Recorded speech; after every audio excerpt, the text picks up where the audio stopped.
Chapter 23. The Bean Girl Masters.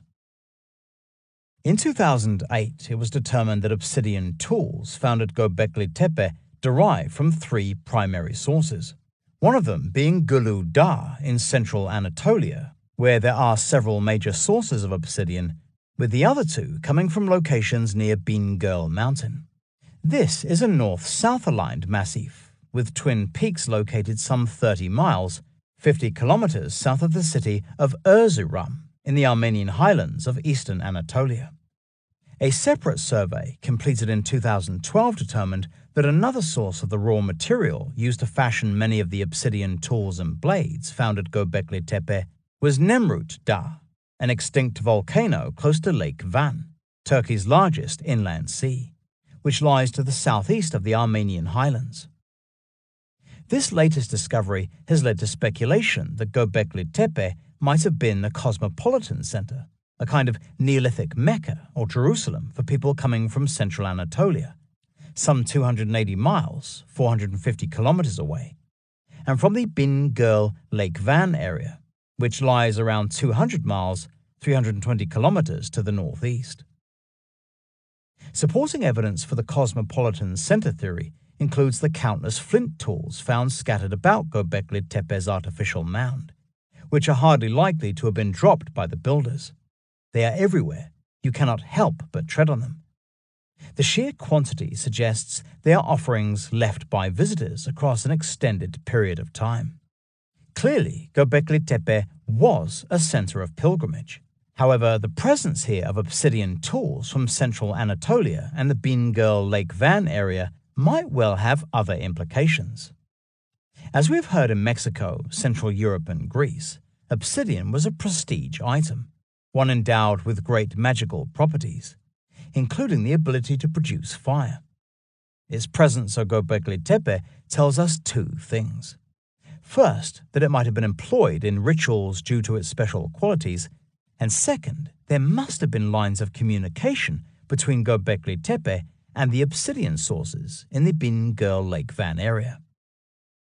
This connection with Bean Girl Mountain in particular was most obviously through proto-Neolithic centers such as Halan Chemi in the foothills of the eastern Taurus Mountains, which dates to around 10,250 to 9600 BC, and Chayana around 8650 to 7350 BC, both of which acted as clearinghouses for obsidian reaching southeast Anatolia from the Armenian highlands. The emergence of Halan Chemi. Halan Chemi exhibited a level of cultural sophistication that easily matched anything going on in the Levant at this time. Although the people here were hunters and foragers, eating wild game, mostly sheep, goats, red deer, foxes, and turtles, they would appear to have domesticated the pig, the earliest evidence of this form of animal husbandry anywhere in the world.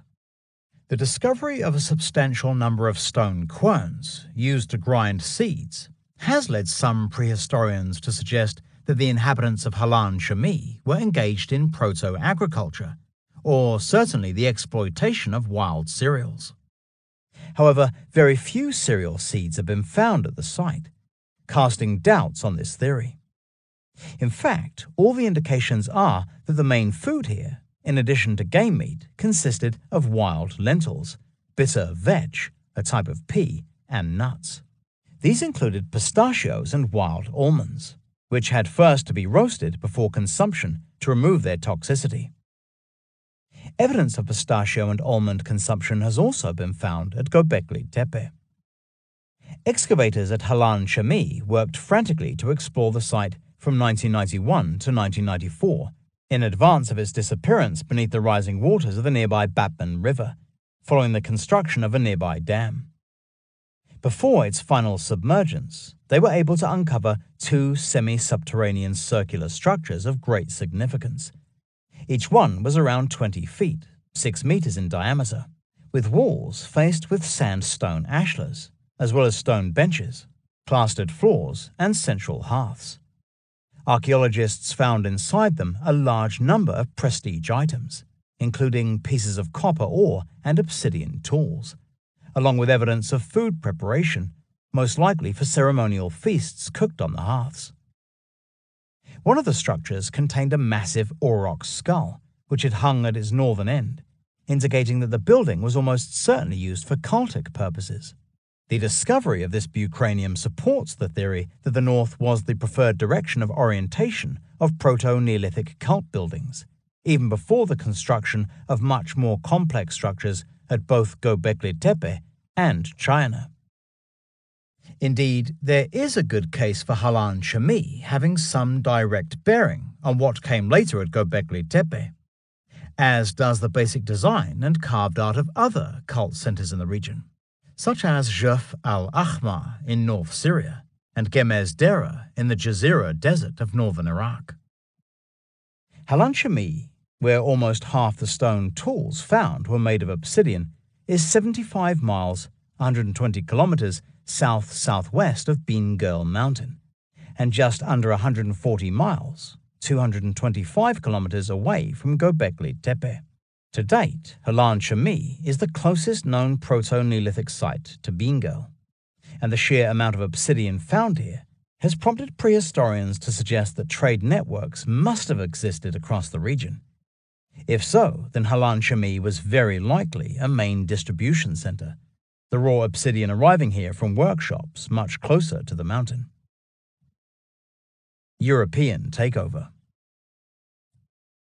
These realizations take us into interesting territories, for if the trade in obsidian was indeed regulated by some kind of elite group, is it possible that Swiderian peoples entered eastern Anatolia from the north during the Younger Dryas period and assumed control of the regional obsidian trade, introducing new forms of tool manufacture such as the pressure flaking technique? Curiously, this is the exact same time that the local culture, the Zazian, vanished from the scene, having thrived in the region for as much as 9,000 years. The Zazians are a very compelling group. Not only were they the founders of Halan Shami, but evidence suggests they also domesticated dogs. In addition to this, they were one of the first cultures in the Middle East to employ the use of bows and arrows, which they utilized to hunt red deer, onager or wild ass, cattle, sheep, and wild goats. They kept on the move, living mainly in temporary campsites, and most important of all, they had access to major obsidian sources in the Armenian highlands. Obsidian from the Bin Girl sources has been found at various Zazian camps as far south as the Zagros Mountains, including the Cave of Zazi, the culture's type site, near Sulaymaniyah in Iraqi Kurdistan, and the Zawi Chami Shanidar settlement site, which overlooks the greater Zab River in northern Iraq. It was here, during the 1950s, that American archaeologists Ralph and Rose Selecki discovered the wings of 17 large predatory birds, mostly vultures, along with the skulls of at least 15 goats and wild sheep. Although this ritual deposit is assigned to the Proto-Neolithic community that occupied the site, chances are it represents a continuation of beliefs and practices that had been prevalent among the Zazian peoples, whose legacy lived on among the Proto-Neolithic populations of southeast Anatolia and northern Iraq. In other words, the Zazians were most likely carriers of the tradition that included the utilization of the vulture in shamanic practices, something that later appears at cult centers such as Gobekli Tepe and Navali Churi. This is despite the fact that these Swiderians held specific knowledge regarding bird and canine-related shamanism, derived at least in part from both their suspected Solutrean background and their likely contact with the descendants of the Kostenki-Strelitskaya culture of the Russian steppes and plains, whom they would have encountered on their journey to eastern Anatolia. Yet their beliefs and practices do not appear to have included the use of the vulture as a primary symbol of birth, death, and rebirth. That seems to have come from the Zazian peoples, who occupied the region before their arrival. As to their origin, British archaeologist James Mellart felt the Zazians had started their journey on the Russian steppes, then moved gradually southward into the Caucasian mountains and Armenian highlands, before eventually reaching the Zagros Mountains of northern Iraq and northwest Iran. Yet this was a migration that had started as early as 19,000 BC. As much as 9,000 years before the Swiderians would appear to have traveled exactly the same route to reach eastern Anatolia during the Younger Dryas period. So did the Swiderian hunters overrun Zazian camps, decimating the inhabitants? Certainly there is compelling evidence that some kind of power struggle occurred around this time in the Zazian territories of Gobustan, in Azerbaijan, right where the eastern termination of the Caucasus Mountains meets the Caspian Sea. The Gobustan warriors. Rock art in the Gobustan, or Kobistan National Park, located 40 miles, 64 kilometers southwest of the Azerbaijani capital of Baku, shows warriors with bows and arrows slung across their backs. Some figures appear to be wearing fringed waistbands and even animal loincloths, with the tails hanging between their legs, similar to those seen on the anthropomorphic twin pillars in Gobekli Tepe's enclosure D. The lifelike manner in which the warriors are drawn, with smaller figures behind them, gives the impression of arrival, as if they are arriving from somewhere else in the ancient world. This seems emphasized by the fact that in the background of some of the engraved panels are high, proud boats, of a type common to the Neolithic rock art of Egypt's eastern desert and the Bronze Age rock art of Scandinavia. So much do these vessels resemble those of later cultures that prehistorians suggest that, whereas the Gobustan warriors are early Mesolithic age at the latest, thus around 9600 to 9000 BC, the vessels were added later, most probably during the Bronze Age. Mary Settegast, the author of Plato Prehistorian, argues that the Gobustan rock art shows the arrival of incoming warriors, most likely bow and arrow-wielding reindeer hunters from Europe. So are we looking at Swiderians seizing control of Zazian territories? Whoever these warriors represent, their presence would not seem to have been greeted cordially, for some of the engraved panels show open conflict between two separate groups of individuals. Even if the Gobustan rock art does show Swiderian hunters coming up against their Zazian counterparts, there is no reason to assume that one decimated the other. Perhaps after some initial skirmishes, the two factions came to some kind of understanding regarding the exploitation of the region's rich mineral resources, including the all-important obsidian. In doing so, it is possible that the Zazians amalgamated with the incoming European hunters to become the driving force behind the emergence of the Proto-Neolithic world, at key settlements like Halan Shami in the eastern Taurus Mountains. As mentioned earlier, Halan Shami acted as a workshop and clearinghouse for obsidian coming from Bean Girl Mountain and Lake Van, and so its Zazian vulture shamans might well have had some hand in the rise of early Neolithic cult centers in the Triangle Door, such as Gobekli Tepe, Chayana, and Navali Churi. Distant cousins. If the Zazians did come originally from the Russian steppes, as James Millart suspected, sometime around 19,000 BC, the chances are they were related to the highly advanced Kostenki Strelitskaya culture, which disappears around exactly the same time.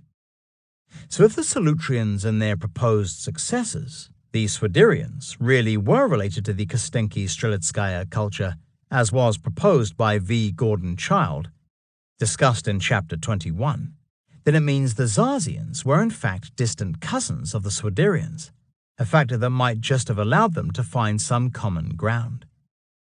Both used bows and arrows, and both might well have domesticated dogs and/or wolves, while the Kostenki Strelitskaya culture is thought to have held a special interest in the fox, one of the primary totemic animals seen at Gobekli Tepe. For example, a male burial uncovered at Sungir in Russia in 1956, designated Sungir 1, had a number of perforated Arctic fox teeth on his cranium when uncovered, suggesting they were sewn into a cap of some sort. Another burial of a boy aged around 13, Sungir 2, interred in a shallow grave head-to-head with an adolescent female, Sungir 3, was found to have around 250 drilled Arctic fox teeth around his waist. These probably came from a decorated belt, similar to those seen on the central pillars in Gobekli Tepe's enclosure D. Burials at Kostenki itself have also been found to contain unusual amounts of teeth and bones of the Arctic fox.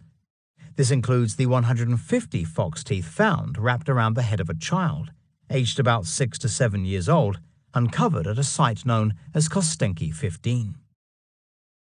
Covering the burial was a huge mammoth scapula, shoulder blade, a feature common also among the contemporary and unquestionably related Pavlovian culture of Moravia. Today, Moravia is part of the Czech Republic, which includes the sites of Brunn, modern Brno, and Prepmost, where evidence of the Brunn-type human population was reported in the 19th century. Among the Pavlovians, their name deriving from Pavlov, a village situated in the Pavlov Hills, around 22 miles, 35 kilometers from the city of Brno. The Arctic fox also features heavily among burials. At a site named Dolny Vestonitsa, one child burial contained 27 Arctic fox teeth, while a triple burial made up of 2 men with a woman in between them revealed that both males had been wearing headdresses of Arctic fox teeth when interred. Within the mass grave uncovered at Prepmost in 1894, excavators came across large amounts of wolf and fox remains, which seemed to line the perimeter of the pit. Among the remains were a number of unperforated Arctic fox canines, as well as various wolf skulls. Most pertinently, a woman, aged around 40, discovered at Dolny Vestonitsa Site 1, and known popularly as the Shamaness, was found to be holding 5 unperforated fox incisors in her right hand and various fox bones in her left hand. Although the use of wolf and Arctic fox remains as items of personal adornment among the Eastern Gravetians around 32,000 to 21,000 years ago might easily be attributed to the large-scale capture of these carnivores for their meat and pelts, the presence in the graves of unperforated fox teeth hints at the importance of this animal on a cosmological level. Arguably, the Arctic fox, and the wolf also, was seen as an otherworldly creature that needed to be appeased by the newly dead on their journey into the afterlife. Such ideas, if realistic, might easily have been inherited by the descendants of the Eastern Gravetians, including the Swiderians, who came to occupy the same territories during the Younger Dryas period. Should this quite fantastic scenario prove realistic, then it seems likely that incoming Swiderian groups entered eastern Anatolia and assumed control of the obsidian trade, giving them direct access to settlement sites, not just in the eastern Taurus Range and Zagros Mountains, but also in southeast Anatolia, much closer to Gobekli Tepe. Now they were in a position to introduce their own religious ideologies to the local inhabitants, which would seem to have included new ways to counter the baleful actions of the cosmic trickster in its guise as the Sky Wolf or Sky Fox. Because the center of the Armenian obsidian trade was Bingöl Mountain, there is every chance that this is one of the locations the Swiderian hunters settled so that they could exploit their newly acquired sources of exotic materials, including the all-important obsidian find sites. If this is correct, then we should find evidence of their presence in this region. And this, as we see next, is exactly what we do find. Chapter 24. Wolfstone Mountain. In the religion of Zoroastrianism, a native form of which flourished in historical Armenia before the spread of Christianity in the 4th century, the wolf was an animal of Ahriman, the evil principle, who engages in a constant struggle with Ormuzd, also known as Ahura Mazda, the creator of the universe. The Bundai Ishan, one of the holy books of the Zoroastrian faith, speaks of how Ahriman planned to create the wolf species as disembodied, unseen evil spirits. Yet Ormuzd got wind of Ahriman's plan and created the wolf himself, along with the elephant and the lion, which were all made creatures of the evil principle. Ormuzd showed what he had done to Ahriman, who, being pleased, attached the evil spirits to these forms, saying, "Ormuzd did what I was going to do. Elsewhere, Ahriman is cited as the progenitor of the wolf species, the leader of whom is the lion, a predator interchangeable with the wolf in the Zoroastrian tradition. There is a reason for citing these facts, for in historical Armenia, the region we know today as Eastern Turkey, the modern Republic of Armenia lies immediately north of here, there once existed a mountain called Galaxaz Ut, which means abounding in Galaxaz, or wolfstone, from Gale, wolf. Usually this refers to flint, the principal material used during the Stone Age to make tools and weapons.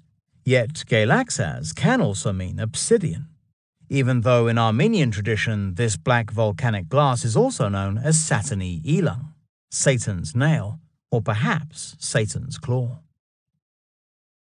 Servants of Satan. Previously, Galaxaz Ut had been called Pax Ray, which in the Armenian language means hind, deer, stag, with the deer being a creature synonymous in local folk tradition with both Satan and the wolf. Aristarchus Lastervirtzi, an 11th century Armenian cleric and historian, relates an archaic story that speaks of how on this mountain a village was established, named Chak, which means Holy Cross. This was destroyed, he said, by the servants of Satan, who afterward returned to their snake-dwelling lairs, located elsewhere on the mountain. Trying to get to the bottom of this strange story, Armenian linguist Harach K. Matirosyan wondered whether the mountain Galaxaz Ut might be Bagir Da, a peak at the end of a mountain chain to the west of Bingöl Mountain.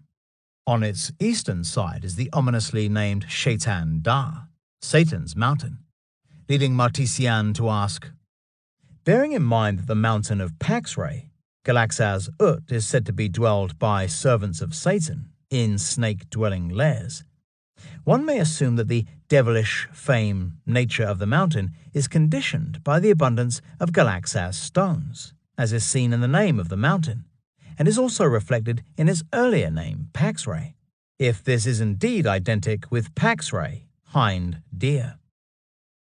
In other words, the name Galaxaz Ut alludes most probably to a mountain where Galaxaz stones, that is, flint or obsidian, is found, and that the servants of Satan are in fact reflections of the mountain's inhabitants. Although Martisian identifies this location with Bagir Da, there are no notable flint or obsidian sources nearby. More likely is that Galaxaz Ut, which quite literally means Wolfstone Mountain, is Bingöl Mountain, around 45 miles, 72 kilometers east of Shaitan Da. This, as we heard in Chapter 23, has been the region's primary source of obsidian since Paleolithic times. Confirmation that Galaxaz Ut is Bingöl Mountain comes from its earlier name of Paxray, recorded also as Paxir, Paxar, and Paxaray. According to the Roman naturalist and philosopher Pliny the Elder, AD 23 to 79, the beginning of the Euphrates on Monte Arba, an ancient name for Bingöl Mountain, was called the Pixarates, which almost certainly derives from the same root as Paxray, suggesting that Bingöl Mountain really is Galaxaz Ut, Wolfstone Mountain. That obsidian was known in Armenia as wolfstone implies, quite clearly, that the creature was associated in some manner with this black volcanic glass. Might the wolves not have been animals originally, but groups or individuals who identified themselves with the wolf and prized this black volcanic glass? Did the memory of these wolves degenerate over time until they became nothing more than these servants of the Satan, minions of the Zoroastrian evil principle Ahriman, who lived in snake-dwelling lairs on Wolfstone Mountain? Land of the Piri. That mythical beings associated both with obsidian and the wolf might once have inhabited the region is affirmed by the fact that one of the rivers that takes its rise on Bingöl Mountain is the Piri Shu, which means River of the Piri, with Piri being one of a large group of beautiful fairy-like beings of Persian mythology. Piri Shu is the river's name in the local Kurdish language, although to the region's Armenian population it is the Gael, or Kyle, from Gael meaning wolf. Linking the wolf still further with Bingöl is a narrow gorge, through which the fledgling river passes after leaving the mountain, which is called in Turkish Kurt Duzi, meaning wolf, Kurt, plain, Dutzi. So how then did a river named Gael, or wolf, come to be called Piri Shu by the region's Kurdish inhabitants?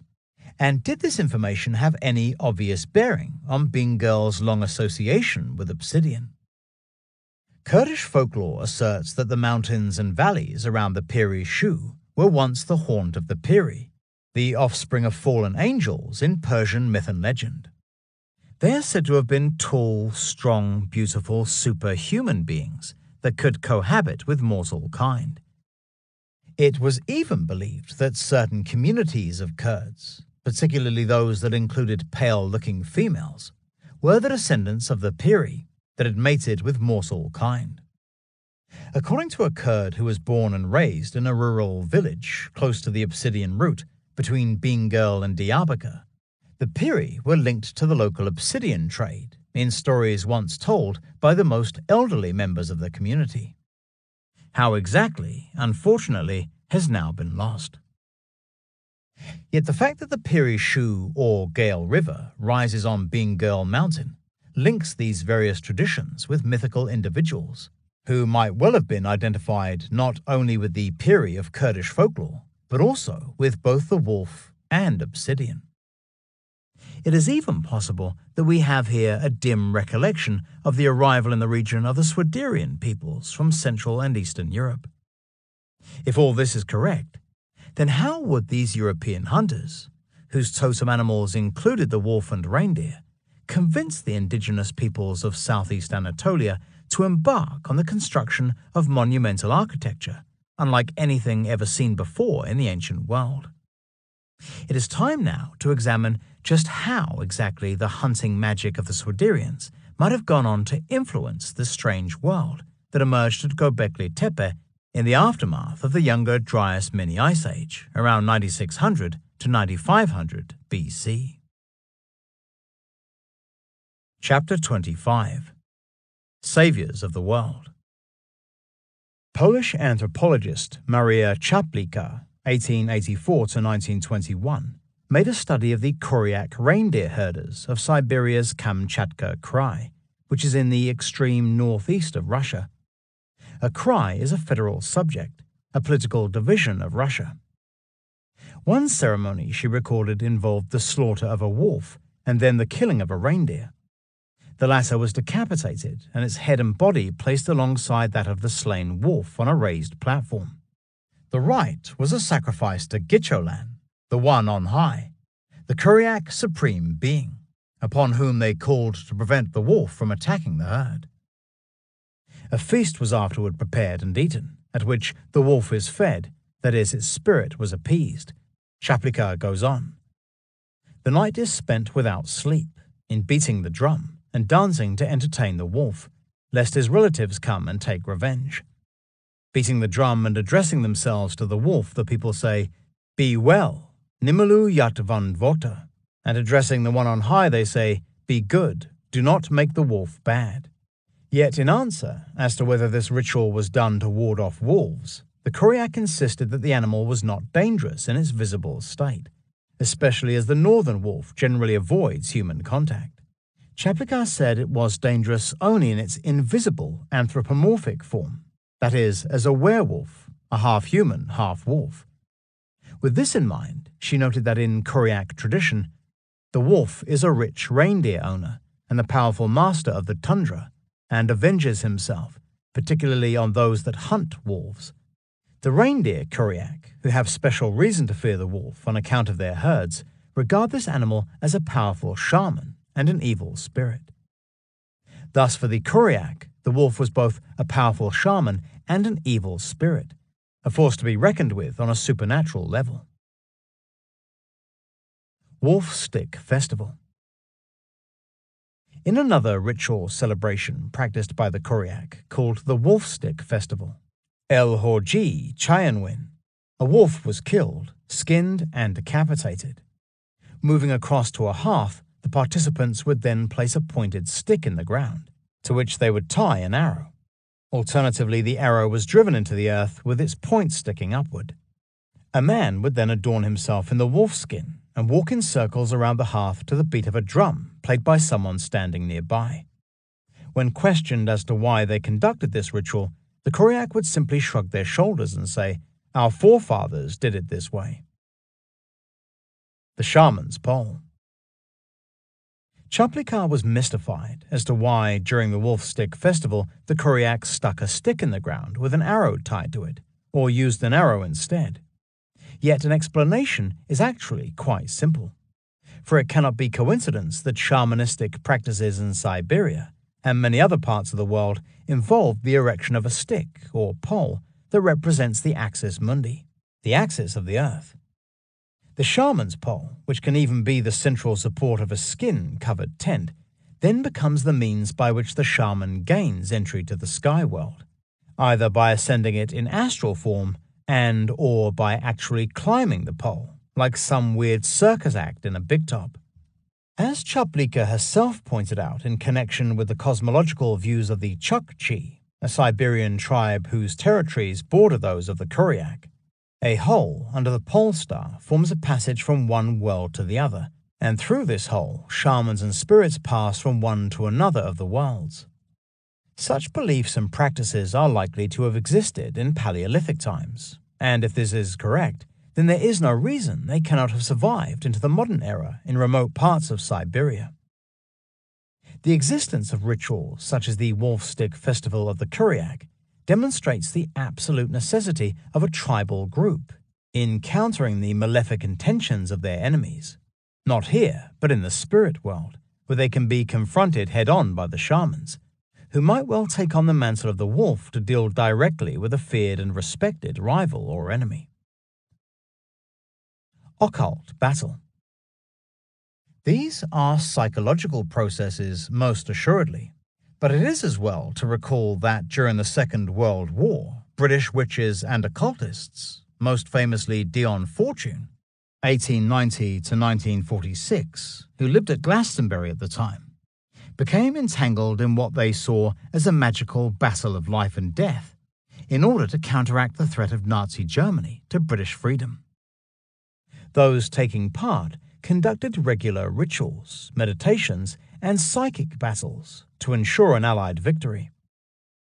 These individuals believed that what they were doing was very real indeed, and no amount of skepticism would have convinced them otherwise. It is extremely likely that something similar was going on in the aftermath of the Younger Dryas Boundary Impact event, involving European reindeer hunters and wolf shamans countering the baleful influence of the cosmic trickster in the form of the wolf or fox. Did the Paleolithic peoples eventually claim victory over the forces of the sky wolf or sky fox, in a manner echoed in the outcome of the Scandinavian account of Ragnarok, the twilight of the gods? Did their claims, handed down from one generation to the next, have any bearing on the story of how the god Tyr or Tyre sacrificed his right arm in order that the Fenris wolf might be bound forever, saving the lives not just of the remaining Aesir or Aesir gods, but also the fledgling strains of humanity? Remember, this was seen as a compassionate act of self-sacrifice that gained Tyr the epithet "leavings of the wolf."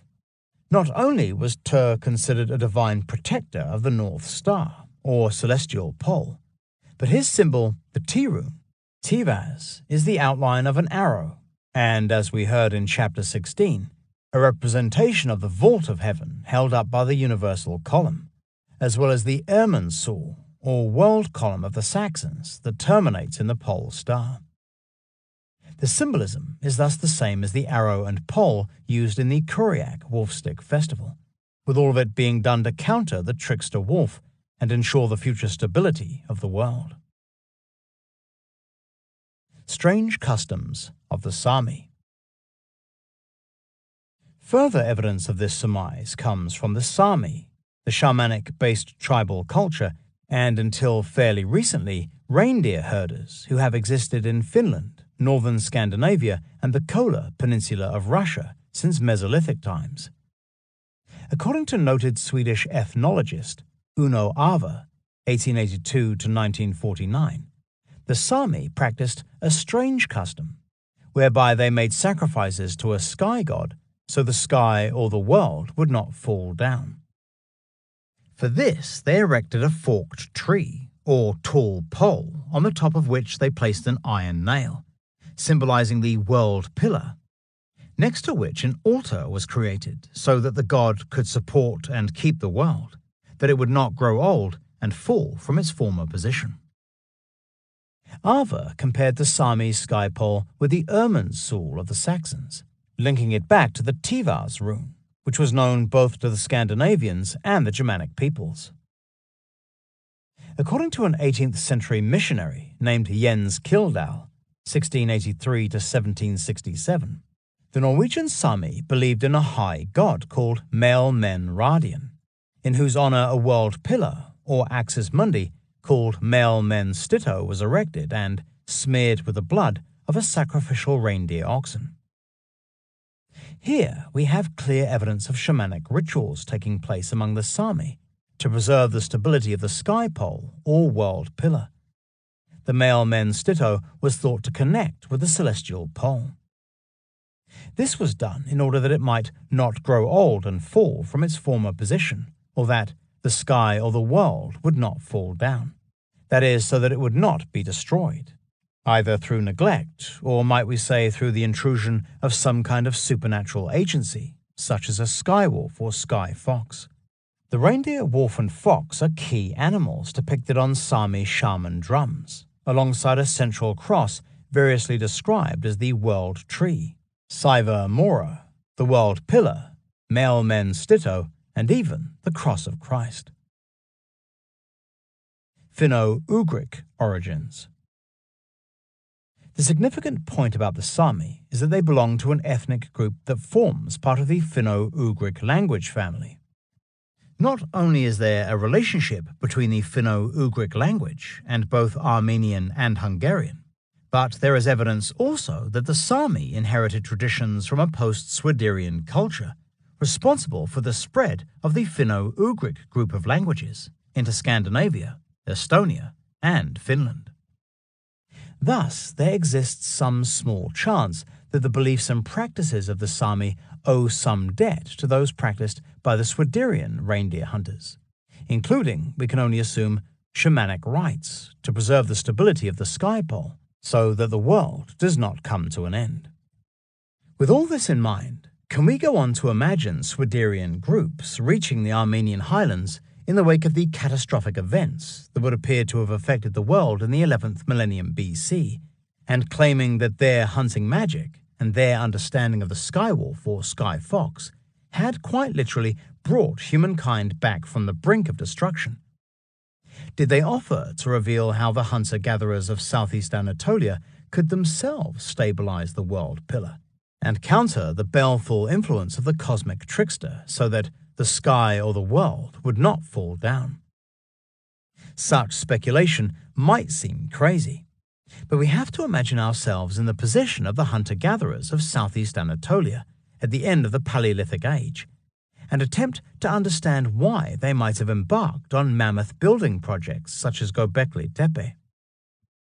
If the large enclosures, built around 9500 to 8900 BC, are not the end product of hundreds, if not thousands of years of gradual evolution, then it is possible they were inspired not only by the fear of a further cataclysm taking place, but also by new ideas carried into the region by outsiders. As we have heard, by far the best candidates for this role are the Swiderians, who would seem to have been carrying traditions inherited from their likely forebears, the Solutrians and the Kostenki-Strelitskaya culture of the Russian plain. In particular, a knowledge of cosmic geography and shamanistic practices involving the concept of the sky pole used to reach a sky world existing in the area of the Cygnus region. Fox, not wolf? One question remains before we can move on. If Fenris is a wolf, and the European reindeer hunters arrived in Anatolia claiming an association with this animal, why don't we see the wolf depicted more at Gobekli Tepe? The answer is that the wolf is represented among the carved art at Gobekli Tepe. It is very likely the identity of at least 3 predators or quadrupeds, represented by 3D statues found at the site, which are today on display at the Schönlaufer Archaeological Museum. That said, it is the fox that predominates among the carved art seen in the enclosures, especially on the inner face of the central pillars. It was this realization, along with a large number of faunal remains belonging to the red fox found at the site, that prompted archaeozoologist Juris Peters and Klaus Schmidt to conclude that a specific worship of foxes may be reflected here. The reason behind this noticeable switch from wolf to fox, both of which were forms of the cosmic trickster and the star Alcor in Ursa Major, is easily explained. Whereas the wolf was important to the reindeer hunters of the East European plain, the fox appears to have played a cosmological role among the Eastern Gravettian people of both Central Europe and the Russian plain. The fox was also important among the Natufian communities of the Levant. Here, the bones and teeth of the red fox have often been identified among the faunal remains found at occupation sites. It was arguably for similar reasons that the fox and wolf were interchangeable in their role as cosmic trickster, since the animals meant different things to different cultures in different localities. In ancient Egyptian tradition, for example, the trickster god is Set, whose animistic form is the fennec or desert fox, while for the Dogon of Mali in West Africa, the trickster is Ogo, the pale fox. The cosmic trickster in all its forms, whether as the wolf or fox, or indeed the dog, dragon, lion, or any other type of animal, has the potential to quite literally bring about the death of the world through the collapse of the sky pole that holds up the heavens. The crucial knowledge of how to prevent this from happening was, quite possibly, the all-important remedy for the catastrophobia rife among the hunter-gatherers of southeast Anatolia in the wake of the Younger Dryas boundary impact event. This, then, was the knowledge very likely made available to the Epi-Paleolithic peoples of southeast Anatolia, some 12 to 13,000 years ago. Those who offered this solution were, most probably, members of a Swiderian ruling elite, hunters, warriors, tool specialists, and shamans, whose journey probably begins as far west as Poland's Vistula River and the obsidian sources of the Carpathian Mountains, and ends with their entry into eastern Anatolia sometime during the Younger Dryas mini-ice age, perhaps around 10,500 BC or slightly later. They are the face of the hooded ones, whose own great ancestors are most likely immortalized in the 12-fold rings of T-shaped pillars, not just within the large enclosures at Gobekli Tepe, but also at the various other pre-pottery Neolithic sites throughout the Triangle d'Or. Yet, we still need to better understand how exactly the incoming groups of Swiderians were able to convince the Epi-Paleolithic hunter-gatherers of southeast Anatolia to come together to create the first truly megalithic architecture in human history. How did this happen? It is a matter we address next. Chapter 26. Strange-looking people. Can we imagine the sense of fear and uncertainty that must have existed in the minds of the Epi-Paleolithic peoples who lived in the vicinity of Gobekli Tepe during the Younger Dryas mini-ice age, around 10,900 to 9,600 BC? The Golden Age, once spoken about by the elders, was now little more than a utopic dream. Since the great fire from the sky, and the time of perpetual darkness and constant rain, when the land had sunk beneath the waters, the world had been an entirely different place, cold, bleak, dry, and almost devoid of the herd animals that had provided life and sustenance to so many. It almost seemed as if the animal spirits that had addressed their every need had now deserted them, perhaps through their misdeeds in the years leading up to this terrible change in the world. What is more, there was no assurance that these great catastrophes would not happen again and again, until finally nothing more was left, only the darkness that prevailed before time began. Then one day, a group of tall, strange-looking people of striking appearance, with elongated heads, long faces, high cheekbones, strong jaws, and prominent brow bridges due to their ancestry as Neanderthal human hybrids, enter the settlement. Perhaps they wear long hooded garments made of linen, flax, or hide, as well as belts decorated with strange symbols, leather leggings, and boots made out of animal skin. They are clearly hunters with bows and arrows slung over their backs, and items of personal adornment gained from the chase. They have necklaces of wolf or fox teeth, strings of beads made from ivory, bone, shell, antler, and stone, as well as insignia of office that hang like medallions around their necks. Alongside them are others, peoples of the region, identified as post-Zazian shamans, warriors, and tradesmen. Leaders of the group will have addressed representatives of the community, showing them examples of exotic materials such as obsidian from Bengal and Lake Van, and flint from farther afield. They might have offered to supply these and other valuable commodities, and then, after gaining the community's trust, the hooded strangers will reveal the true purpose of their mission. Their sky magic had successfully combated the baleful influences of the canine trickster, who had attempted to destroy the world at the time of the Great Fire from the sky. This knowledge they would now pass on at a price. However, to successfully bind the cosmic trickster and ensure the future stability of the sky pole that supported the heavens, the community would have to give up their hunting lifestyles and learn to work together to put into practice this powerful magic. Community networking. The chances are that this incoming group of Swiderian descent visited other epi-Paleolithic communities as well, offering exotic materials to their inhabitants, while at the same time spreading their potent message and showing their control and influence over the cosmic trickster, perhaps by predicting the appearance of short-period comets. Eventually, the hooded ones gained control of each and every one of the settlements they entered. When simple exchanges did not work, open conflict might have ensued, although very likely the strangers set existing allies against confrontational groups or tribes to quell any unrest. This then was very likely the beginning of a type of regional supremacy instigated by the incoming power elite to bring about the building projects that would eventually lead to the creation of major cult centers such as Gobekli Tepe. These stone sanctuaries would function as axes mundi, terrestrial turning points of the heavens, their central pillars acting as gateways or portals to a perceived sky world existing in the direction of the constellation of Cygnus. From these enclosures, rites of birth, death, and rebirth would be enacted, and the baleful influence of comets countered by shamans. The walls of Jericho. How exactly the ruling elites might have convinced the indigenous peoples to create monumental architecture on such a grand scale remains a mystery. Fear is the most obvious answer. Fear that it would all happen again if they did not create these monuments in exactly the fashion prescribed. Yet, as Klaus Schmidt is at pains to point out, nothing like Gobekli Tepe existed anywhere else in the world at this time.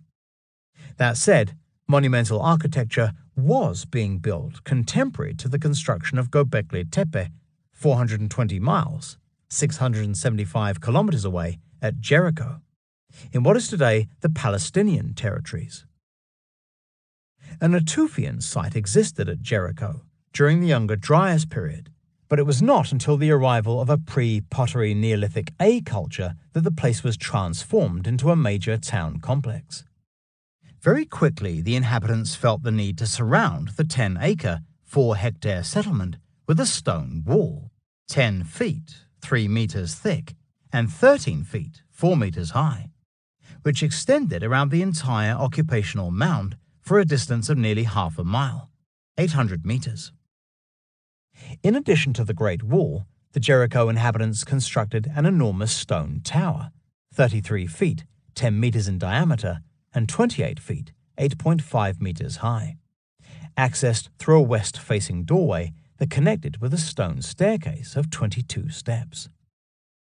As well as the almighty stone tower and perimeter wall, a gigantic ditch was cut out of the limestone bedrock around the outside of the settlement. This was 9 feet deep, 2.75 meters, 27 feet wide, 8 meters, and more than half a mile, over 800 meters long, with one prehistorian describing it aptly as a considerable feat in the absence of metal tools. Clearly, something major was occurring at Jericho.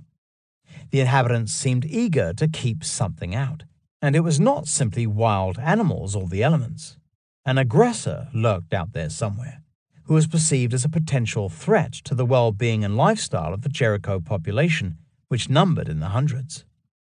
The existence of sites such as Jericho tells us that the capability to supersize monuments and structures was present among the pre-pottery Neolithic peoples of the Fertile Crescent at this time.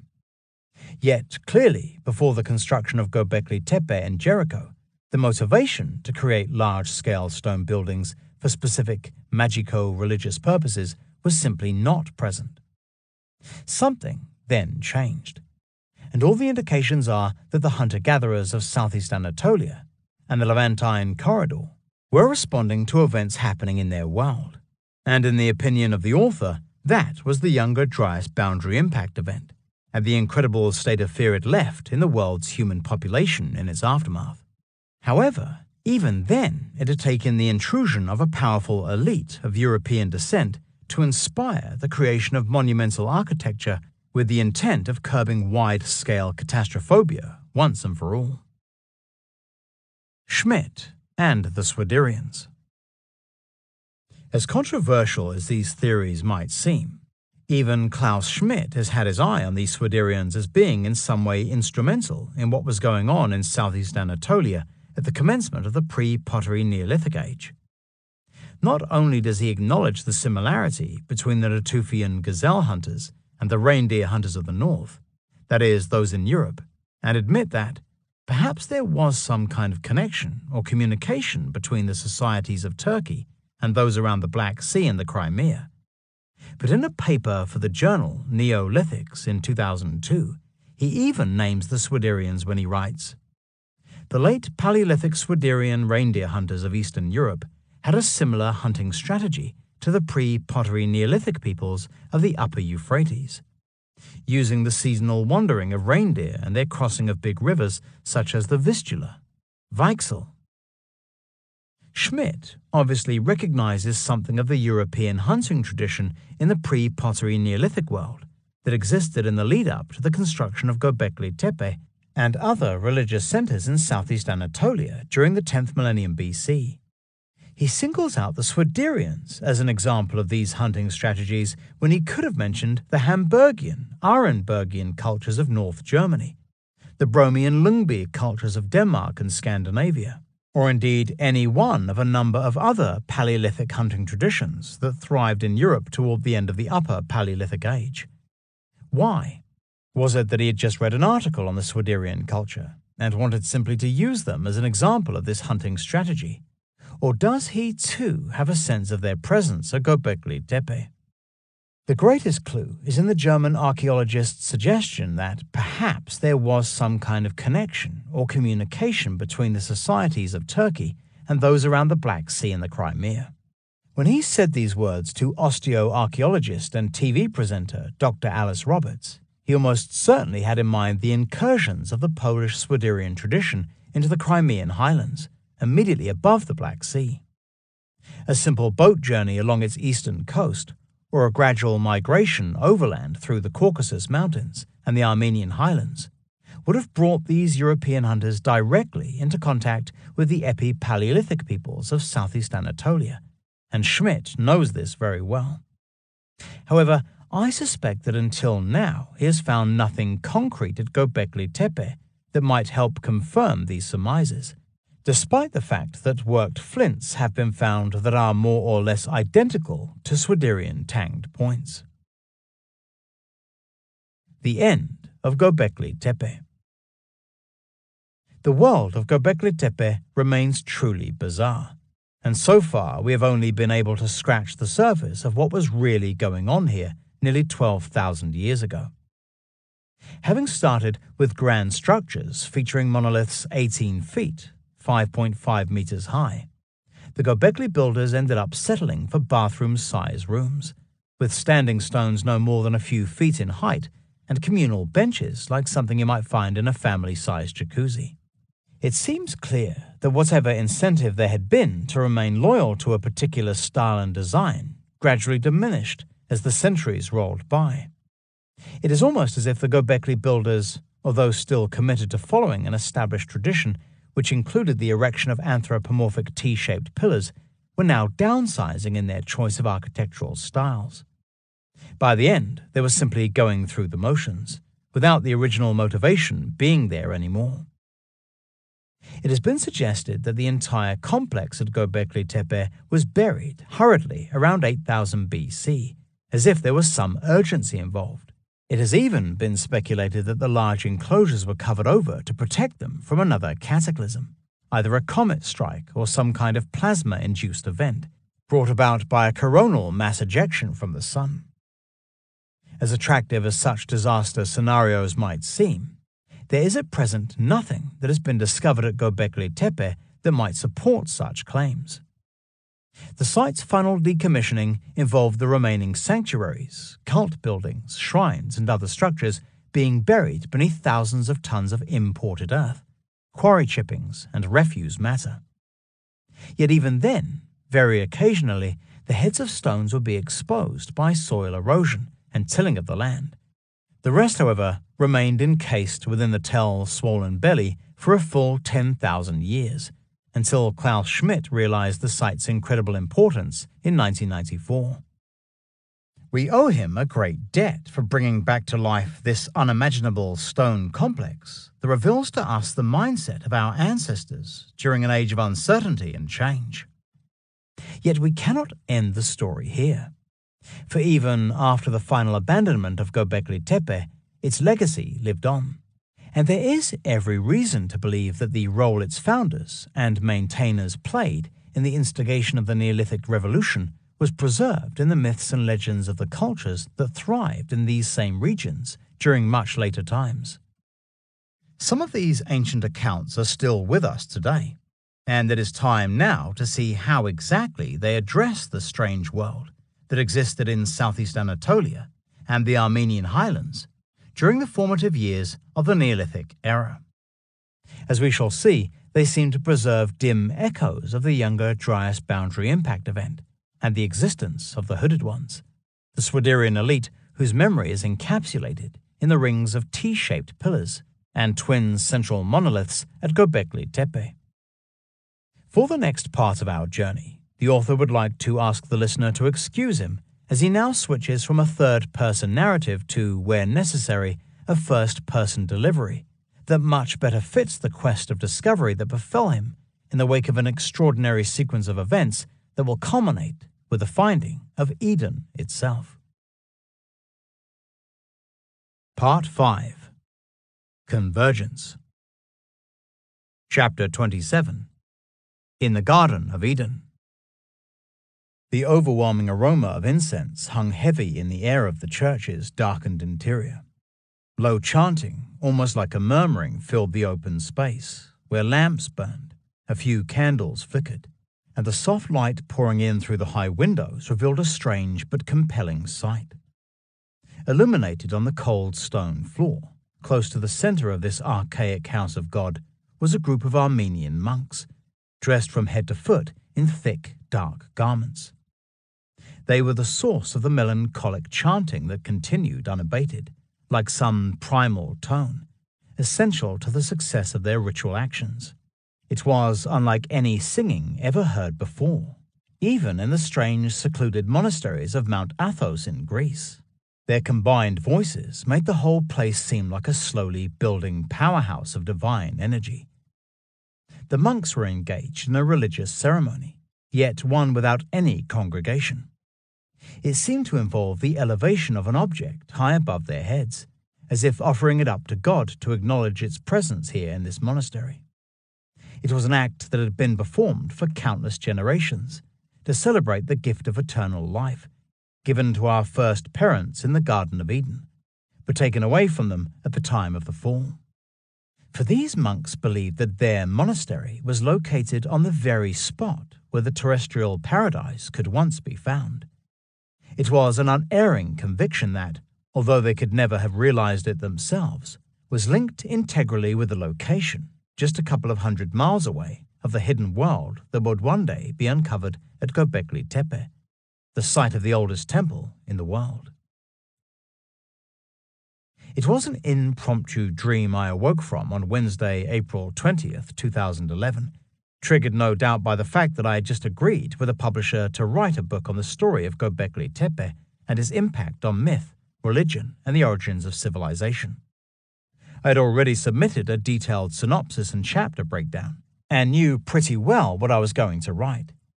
Yet now I sensed that something was missing, a major piece of the jigsaw that my vivid dream suggested I would find if I looked in the right places. Somewhere in East Turkey, not far from the huge inland sea named Lake Van, a couple of 100 miles east of Gobekli Tepe was, I felt, a church and monastery, where the monks believed that the landscape thereabouts was the actual Garden of Eden. These were thoughts now going through my mind, even though 20 years of research into the origins of the Genesis account of the fall and its geographical relationship to eastern Turkey for books such as From the Ashes of Angels, 1996, and Gods of Eden, 1998, had failed to uncover anything even remotely like this tradition. Temple in Eden. There seemed only one thing to do, and this was for me to re-examine the evidence that had led me to conclude that eastern Turkey, the former Greater Armenia, or Armenia Major, was the true site of the Garden of Eden, and to see if I could turn up any new leads that might throw further light on this puzzling mystery. This seemed especially important to do, as in 2009 there had been reports that Professor Klaus Schmidt had told British journalist Sean Thomas, writing under the pseudonym Tom Knox, that Gobekli Tepe was not the Garden of Eden. It is a temple in Eden. Although Klaus Schmidt told me in September 2012 that Sean Thomas had misquoted him, the German archaeologist had actually said that Gobekli Tepe was an Eden-like place, not a temple in Eden. The story became a new sensation, with headlines such as, "Do these mysterious stones mark the site of the Garden of Eden?" appearing worldwide. The German archaeologist obviously played down the matter, and eventually it did all die down. I actually apologized to Schmidt, as it was me who'd given Sean Thomas instructions on how to get out there after he became interested in Gobekli Tepe through reading material I'd written on the subject. So if Gobekli Tepe was not the Garden of Eden, where was it really located? And how did the Genesis story of Adam and Eve and the fall fit into the emergence of the pre-pottery Neolithic world of southeast Anatolia? The existence of paradise. It was really not until medieval times that people started looking for the Garden of Eden.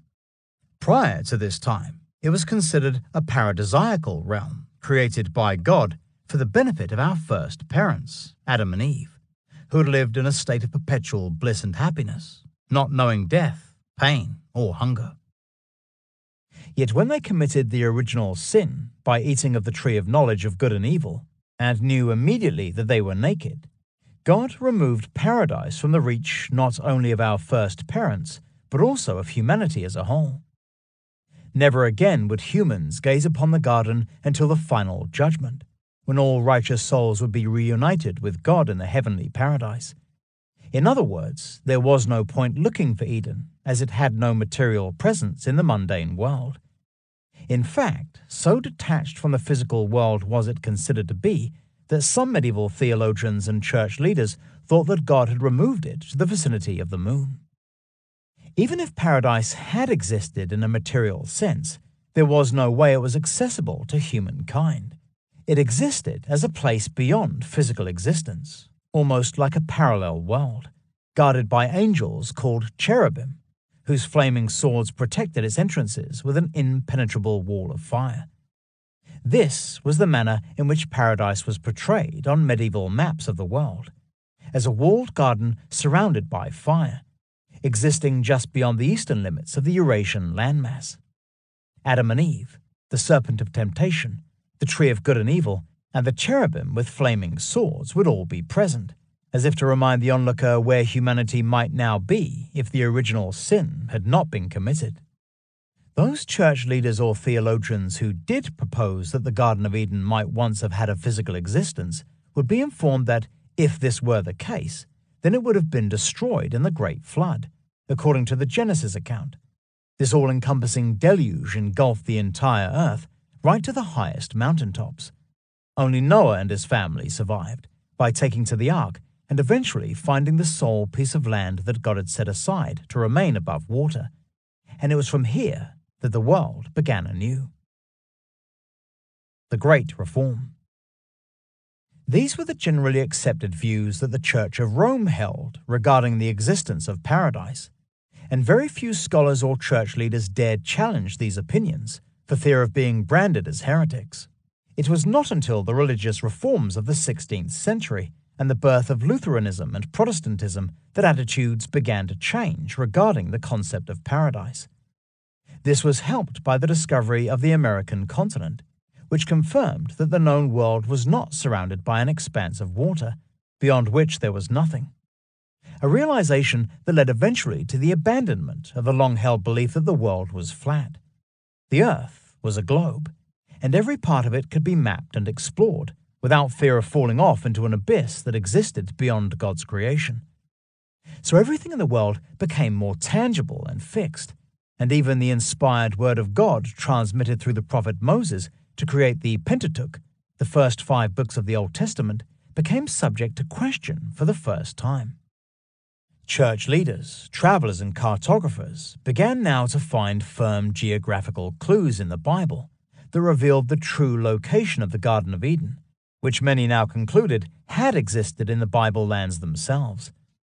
According to the book of Genesis, as well as various apocryphal and pseudepigraphical works of Jewish, Christian, and Muslim origin, the Garden of Eden was watered by a single stream that took its rise from a spring or fountain that emerged from the base of the tree of life. After exiting the garden, the stream then split into 4 heads that became the sources of 4 great rivers, each of which are named and described in chapter 2 of the book of Genesis. I shall quote from Young's literal translation of the Bible, which exactly reproduces the original Jewish and Greek text, so that nothing is lost in translation. And a river is going out from Eden to water the garden, and from thence it is parted, and hath become 4 chief rivers. The name of one is Pison. It is that which is surrounding the whole land of the Havilah, where the gold is, and the gold of that land is good. There in Havilah is the Bedelok and the Shoham stone. And the name of the second river is Gihon, or Gihon. It is that which is surrounding the whole land of Cush. And the name of the third river is Hiddekel. It is that which is going east of Ashur. And the fourth river is Frat. Genesis chapter 2, verses 10 to 14. Identifying these 4 rivers has always been key to locating the terrestrial paradise, and 2 of them are easily found. The last one mentioned, the Frat, Kurdish Farat, Armenian Aratsani, Greek and Roman Arsenius, is the Euphrates, the longest river in Western Asia. It has 2 main branches, the Kara Shu, or Western Euphrates, and the Murad Shu, or Eastern Euphrates, which rise respectively to the north and northwest of Lake Van in the Armenian highlands. They then snake their way through southeast Turkey and merge together before passing into northern Syria and entering the Mesopotamia plain, in what is today Iraq. Just before emptying into the Persian Gulf, the Euphrates joins the Tigris River. There can be little question that the Euphrates was one of the 4 rivers of paradise, and this information alone should always have been enough to establish the geographical position of Eden as being somewhere along its course. Yet we find again and again that this was often not the case, with the Garden of Eden being placed not just in the Bible lands, but also in every other part of the ancient and New World.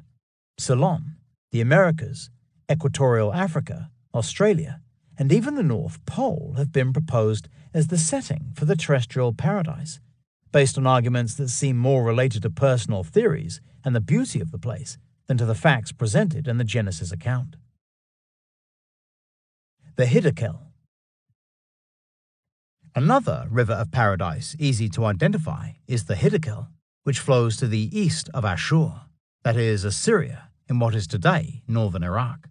This is unquestionably the river Tigris, from the Persian Tigra, meaning arrow, originally called the Hiddekel from the Akkadian Idikla, the river of Idikla, which does indeed flow through the eastern parts of the ancient kingdom of Assyria. The river, which takes its rise northeast of the city of Diyarbakir, immediately south of the main sources of the Euphrates, is fed by a series of tributaries that rise in the eastern Taurus Mountains of eastern Turkey. The Tigris then leaves Turkey and flows southeastward through Iraq, parallel with the Euphrates on its western side. The two rivers bend toward each other in the vicinity of Baghdad, close to the site of the ancient city of Babylon. Yet instead of coming together, they run parallel for a few miles before passing again, only to merge finally into one great estuary that empties into the Persian Gulf. So if both the Euphrates and the Tigris form two of the four rivers of paradise, this should confirm that the Garden of Eden was either where they take their rise in the eastern Taurus Mountains and Armenian highlands, or where they come together in southern Iraq. No other possible location should even be considered based on the evidence provided by the book of Genesis. Indeed, the matter can be pinned down still further by pointing out that the Garden of Eden was situated at the source of the four rivers, meaning that the terrestrial paradise can only have been located in historical Armenia, modern eastern Turkey. Where exactly is provided by the identities of the remaining two rivers. Gihon and the land of Cush. Identifying the Gibeon, or more commonly the Gihon, another of the rivers of paradise, is slightly more of a challenge, although the fact that it is said to flow around the whole land of Cush is a major clue. Usually, the land of Cush is identified with an ancient kingdom of this name in Ethiopia, the reason the word Ethiopia appears instead of Cush in the King James Bible. It is also why the Gihon is identified with the river Nile, which rises in Ethiopia and was called the Gihon by the Coptic Christians of Egypt. Yet these identifications are fundamentally wrong, and very misleading too. Cush, or Cush, is more likely to be a kingdom named in Assyrian inscriptions as Kusu. It was the land of a people called the Kusai, who lived in the celebrated hill country in the north of Syria, whence came the Kusai breed of horses. Indeed, it was apparently from Kusu that the Assyrians obtained their horses. English Assyriologist George Smith, 1840 to 1876, in the Chaldean account of Genesis, 1876, notes that in the book of Genesis, the father of Nimrod, the builder of the Tower of Babel, is given as Cush, and that this too might be an allusion to the land of Kusu. Nimrod is a legendary figure of Armenian folk history, said to have cast the patriarch Abraham into a fiery furnace because he would not bow down to pagan idols. This is supposed to have taken place in the ancient city of Edessa, modern Shanlofa, celebrated as the birthplace of Abraham. It is also, as we heard, just 8 miles, 13 kilometers away from Gobekli Tepe, a connection that should not be forgotten. If Kusu was north of Assyria, then it must have been located somewhere in the vicinity of Lake Van and the Armenian highlands. Historical Armenia was overrun by the Turkish Ottoman Empire in the mid-15th century, and although it kept its cultural, religious, and geographical identity until the 20th century, the entire country was wiped off the face of the map following the Armenian genocide of 1915. In antiquity, however, it was a kingdom in its own right, with the separate Kingdom of Armenia Minor to its west. Today, the modern Republic of Armenia, the former Soviet Armenia, is the only remaining part of Greater Armenia, or Armenia Major, with the rest of historical Armenia now being simply the eastern provinces of Turkey. Back in the first millennium BC, At the height of the Assyrian Empire, the kingdom of Armenia was famous for its horses. The Greek geographer Strabo reported that it was very good for horse pasturing, and that Nisaean horses, favored by the Persian kings, were bred there. Moreover, Strabo recorded that every year the Persian king was sent by way of a tribute from Armenia 20,000 foals. He noted also that the passion for riding and the care of horses characterized the Thessalians and are common to Armenians and Medes. The Medes were the inhabitants of Media, a kingdom located on the southern shores of the Caspian Sea, northeast of Armenia, in what is today Azerbaijan and northwest Iran. So the land of Kusu, where Kusai horses came from, was almost certainly a reference to the Armenian highlands, which makes sense, for the Gaihon River has long been identified with the Araxes, the modern Aras River. Along with a major branch of the western Euphrates, the Araxes takes its rise on Bingöl Mountain, the center of the obsidian trade, located some 30 miles, 48 kilometers south of the city of Erzurum. It then flows eastward, past the base of Mount Ararat, joining eventually another great river called the Kur, before emptying finally into the Caspian Sea. Its mouth is near Baku, the capital and largest city of Azerbaijan, ancient Media, close to Gobustan, the site of the incredible rock art described in Chapter 23. Where exactly the name Gaihon came from is unclear, although during the Arab invasion of the Caucasus in the 8th century, the river was known as the Gaihun, with 19th century Persian dictionaries referring to the Araxes as the G-Kon Aras. Moreover, American theologian and educationist John McClintock, 1814 to 1870, recorded in his multi-volume biblical encyclopedia that the Gaihon, to this day, bears the same name among the Arabs. This, i.e. the Araxes, is a large river in Armenia Major, which takes its rise from a number of sources in Mount Abus, the present Bingöl, nearly in the center of the space between the east and west branches of the Euphrates.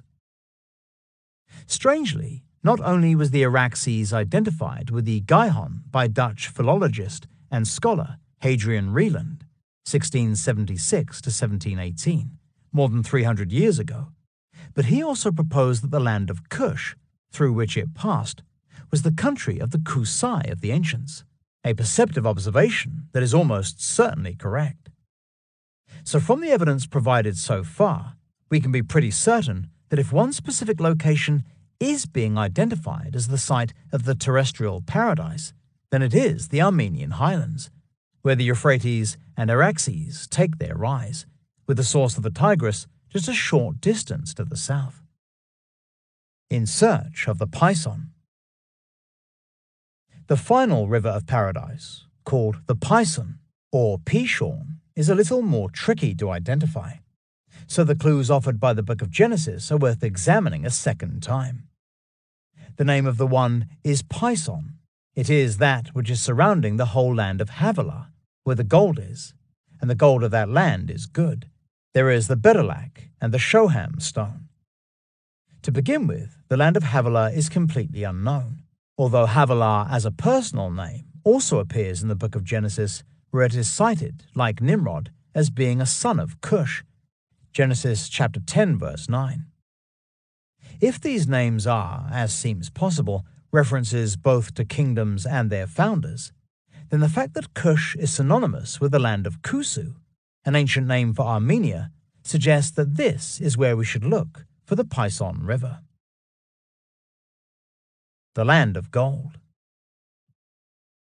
Adding weight to this conclusion is the fact that Armenia was well known for its gold, as is recorded by Strabo, who, in the section of his geography on Armenia, speaks of the gold mines of Sispiritus and Kabbalah, to where Menon was sent by Alexander with soldiers, and he was led up to them by the natives. Dutch chemist and science historian Robert James Forbes proposed that the mines of Sispiritus and Kabbalah were on the Black Sea near Batumi in southwest Georgia, the site of Colchis, legendary land of the Golden Fleece. It is an interesting theory. However, the site of Kabbala is completely lost to us. Suspiritus, on the other hand, is a little more easy to track down. For although some classical scholars like to see its gold mines as existing somewhere in the vicinity of the ancient city of Erzurum, north of Bingöl Mountain, Suspiritus was most likely close to Adiabene. This is a former kingdom and Assyrian city, the modern Arbil or Erbil, located between the Upper Zab and Lower Zab rivers of northern Iraq, which flow down from the direction of the Thosphates or Arsene Lake, ancient names for Lake Van, and merge eventually with the Tigris River. Interesting in this respect is the fact that Robert Forbes mentions that other deposits of gold known are south of Lake Van, doubly confirming that Suspiritus is to be looked for here and not farther north. Seat on the River of Eden. This information becomes a major clue to the identity of the last river of paradise, for the ancient Assyrian Church, also known as the Nestorian Church, recognized the Greater Zab as the river Pison. This information comes from the seat of their patriarch and head bishop, or Catholicos, located from the 17th century until the Assyrian genocide of 1915 at Kochenes, modern Konak, in the Hakkari. This is a remote region in the foothills of the Zagros Mountains in the southeast corner of Turkey, close to the borders with Iraq and Iran. Here the patriarch would sign off his letters, "From my cell on the river of the Garden of Eden." Valuable clues like this should not be taken lightly, as the Assyrian Church was one of the oldest forms of Christianity existing in the region, being founded as early as the 1st century. This seems to affirm that the land of Havilah, through which the Pison flowed, was an area defined by the course of the Greater Zab, which embraces the Turkish provinces of Van and Hakkari, as well as the Iraqi governorate of Arbil.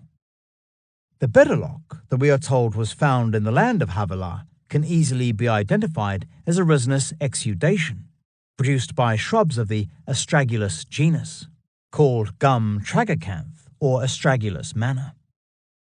This was collected in the Mush, Erzurum, and Lake Van districts of Greater Armenia, and then transported to the city of Mosul, close to where the Greater Zab joins the Tigris. However, the province most commonly associated with the astragalus shrub is the Hakkari, the suspected heartland of the land of Havilah.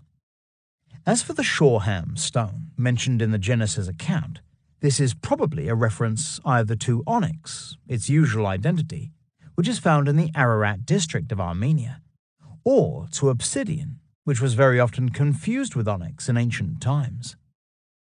Having made all these statements, there is one further tradition regarding the identity of the Pison that, due to its compelling yet conflicting implications, is best left until chapter 29.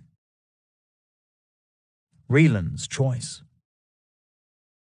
The Genesis account of the Garden of Eden indicates very clearly that if it did exist as a physical location, then it was to be found somewhere in the vicinity of Lake Van and the Armenian highlands, where the source of the 4 rivers of paradise take their course.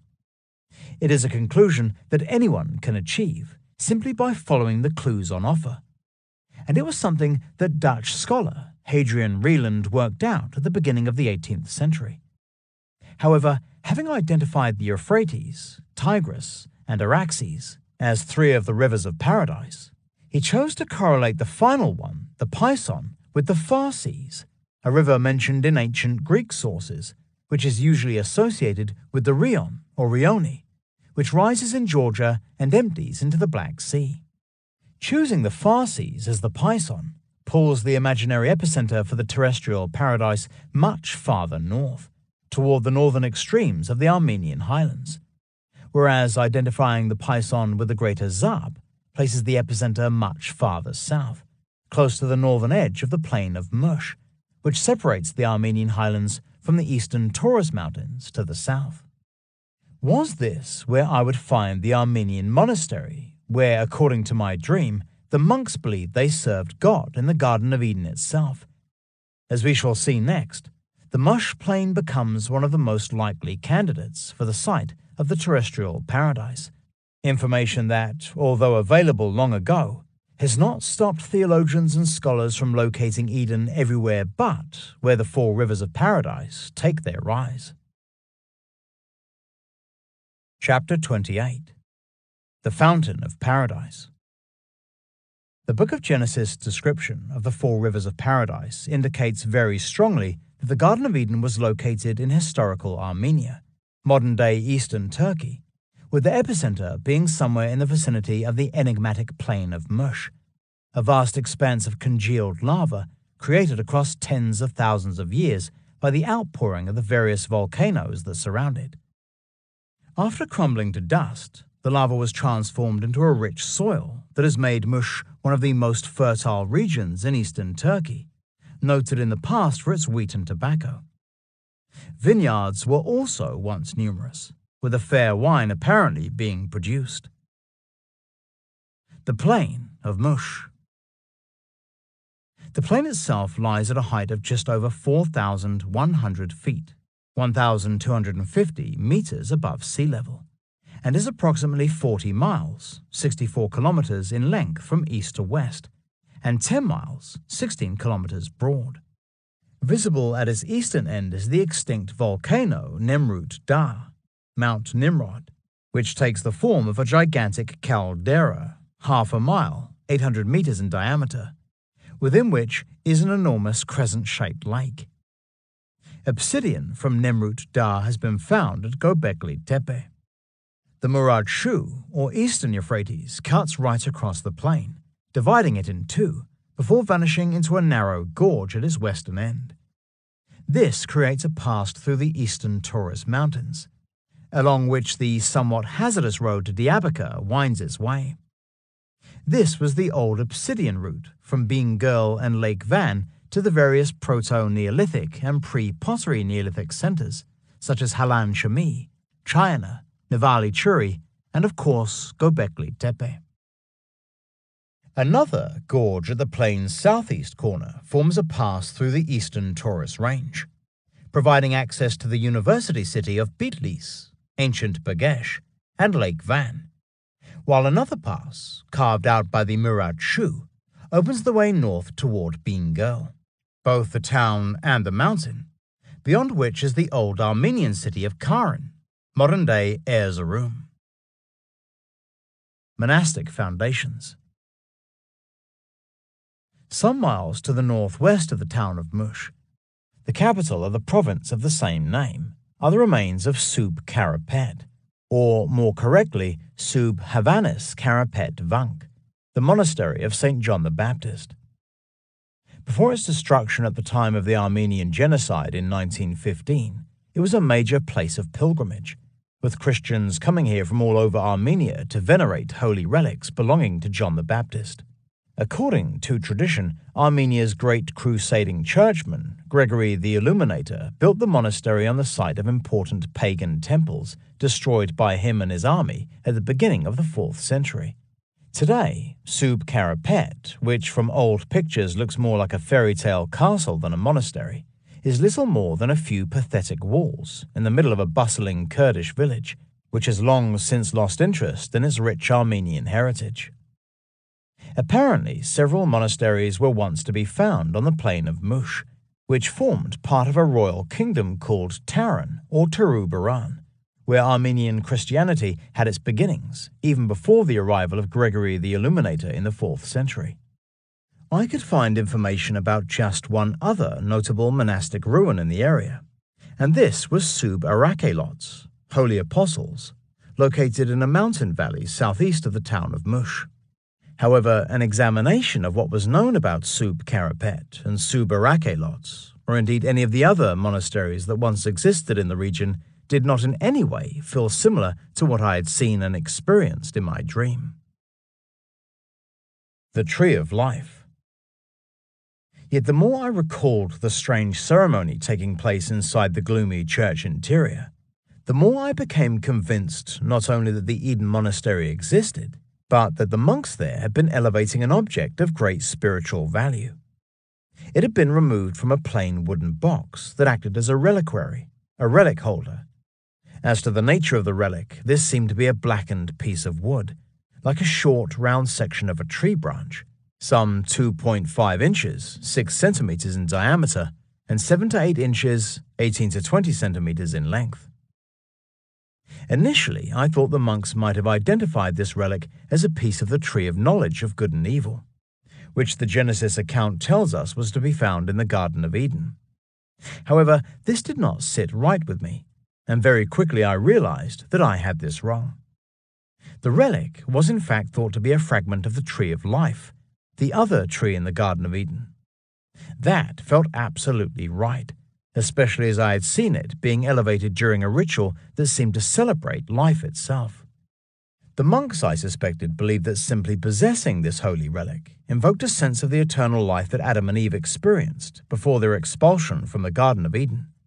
The couple's existence was sustained through their proximity to the tree of life, which, situated within the garden, was seen as a powerhouse of divine energy that transcended the normal laws of nature.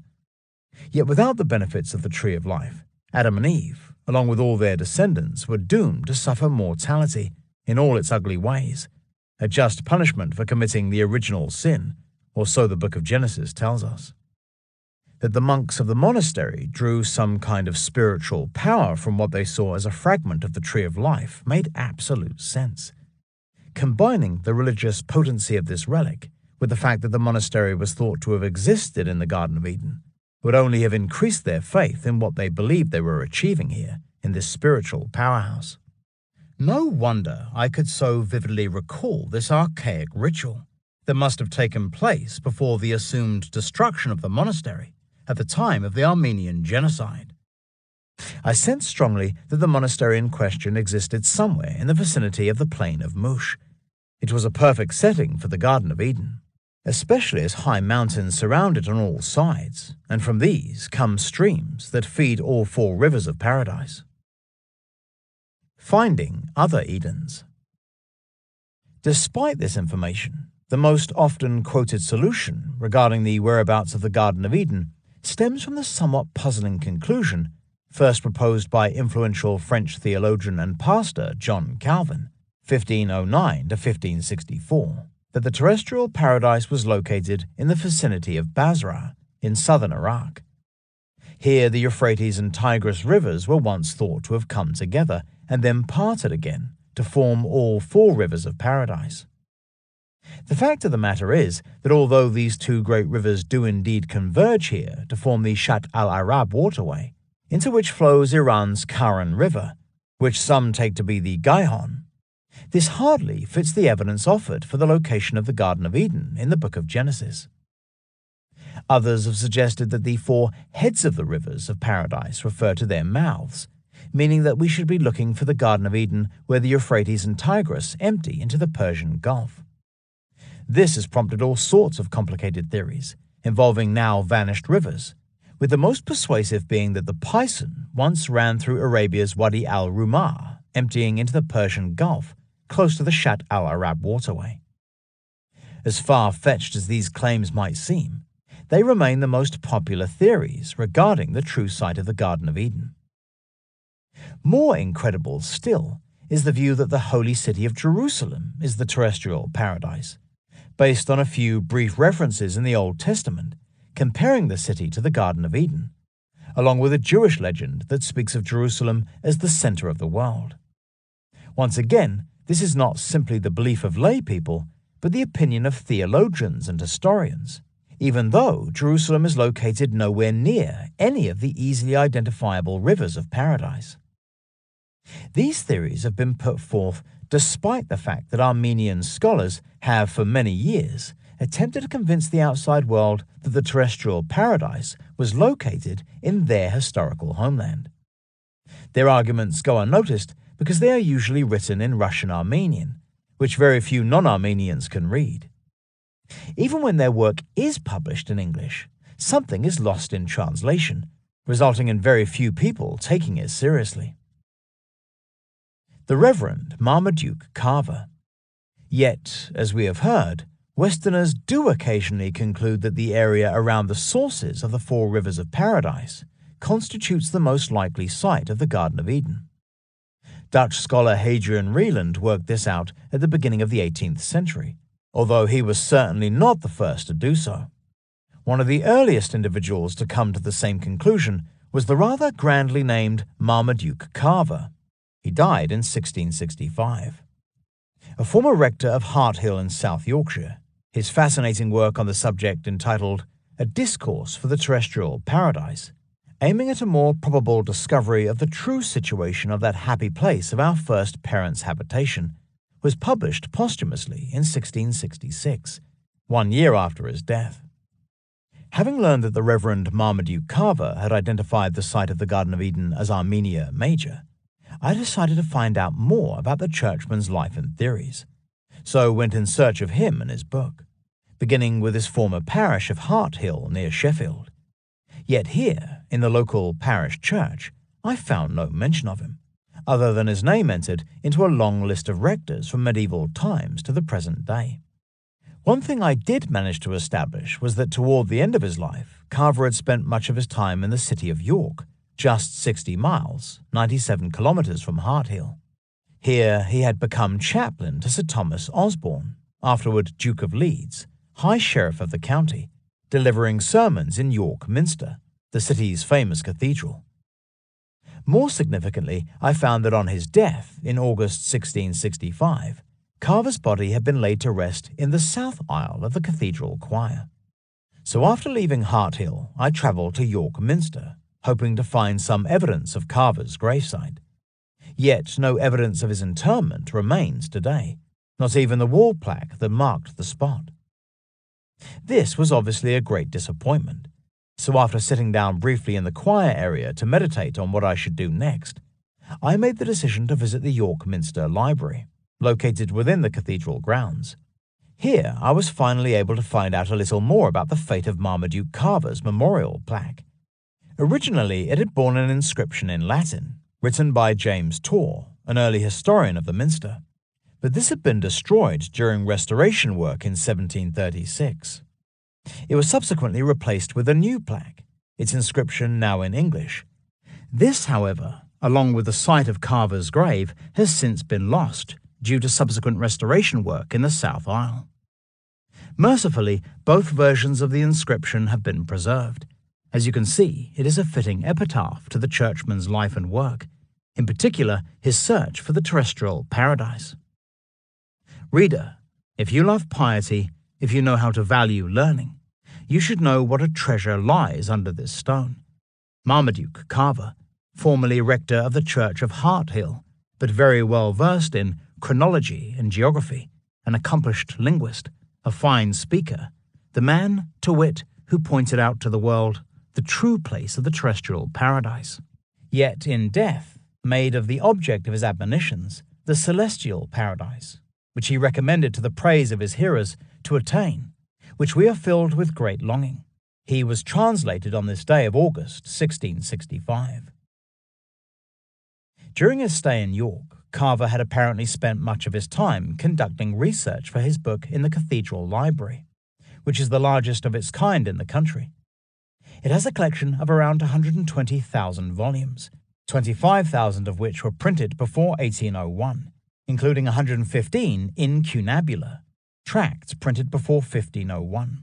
So it seemed only fitting that I should find that the York Minster Library has 2 of the only remaining copies of Carver's book in the country. Some cunning persuasion helped overturn the library's decision not to allow me to view the title at such short notice. So I sat down, ready to read what I hoped would provide me with some valuable insights regarding the true whereabouts of the Garden of Eden. I was not to be disappointed. The Great Fire of London. The small leather-bound book placed before me on the reading desk felt very special indeed.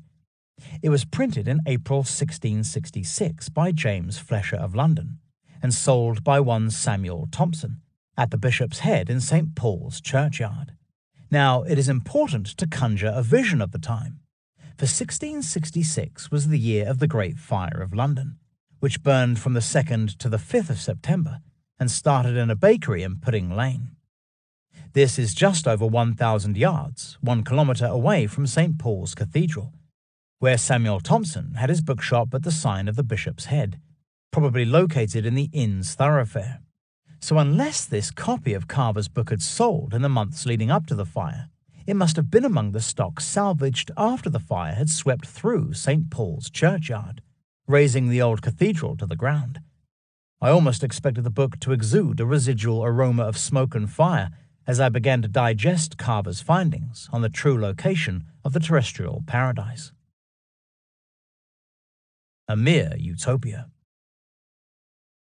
The tract's opening address, dedicated to Gilbert Sheldon, the Archbishop of Canterbury, makes it clear that the author has written the book in an attempt to dispel anti-scriptural thinking, begun in earnest by Martin Luther, 1483 to 1546, which asserts that the Garden of Eden was a mere utopia, a fiction of a place that never was, to the manifest and designed undermining of the authority and veracity of the holy text. After this, in a long foreword, Carver makes his case against the current most popular theory on the location of the terrestrial paradise, that it was located where the Tigris and Euphrates rivers converge in lower Mesopotamia. A view held, he says, not only by Calvinist reformers, but also by some Papist or Catholic scholars. Having successfully rebutted this theory, Carver proceeds, in a sound scholarly manner, to build a case for Eden being located in Armenia Major, now part of eastern Turkey. Significantly, he explores ancient evidence suggesting that the Euphrates, Tigris, and Araxes rivers all derive from the same source. This, he says, was a single fountain in the forests of Armenia, situated in the vicinity of a lake known anciently as Thonitis or Thospotes, called also Arianius or Arcisa, all names usually associated with Lake Van. Carver cites the belief of various classical writers, including Strabo and Pliny, that some kind of proto-river, the true source of the Tigris, emerged from a primordial fountain, then discharged into the Thospotes or Lake Van, its waters so rapid, so powerful, that they did not mix with those of the nitrous lake. The proto-Tigris then re-emerged beyond the lake's southwest corner and sank down into a subterranean cave, only to reappear on the south side of the eastern Taurus Mountains, in the former Armenian province of Sophene, north of Diyarbakir. This then becomes the open source of the Tigris, which is known today as the Tigris Tunnel, or Birklein, from the Arabic Birkat al-Ain, source of the river. Carver believed it was this primordial fountain, the true source of the Tigris, that brought forth the four rivers of paradise. With this in mind, he concludes his scholarly discourse by proposing that the site of Eden, or Hedon as he marks it on the accompanying map, was to be found between Sophene and the fountains of Tigris, in the midst whereof and upon the bank of the river stood the tree of life, just about which place we see the nitrous Lake Thospotes. Cherubim with the flaming swords. Carver points out that after the proto-Tigris passes through the Thospotes, it was said by the classical writers to re-emerge in the region of Mount Niphates. This is the ancient name for Nimrut Da, the volcanic caldera situated just beyond Van's western shoreline. Having concluded that the Fountain of Paradise lay between here and Sophene, or immediately south of the plain of Mush, he proposes that the cherubim, which God set up to guard the tree of life with flaming swords turning every way, were in fact the flashings issuing out of some lakes. This is a very clever solution. Such flashings might easily describe the volcanic activity attached to Nimrut Da, which has erupted periodically since ancient times, the last being in 1891, when the summit started vomiting forth flames and lava, destroying the villages at the base of the mountain.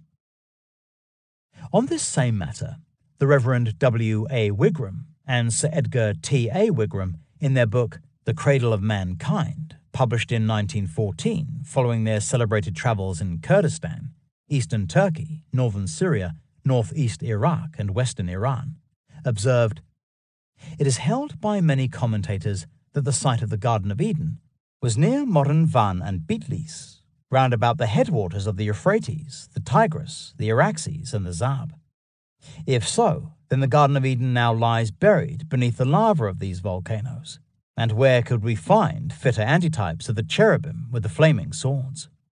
It is unlikely that the Wigrams were aware of Carver's work when they wrote their book.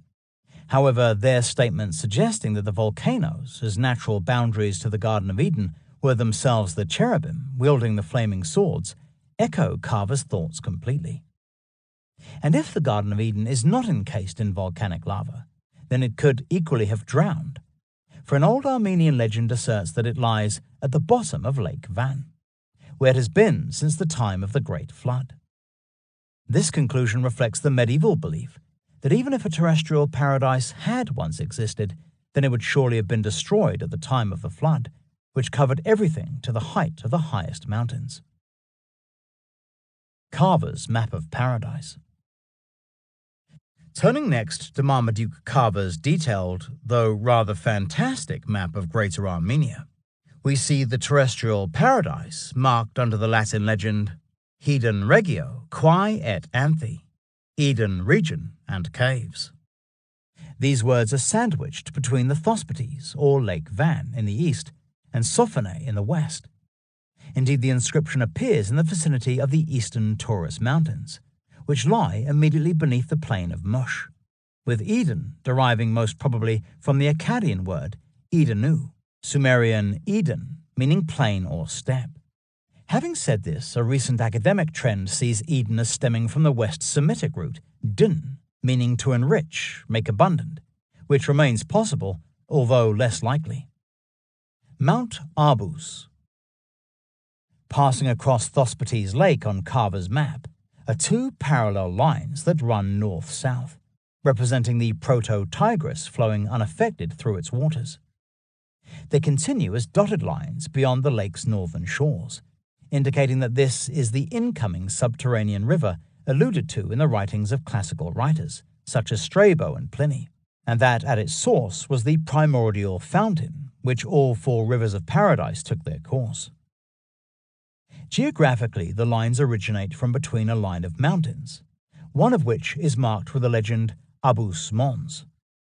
Abus Mons, or Mount Abus, also spelled Monte Abbas or Abba, is mentioned in the works of both Pliny and Strabo, the latter of whom writes that from its summit flow both the Euphrates and the Araxes, the former towards the west and the latter towards the east.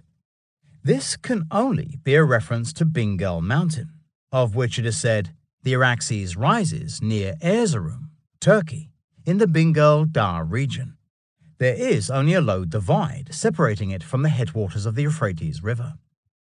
We should recall that Bingöl was the center of the obsidian trade in the Armenian highlands in the Proto-Neolithic Age, and can also be identified with Galaxas Ut, or Paxray, the Wolfstone mountain of Armenian folklore.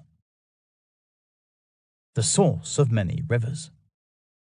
Dutch scholar of Semitic studies, Martin Theodor Houtsma, 1851 to 1943, in the Encyclopedia of Eden, made it even clearer in 1927, when he wrote, "No fewer than 6 important watercourses rise in this erosion, i.e. Bingöl Mountain's innumerable glacial pools, in which Armenian tradition, for this reason, places the site of the biblical paradise.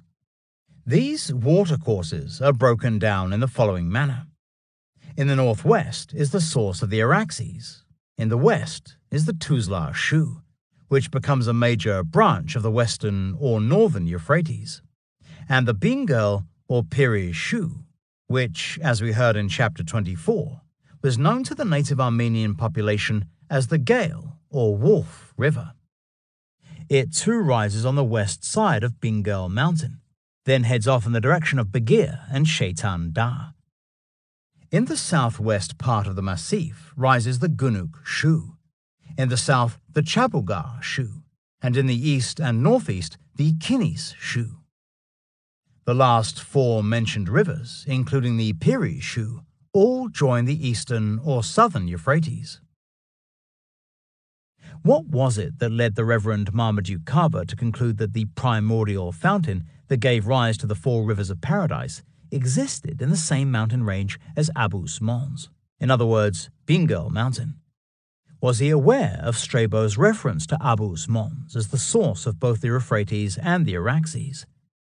It is possible, although if this were the case, then surely he would have mentioned it. More likely is that it was quite simply an intuitive decision, based on whatever evidence he had in hand when he came to write his fascinating book. Strangely, Carver does not identify the Gihon with the Araxes, nor does he associate the greater Zab with the Pison. Instead, he sees major waterways that split away from the Tigris and Euphrates as evidence for the existence of these other two rivers. The Pison, for instance, he has entering neighboring Persia and linking eventually to the Indus, one of the longest rivers in Asia. Yet this vagueness should not detract from Carver's remarkable insights into the geographical location of the Garden of Eden, and we are by no means finished with his findings quite yet.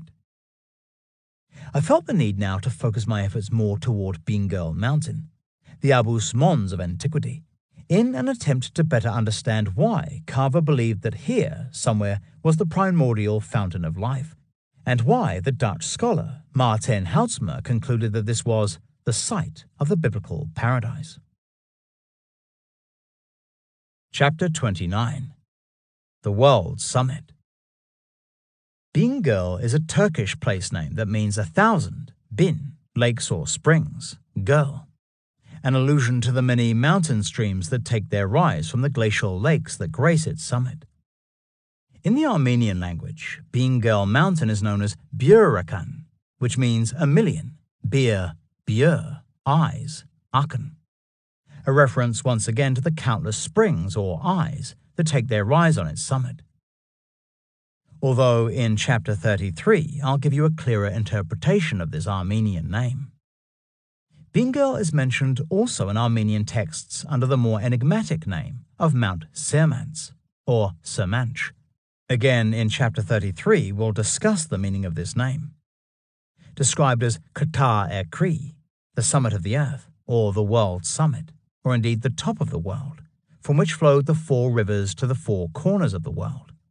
Bingöl was also a place of the gods, the habitation of mythical beings identified almost certainly with the Peri of Kurdish and Persian folklore. The region's population until the early 20th century were mainly Armenians, Kurds, Turks, Yazidi, and Kazilbash, Alevi, the last two being ethno-religious groups, quite separate from the others mentioned here.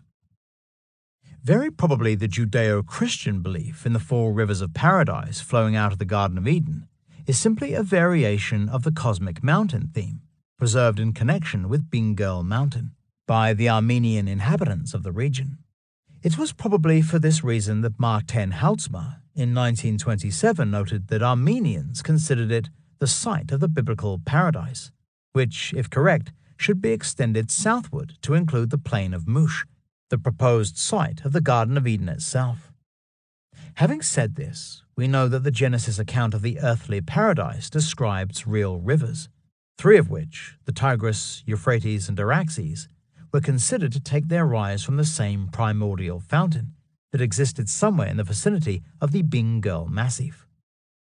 Only one of the rivers, the Pison, remains somewhat an enigma, even though the Assyrian Church, as we heard in Chapter 27, identifies it with the greater Zab, which rises in the mountains southeast of Lake Van. The Pison River. New evidence. Having said this, compelling evidence suggests that the Pison was also once seen to take its rise on Bingöl Mountain, and is to be identified with the Piri Shu, or Gale River. This flows initially westward, before turning south to merge eventually with the eastern Euphrates, just north of the ancient fortress town of Kar-Put, thought to be Kako-Theo-Serta, the lost capital of Sophene. This connection between the Pison River and the Piri Shu is recorded in a book written in 1870 by German cartographers Wilhelm Strecker and Heinrich Kiepert. It examines the geography of the Anabasis, a 7-volume work penned by Greek professional soldier and writer Xenophon, around 430 to 354 BC. He marched with the 10,000 Greek mercenaries hired by Cyrus the Younger, who sought to wrest the throne of Persia from his brother, the king Artaxerxes II. The route of the 10,000, as they are known, to and from the Battle of Cunaxa, on the banks of the Euphrates, some 45 miles, 72 kilometers north of Babylon, took them through Colchis, modern Georgia, Armenia, and Mesopotamia. The identity of the rivers, towns, and cities Xenophon describes encountering on his two-way journey has been the subject of debate among scholars for hundreds of years. The 10,000 are known to have marched through the foothills of the Bingöl Massif, and discussing the sites they might have encountered, Strecker and Kiepert make the following observation. The native people spoke to on my trips to Armenia Major call this river, i.e. the Piri Shu, Pi-Shon, and see it as a river of paradise, which they say lies on Bingöl Mountain. That this is not an arbitrary adoption of modern times is proved by the ancient Armenian writer who indicates the existence of a Castel Pi-Shon in Sophene, probably identical with the area between the two Euphrates. The superscript number 1 after the word mountain in the original text refers the reader to the base of the page. Here we understand that, although the inhabitants of the region assert the Piri Shu to be the Pi-Shon, the authors have been unable to verify this claim among the works of the Armenian writers. This is a shame. Yet we are still left with the tantalizing possibility that the Piri Shu is the Pison, even though this new information is unlikely to constitute a major challenge to the greater Zab's claims to being the self-same river. As stated in chapter 27, the word of the ancient Assyrian Church should not be taken lightly, especially as the Armenian Church seems to have a tendency to move around holy places. The case of the Ark's place of descent being a prime example, discussed in chapter 30. Having said this, the fact that the Armenian population of Armenia Major believed that the Piri Shu was the Pison now links the sources of all 4 rivers of paradise with the area around Bingöl Mountain, which we should not forget was known in Armenian tradition as Ktar-Kri, the summit of the earth, its waters carrying the 4 rivers to the 4 corners of the world. Fountain of Life. Quite independent of Judeo-Christian tradition, Muslim Kurds revere Bingöl Mountain as the site of another heavenly paradisiacal fountain of great renown. Here is to be found Ma'ul Hayat, the fountain of life, the waters of which can rejuvenate youth and provide everlasting life.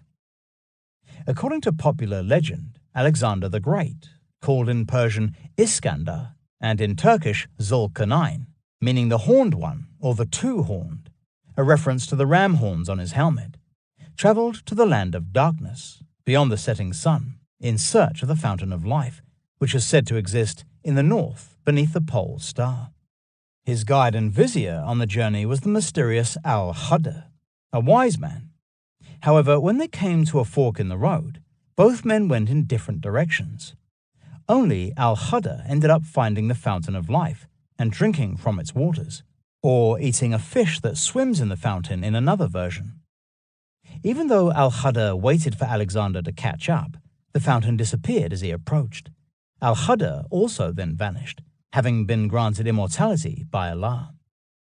Although the Persian and Turkish accounts of Alexander's journey do not mention Bingöl by name, local Kurdish folklore does. Its version of the story tells how Alexander, with deep wounds and pains in his body, went in search of the Abi Hayat, the waters of life, which he found in the vicinity of Bingöl Mountain, named Jabal-e-Chur. Here he either drinks or bathes in its waters, an act that cures his ailments.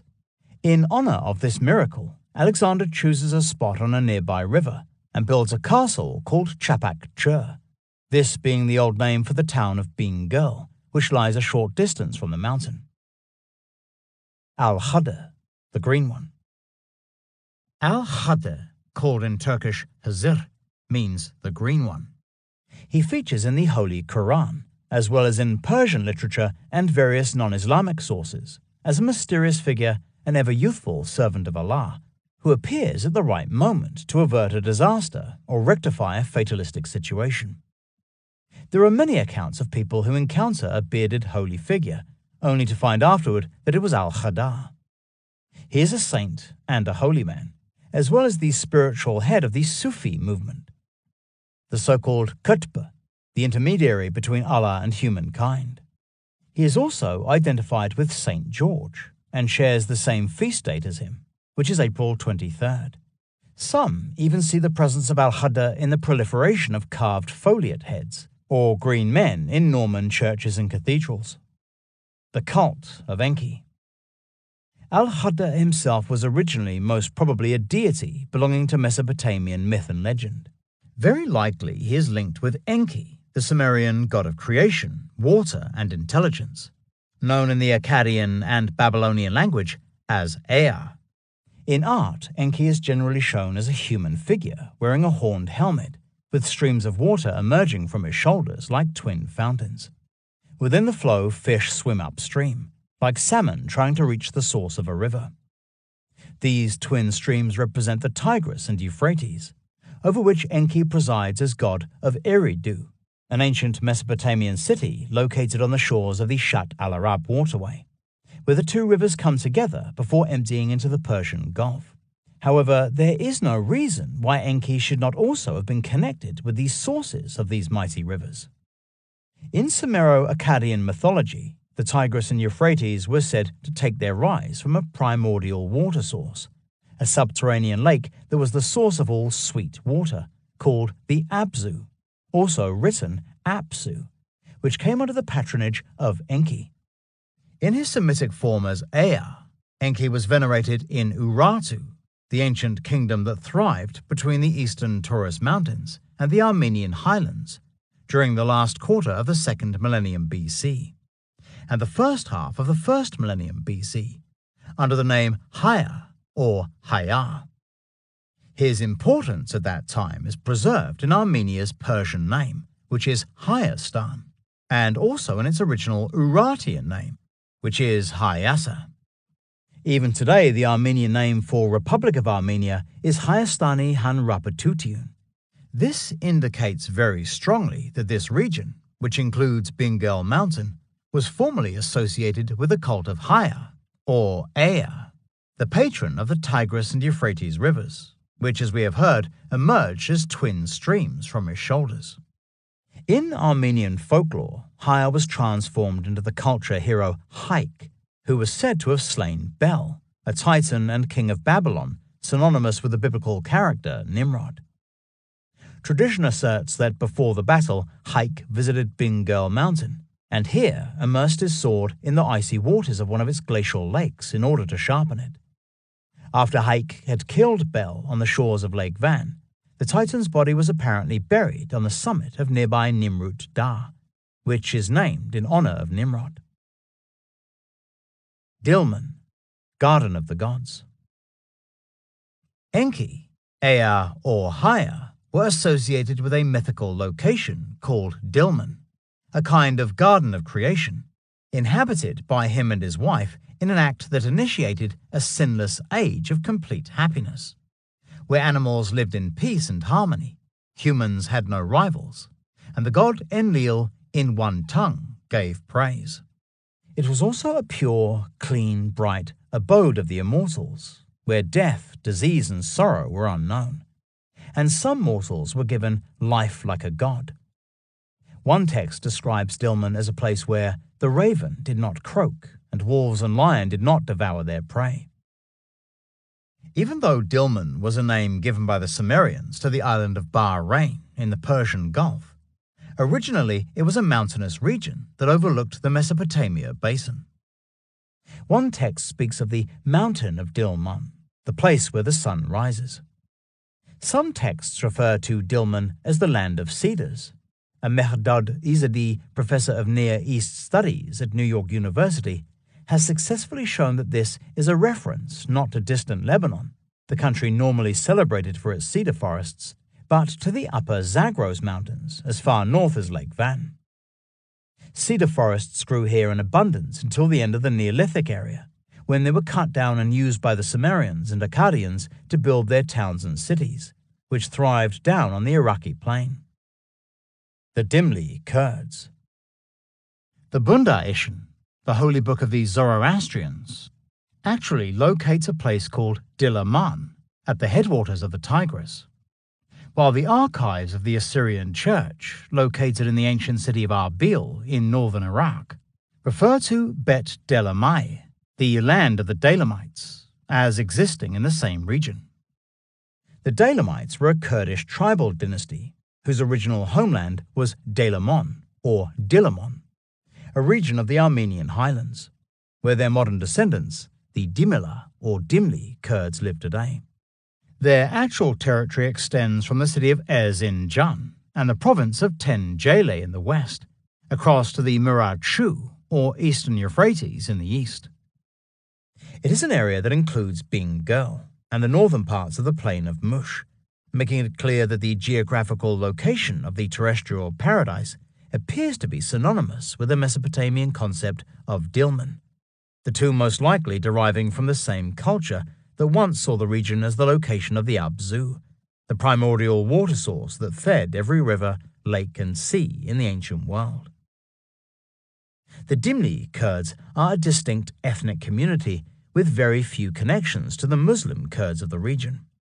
They have their own language, called Zaza, or Gurani, and belong to a very ancient religion called Alevi, also known as Kizilbash, meaning redheads, a reference to their distinctive red headgear.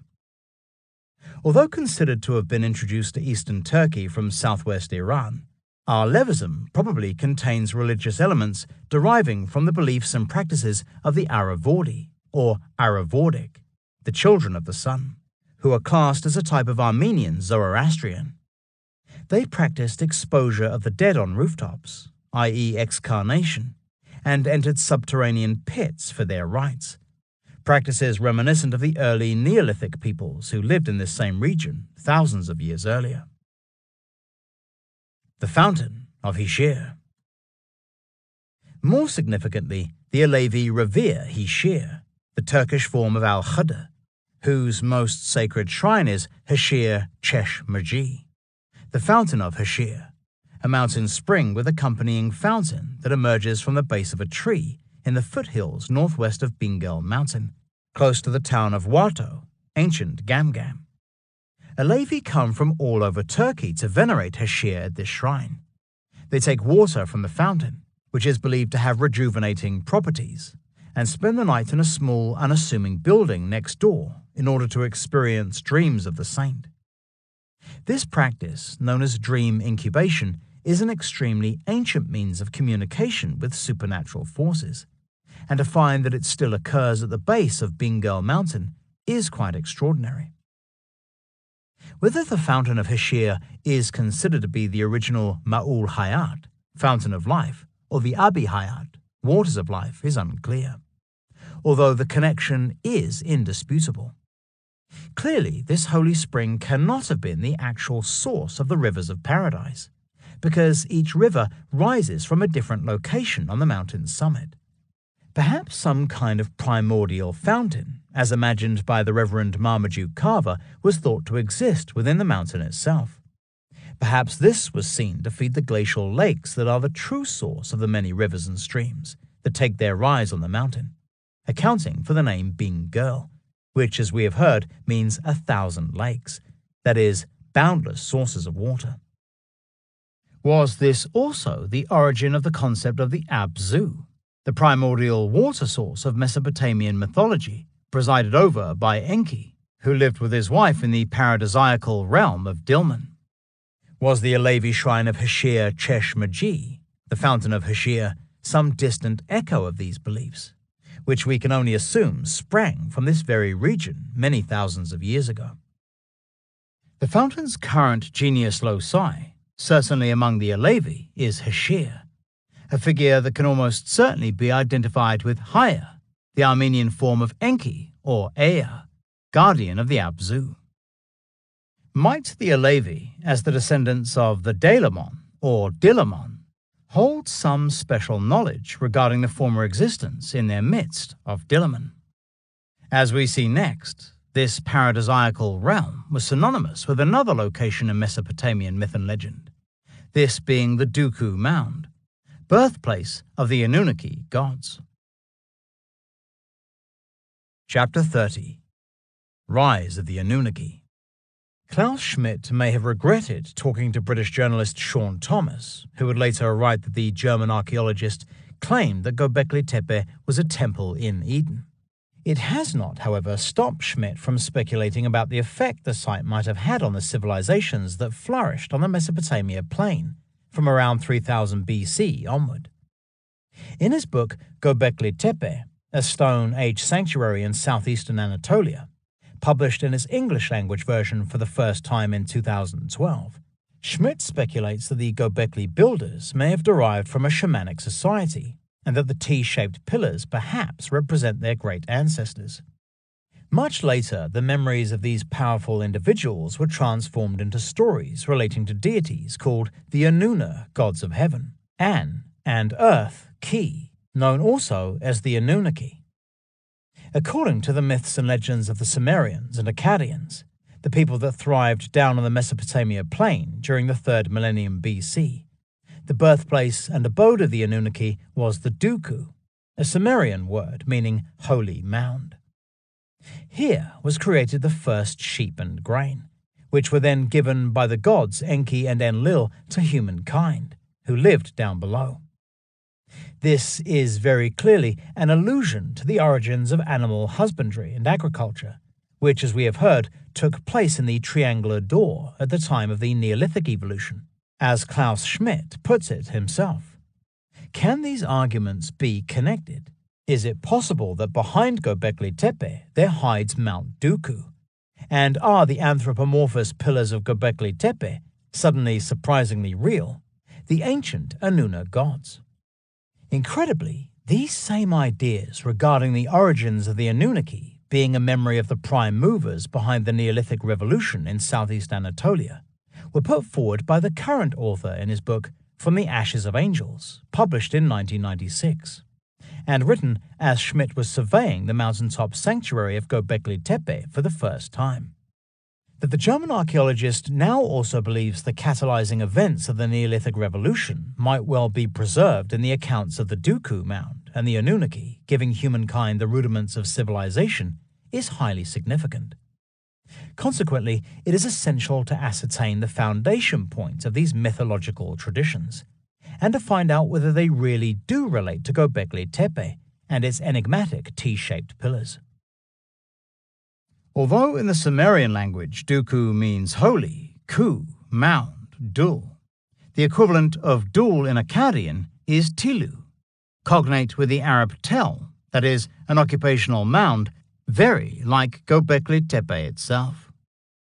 In fact, Mesopotamian scholar Jeremy Black thinks it likely that, as a mythological concept, the Duku was seen as a prototype of the many tels found scattered across the Mesopotamian plain, many of which would already have been abandoned, even by the commencement of the Sumerian and Akkadian civilizations in the 3rd millennium BC. Just a riffle through the dirt and soil of any occupational mound very quickly produces potsherds, worked flints, and even human remains, which might easily have been seen as material evidence of the former presence on Earth of the gods. The existence of these tels is most likely the root behind not only the Duku mound of Sumerian mythology, but also the prime evil mounds featured in the myths and legends of other ancient civilizations, where they are seen as the first built structures to occupy the earth, those that feature in ancient Egyptian texts as the foundation points of pharaonic civilization being prime examples. The Duku was therefore a prime evil mound, the place of origin of the earliest ancestor gods, built where earth and heaven come together. These ancestor gods were so old that when eventually superseded by later deities, they were seen to have withdrawn into a nebulous world existing within the mound itself, which thereafter acted as a conduit into this netherworld known as the Kur.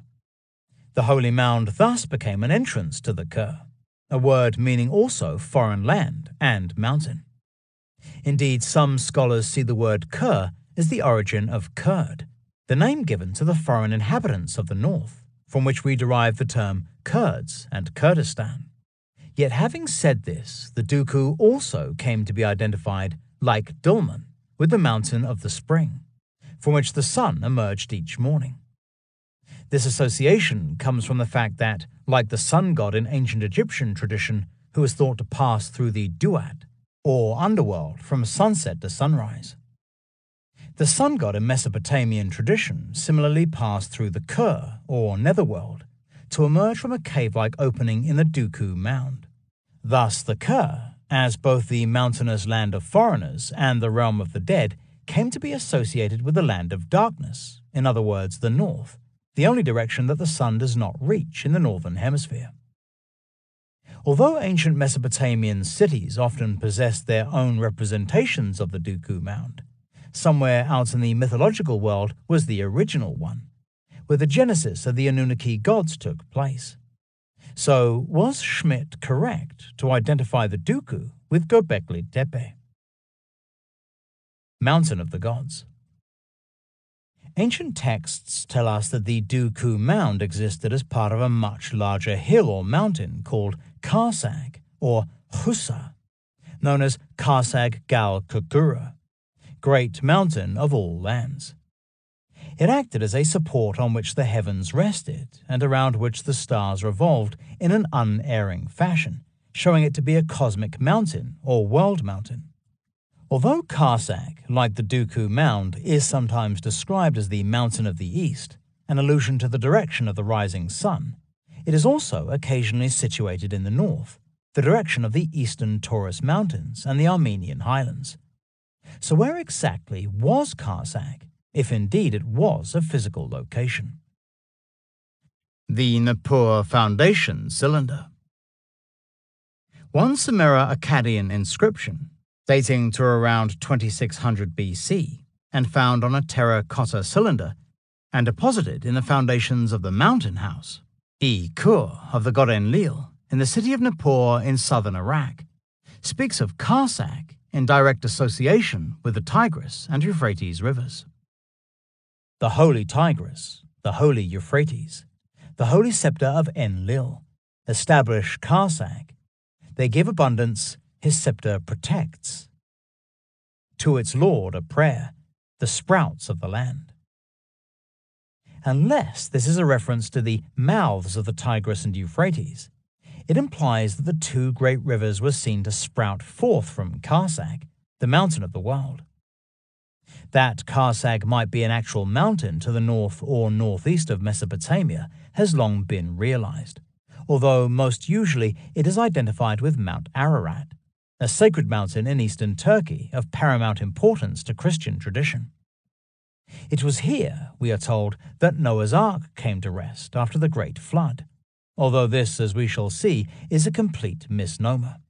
The original Genesis account says only that the ark came to rest on the mountains of Ararat, Genesis chapter 8, verse 4, a reference to the kingdom of Ararat. This is the Hebrew name for Urartu, which appears in Assyrian and Babylonian literature for the first time around the 13th century BC. At its height, Urartu stretched from the eastern Taurus Mountains in the south all the way to the Caucasus Mountains in the north, with its main heartland being in the region of the Armenian highlands and Lake Van. Never does the Bible allude directly to Mount Ararat. Yet this has not stopped overzealous clergy members, theologians and scholars identifying the so-called place of descent, where Noah's Ark made landfall, with the tallest mountain in Armenia, which is Mount Masis, popularly known today as Mount Ararat. Mount al-Judi. Mount Masis is unquestionably a mountain very sacred in Armenian tradition, and evidence of human activity here goes back to prehistoric times. Yet nothing before the 5th century AD associates it with the story of Noah's Ark. Indeed, the inhabitants of the region point out another mountain is the true place of descent. This is Mount al-Judi, the modern Judea, close to the Turkish-Syrian border. At the foot of the mountain is the town of Jizre, which tradition asserts is the site of Thimanin, a settlement established by Noah and his family after leaving the ark. Mount al-Judi is the place of descent recognized by Babylonian Jews, Christians of the Assyrian Church, Muslims, as stated in the Holy Quran Surah 11, Ayah 44, Yazidis, a Kurdish angel-worshipping religion, and Chaldeans, a reference to the peoples of northern Mesopotamia. This same mountain is asserted to be the landing place of Noah's Ark by Berosus, a Babylonian historian around 250 BC, and Abydenus, a Greek historian around 200 BC, who stated that inhabitants thereabouts scraped the pitch off the planks as a rarity and carried it about them for an amulet, while the wood of the vessel was used against many diseases with wonderful success.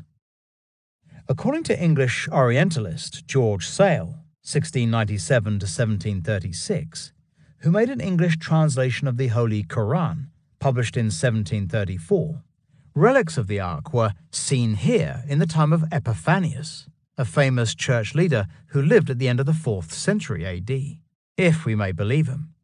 And we are told the Byzantine Emperor Heraclius, who ruled AD 610 to 641, went from the town of Thamanin up to the Mount al-Judi and saw the place of the ark. Sell mentions also that there was once an ancient monastery on the summit of Mount al-Judi, which was destroyed by lightning in AD 776. After this time, belief that the mountain was the place of descent declined, its place taken by Mount Masis, called by the Turks Ara-Da, and by the Christians Mount Ararat. The switch to Mount Masis.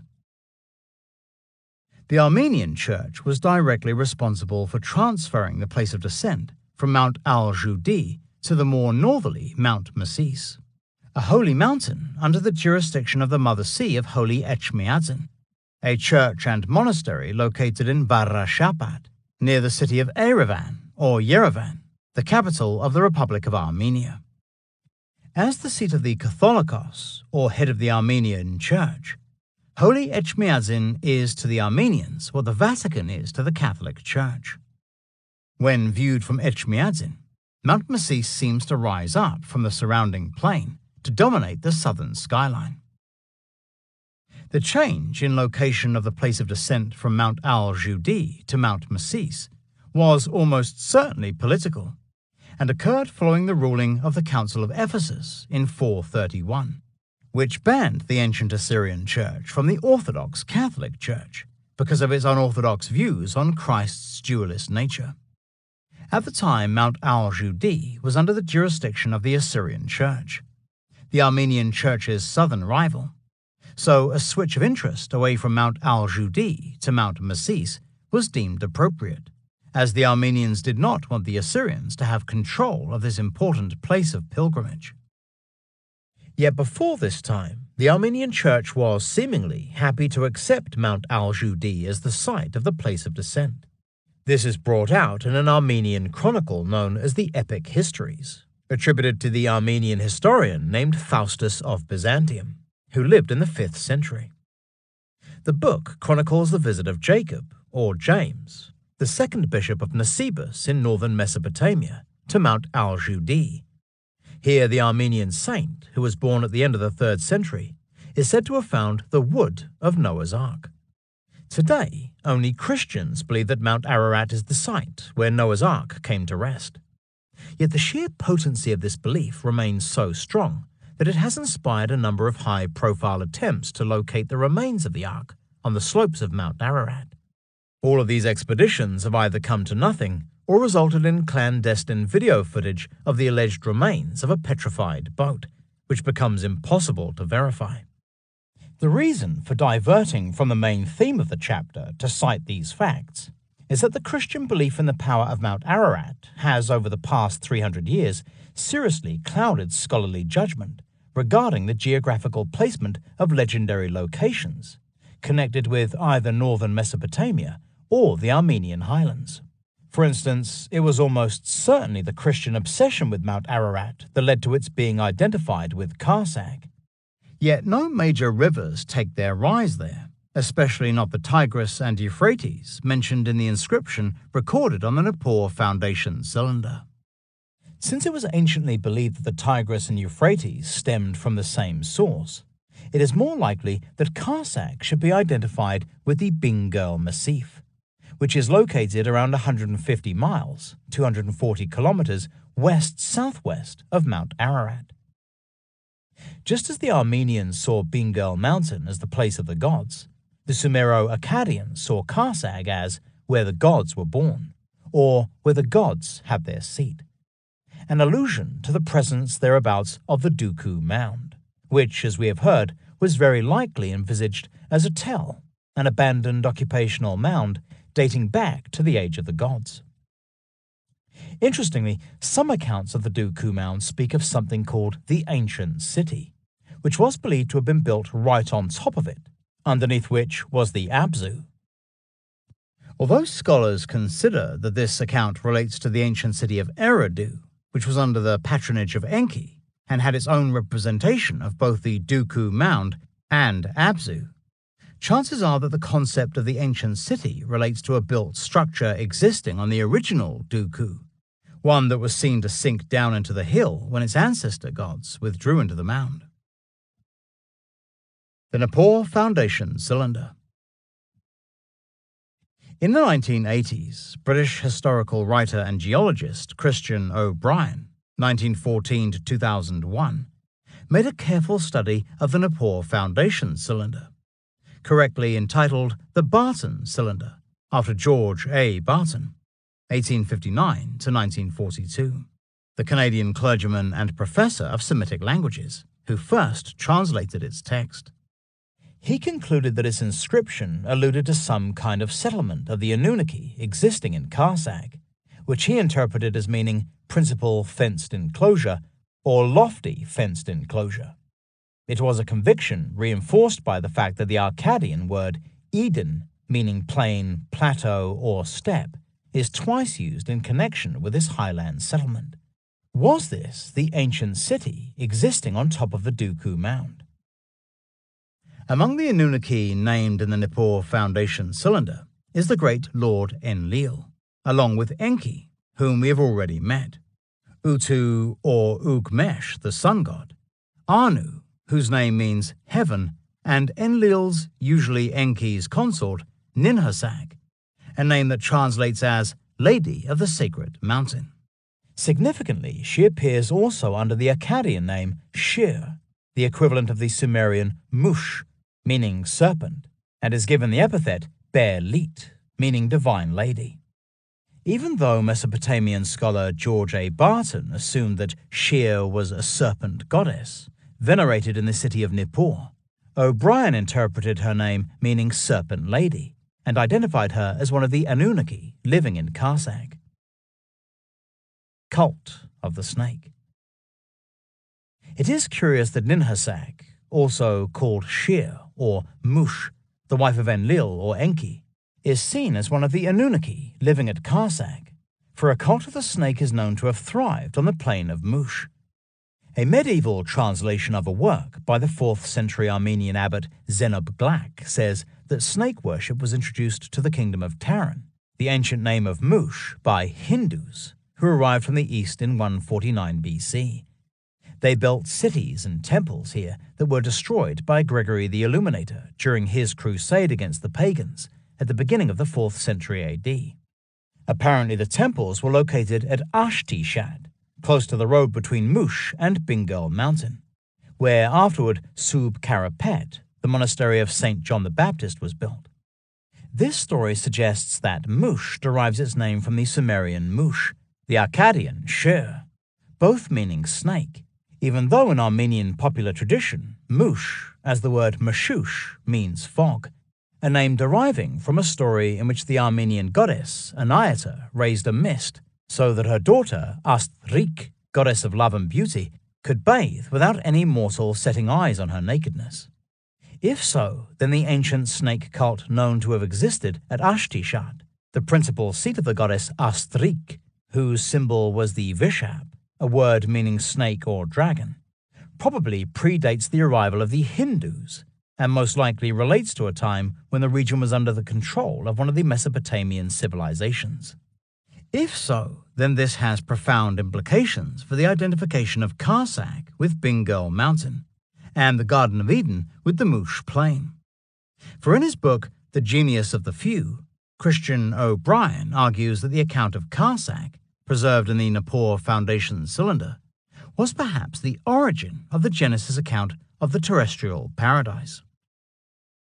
The parallels between this epic account and the Hebraic record of the Garden of Eden are highly convincing.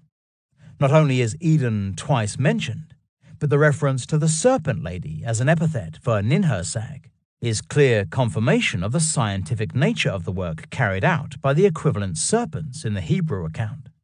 We shall meet with those serpents of Hebrew tradition shortly, but for the moment it is important to explore O'Brien's conclusions regarding Karsak's identification as the original Garden of Eden. He located this mountain settlement of the Anunnaki not at Bingöl Mountain in the Armenian highlands, but at Mount Hermon, modern Jabal al-Sheikh, Mountain of the Chief, which forms part of the Anti-Lebanon range and straddles the border between Syria and Lebanon, extending as far south as the Israeli-occupied Golan Heights. No cedar forests. O'Brien identified Mount Hermon with Karsak primarily because the text associates it with cedar forests. So even though the Sumero-Akkadians located their world mountain in the north-northeast, or even the east of what is today Iraq, O'Brien chose to place it in the extreme west, the direction of Lebanon's celebrated cedar forests, because, in his opinion, there were no cedar forests in the Zagros Mountains. Yet, as we have heard, cedar forests existed in abundance throughout the Zagros Mountains at the start of the Sumerian and Akkadian civilizations. So thorough, however, was their extermination that much later scribes interpreted references to cedar forests in ancient texts as alluding to Lebanon in the far west. This was simply because the scribes were not aware that cedar forests had once existed in the mountains to the north and northeast of their kingdoms. As a consequence, some versions of the famous Epic of Gilgamesh have its hero embarking on his quest for the plant of immortality and ending up in the vicinity of Lake Van and the Armenian highlands, while others have Gilgamesh in Lebanon, traveling as far as Mount Hermon. If Karsak is to be geographically placed anywhere, then it is going to be in the direction of the eastern Taurus Mountains and Armenian highlands, close to Lake Van. What is more, if Karsak really was established where the Tigris and Euphrates sprouted forth, as the Nippur Foundation cylinder suggests, this locates it in the vicinity of the Bingöl Massif, making it the true place of the gods, in both Armenian and Mesopotamian tradition. Here, too, was the site of the terrestrial paradise, which O'Brien was almost certainly right to identify with Karsak, and thus the Dooku Mound, where the Anunnaki lived and were first created. Whether or not Gobekli Tepe can claim some credit as the original inspiration behind the Dooku Mound, as Klaus Schmidt surmises, remains to be seen. Undoubtedly, it would have had some influence on the development of the various myths featuring the Dooku Mound, just in the same manner that the story of the first sheep and grain created on the Dooku Mound and given by the Anunnaki to humankind is an abstract memory of the introduction of animal husbandry and sedentary farming in the Triangular Door. Having said this, the vision of the Dooku as an abandoned tell, situated in a hilly or mountainous environment, on which was built the ancient city, fits Gobekli Tepe perfectly. So in summary, we can say that the concept of the Dooku, as handed down across the millennia until it became a feature in the cosmological world of the Sumerians, Akkadians, and later Babylonians and Assyrians, most likely constituted an amalgam of sites that included Gobekli Tepe in the Triangular Door, and another now lost site in the vicinity of Bingöl Mountain in the Armenian highlands. So who exactly were the Anunnaki, and what were they doing in the terrestrial paradise, where in biblical tradition Adam and Eve were placed after being created by God? As we see next, in Mesopotamian tradition it was not God, but the Anunnaki who were responsible for the creation of the first humans. Chapter 31. The Making of Humankind. As to who the Anunnaki might have been, we shall learn soon enough, and as to what they were doing in the terrestrial paradise, the answer is clear. Karsag, Eden, and Dilmun, as geologist and writer Christian O'Brien suspected, are all one and the same. And in Mesopotamian tradition, it was here that the Anunnaki are said to have made humankind. One story in particular talks about mythical beings called the Ajiji being burdened with labor by their masters, the Anunnaki, and rebelling, only to be replaced by human beings. The account appears in the myth of Atrahasis, the Assyrian flood hero, where we find the Ajiji being told to dig a watercourse in a paradise seen in terms of a garden. The environment is actually very similar to the setting imagined by Christian O'Brien in his own translation of the Nippur Foundation cylinder. The creation of man. After 3,600 years of digging out the Tigris and Euphrates riverbeds to create water channels, seen as the lifelines of the land, the Ajiji decide they are not going to suffer this toil any longer, and so rebel against the Anunnaki, who are under the leadership of Enlil, the old Babylonian and Assyrian form of Enlil. Apparently, they set fire to their tools and lay siege to Kur, Enlil's mountain house, where the other Anunnaki are also to be found. On learning why exactly the Ajiji are up in arms, the Anunnaki Council decides to make the first humans in order to carry out all further manual work on behalf of the gods. The humans are created by the Anunnaki through the intervention of far-sighted Enki and some other Anunnaki. To achieve this, the god Ilawela, who had intelligence, the god Kingu in other accounts, is sacrificed, and the Anunnaki immerse themselves in his blood to purify themselves. Enki then provides clay to the womb goddess Nintu, also called Mami, who calls upon more womb goddesses to start molding together the blood of the god to create the first human beings, to bear the yoke, to bear the load of the gods. From the god's flesh, a ghost comes into existence, so that the slain god might never be forgotten. In another version of the Mesopotamian creation myth, the first man is said to have been Adapa, a name reminiscent of Adam, the first man of Hebrew myth, who is molded from clay that is the color of blood. In this instance, it is not only Enki who provides clay for the creation of the first humans, but also his wife Ninhursag, who is synonymous with Nintu and Mami. Together, they mold together the blood and clay to create the likeness of the human form. Ninhursag, we must remember, is one and the same as the wise snake goddess Shur, or Mush, of the Nippur Foundation cylinder, meaning that in Mesopotamian myth, a goddess identified as a snake is involved in the creation of the first human beings. George A. Barton, the original translator of the Nippur Foundation cylinder, sensed the biblical connection with this story when he wrote, "She, Mush, was very wise. Her counsels strengthened the wise divinity of Anu, the god of heaven," a statement which reveals a point of view similar to that of Genesis chapter 3, a reference very clearly to Eve's role as the progenitor of humankind in the Genesis story. Eve, the giver of life. Strangely, in Aramaic, the West Semitic language used in the Bible lands during the first millennium BC, the word for Eve, Chava or Hava, is more or less identical to the word for snake. In Arabic also, the name Eve, Hava, means snake, although it can also mean giver of life. Life, Eve, and the serpent of temptation are ultimately bound together, reflections of each other. And if this is the case, then the fact that Eve bears correspondences with the goddess Ninhursag, Mush or Shur, the wife of Enki, is significant. Could Eve simply be a Hebrew form of this snake goddess, who was responsible for the creation of humanity, the same way that in biblical tradition Eve is considered to be the first mother of humankind? If so, then it strengthens still further the case for the Mush plain being the Garden of Eden and Bingöl Mountain being not only Karsag and the Duku Mound, where the Anunnaki lived and were created, but also the true place of the gods in Armenian tradition. Perhaps, as both Klaus Schmidt and the current author surmise, the Anunnaki are to be seen as the instigators of the Neolithic Revolution, whose memory is immortalized in the T-shaped pillars found in the various large enclosures at Gobekli Tepe.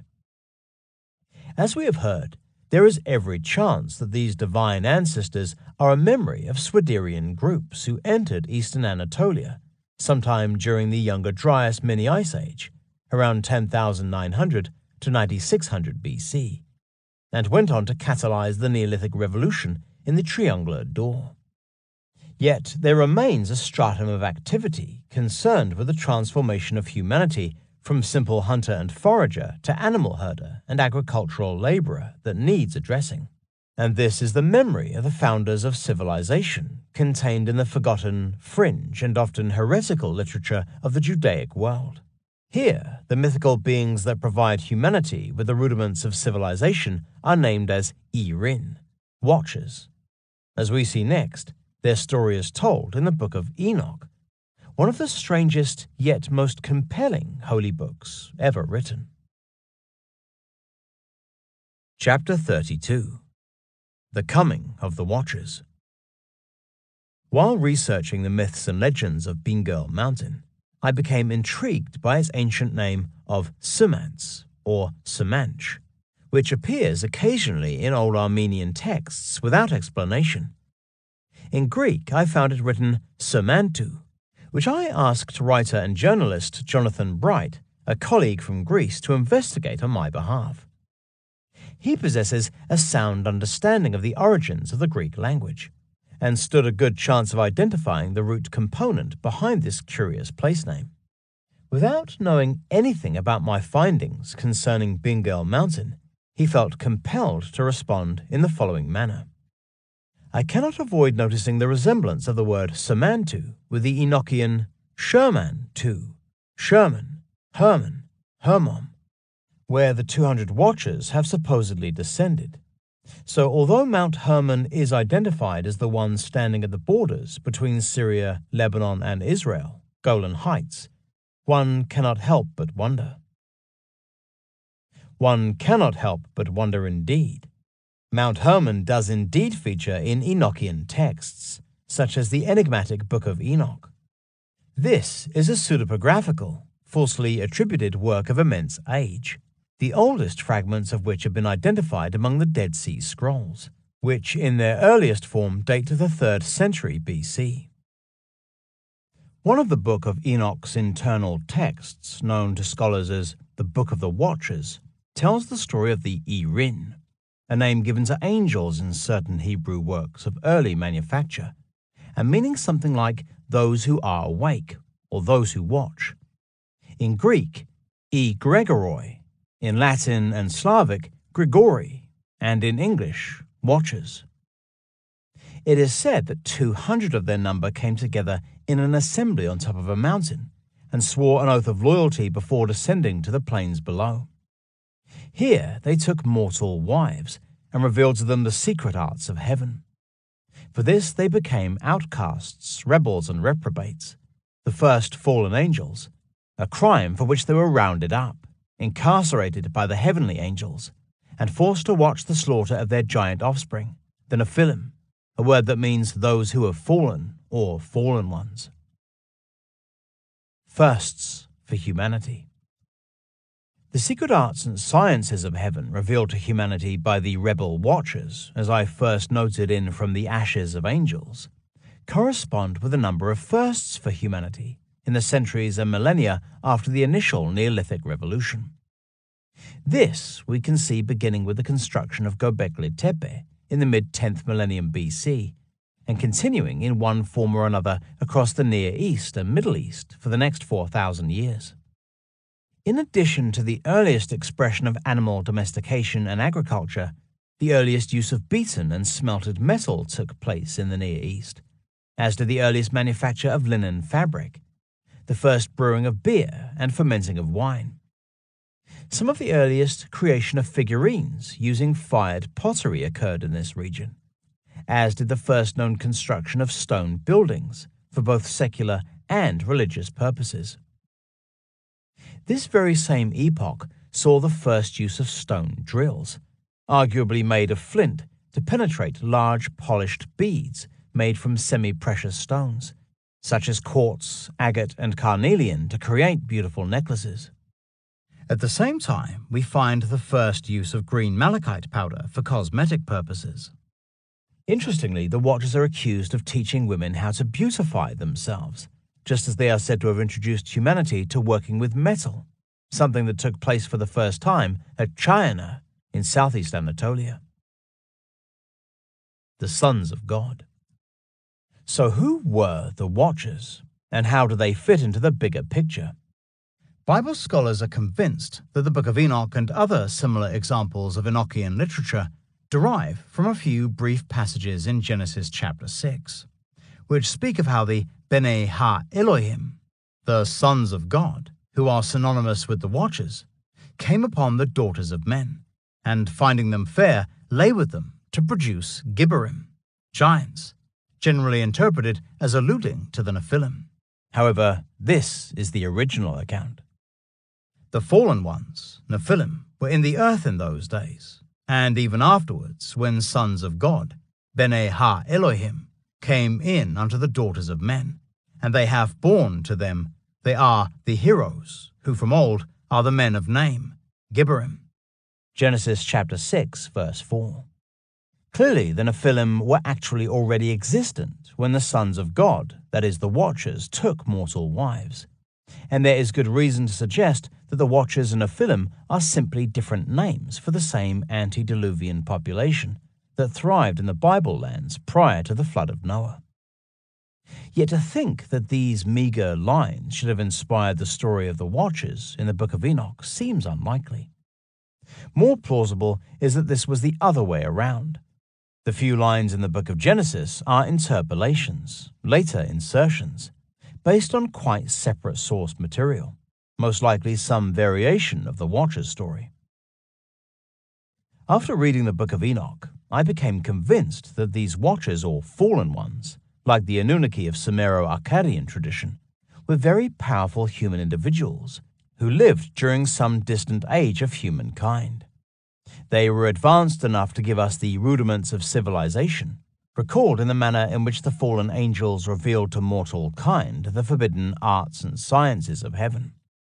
What is more, their sexual liaisons with the daughters of men expressed their quite obvious human nature, as well as their ability to co-create, in order to produce flesh and blood offspring that resembled both themselves and their mortal wives. Visage like a viper. Yet these rebel Watchers, or fallen angels, bore no recognizable wings. In Enochian literature, they are described only as tall in stature, with long white hair, pale skin, ruddy complexions, and mesmeric eyes that quite literally shine like the sun. One crucial passage in a fragmentary text known as the Testament of Amram likens the visage of one Watcher to that of a viper, suggesting a long, narrow face of apparent serpentine appearance. At other times, the Nephilim, as the offspring of the Watchers, are called Avim, serpents, while in one instance a Nephilim is described as the son of the serpent named Taba'et, with Taba'et being one of the rebel Watchers.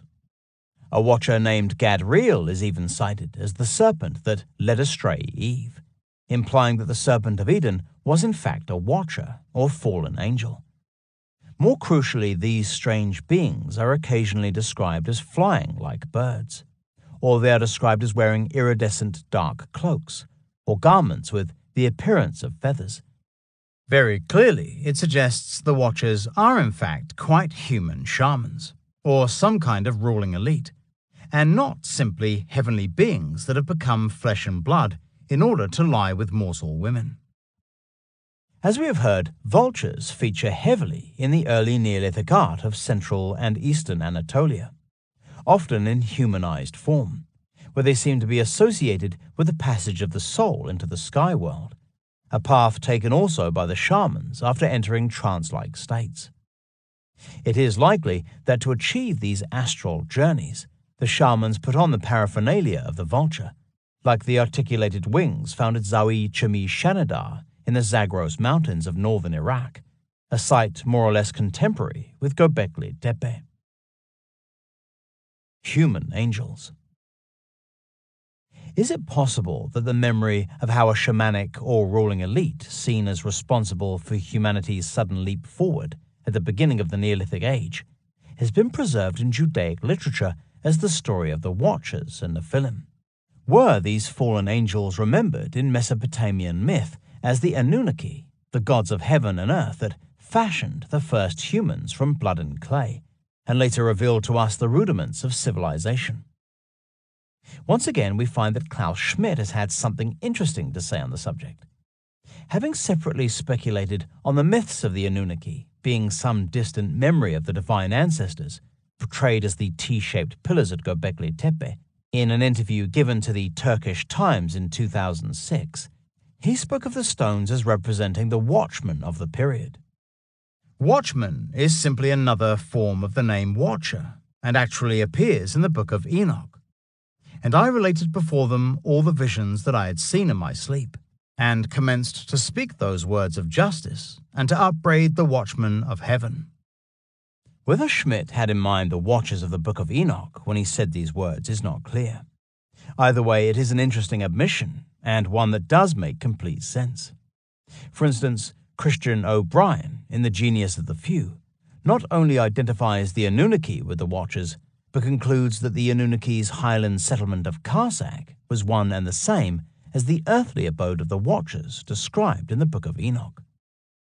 These, it must be said, were incredibly forward-thinking ideas for 1985, when his book was published, particularly as the most popular theory at the time was that the Watchers and Anunnaki were ancient astronauts who came here in rocket ships 200,000 years ago and created human beings as slave labor to mine South African gold, which was then taken off-planet. These fanciful notions continue to prosper today. However, at least now we have a realistic alternative, that with the discovery of Gobekli Tepe is becoming acceptable, even among the academic community, thanks to the very bold stance taken on the subject by scholars such as Professor Klaus Schmidt. He recognizes that stories and legends preserved in ancient texts relating to mythical beings, accredited with being the founders of civilization, could well reflect the memory of the prime movers behind the initiation of the Neolithic Revolution. So if the Watchers were, in fact, not heavenly angels, but human beings, then where exactly was their earthly abode? Where was the mountain of assembly on which the 200 rebels swore allegiance before descending onto the plains below and taking morsel wives? As we shall see next, it was certainly not where the Book of Enoch tells us, but much farther north, in a mythical realm known as the Land of Darkness. Chapter 33. Mountain of the Watchers.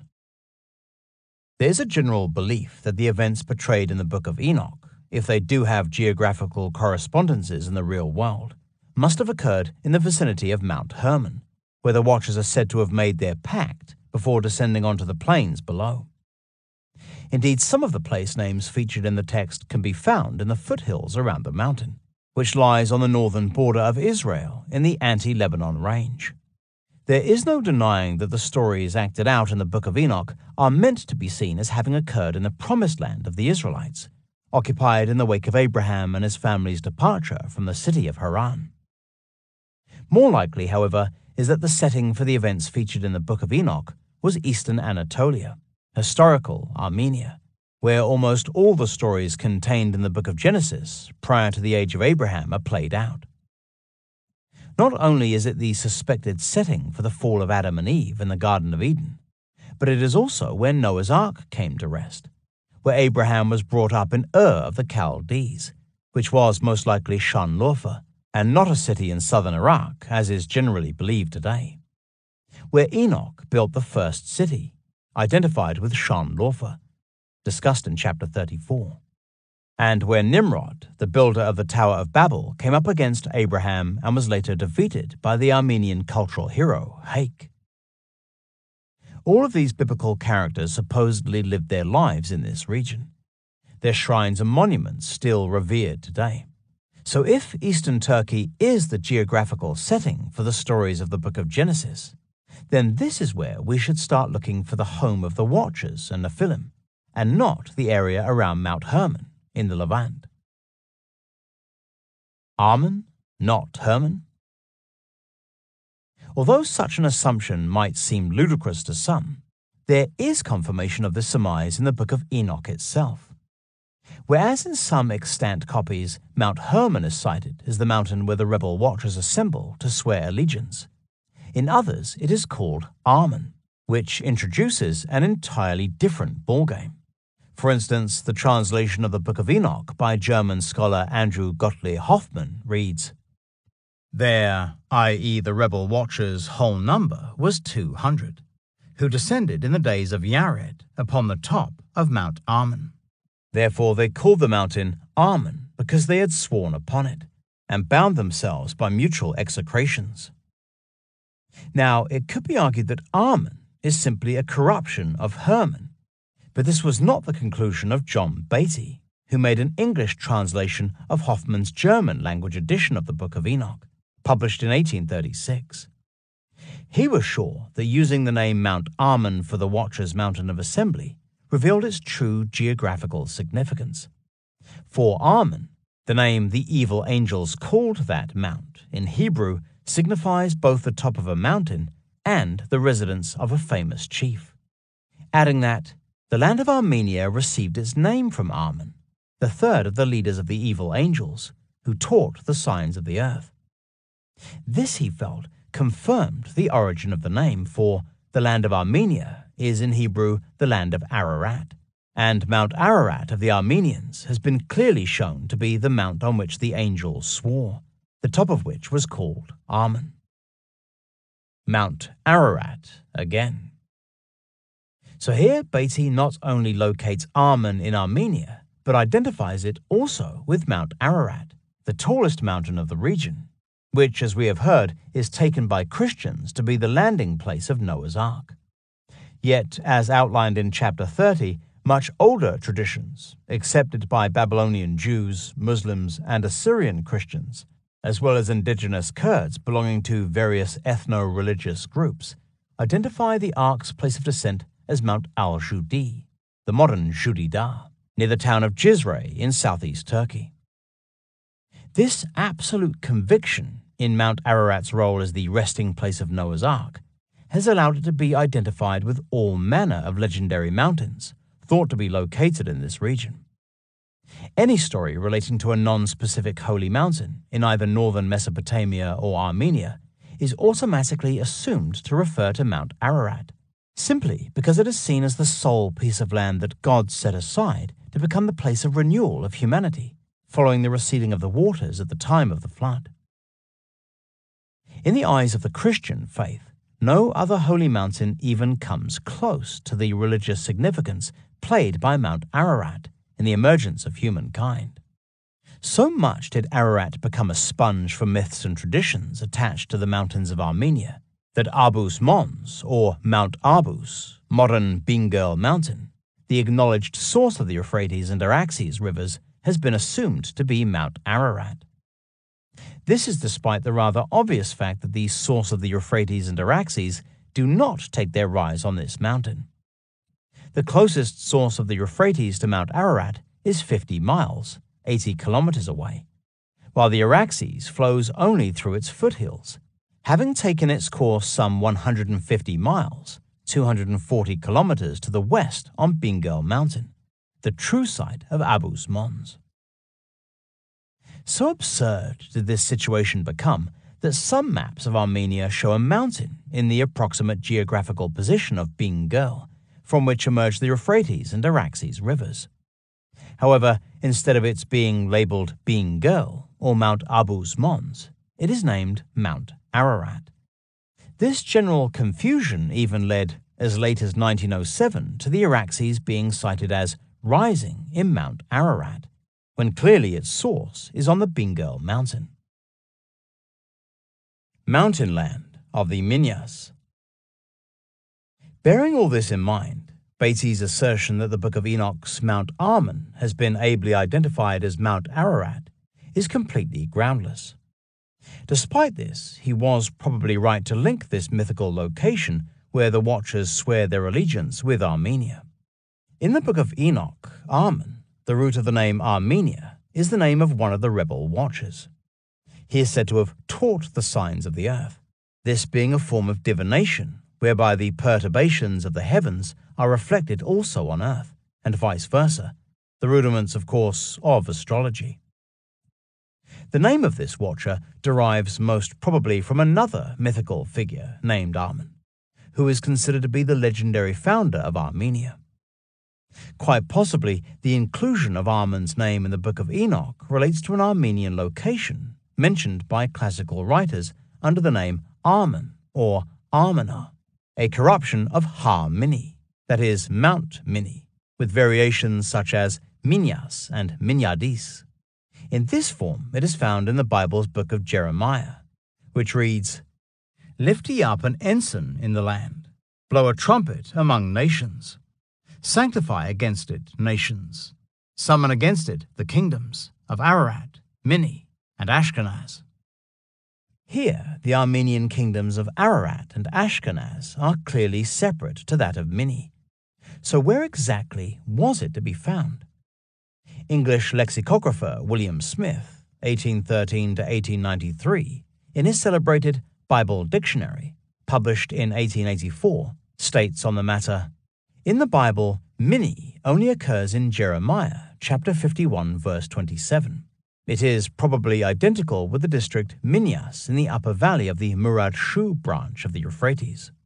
The Murad Shu, or eastern Euphrates, flows westward through the Armenian highlands and gradually turns south below the town of Varto before finally entering the plain of Mush.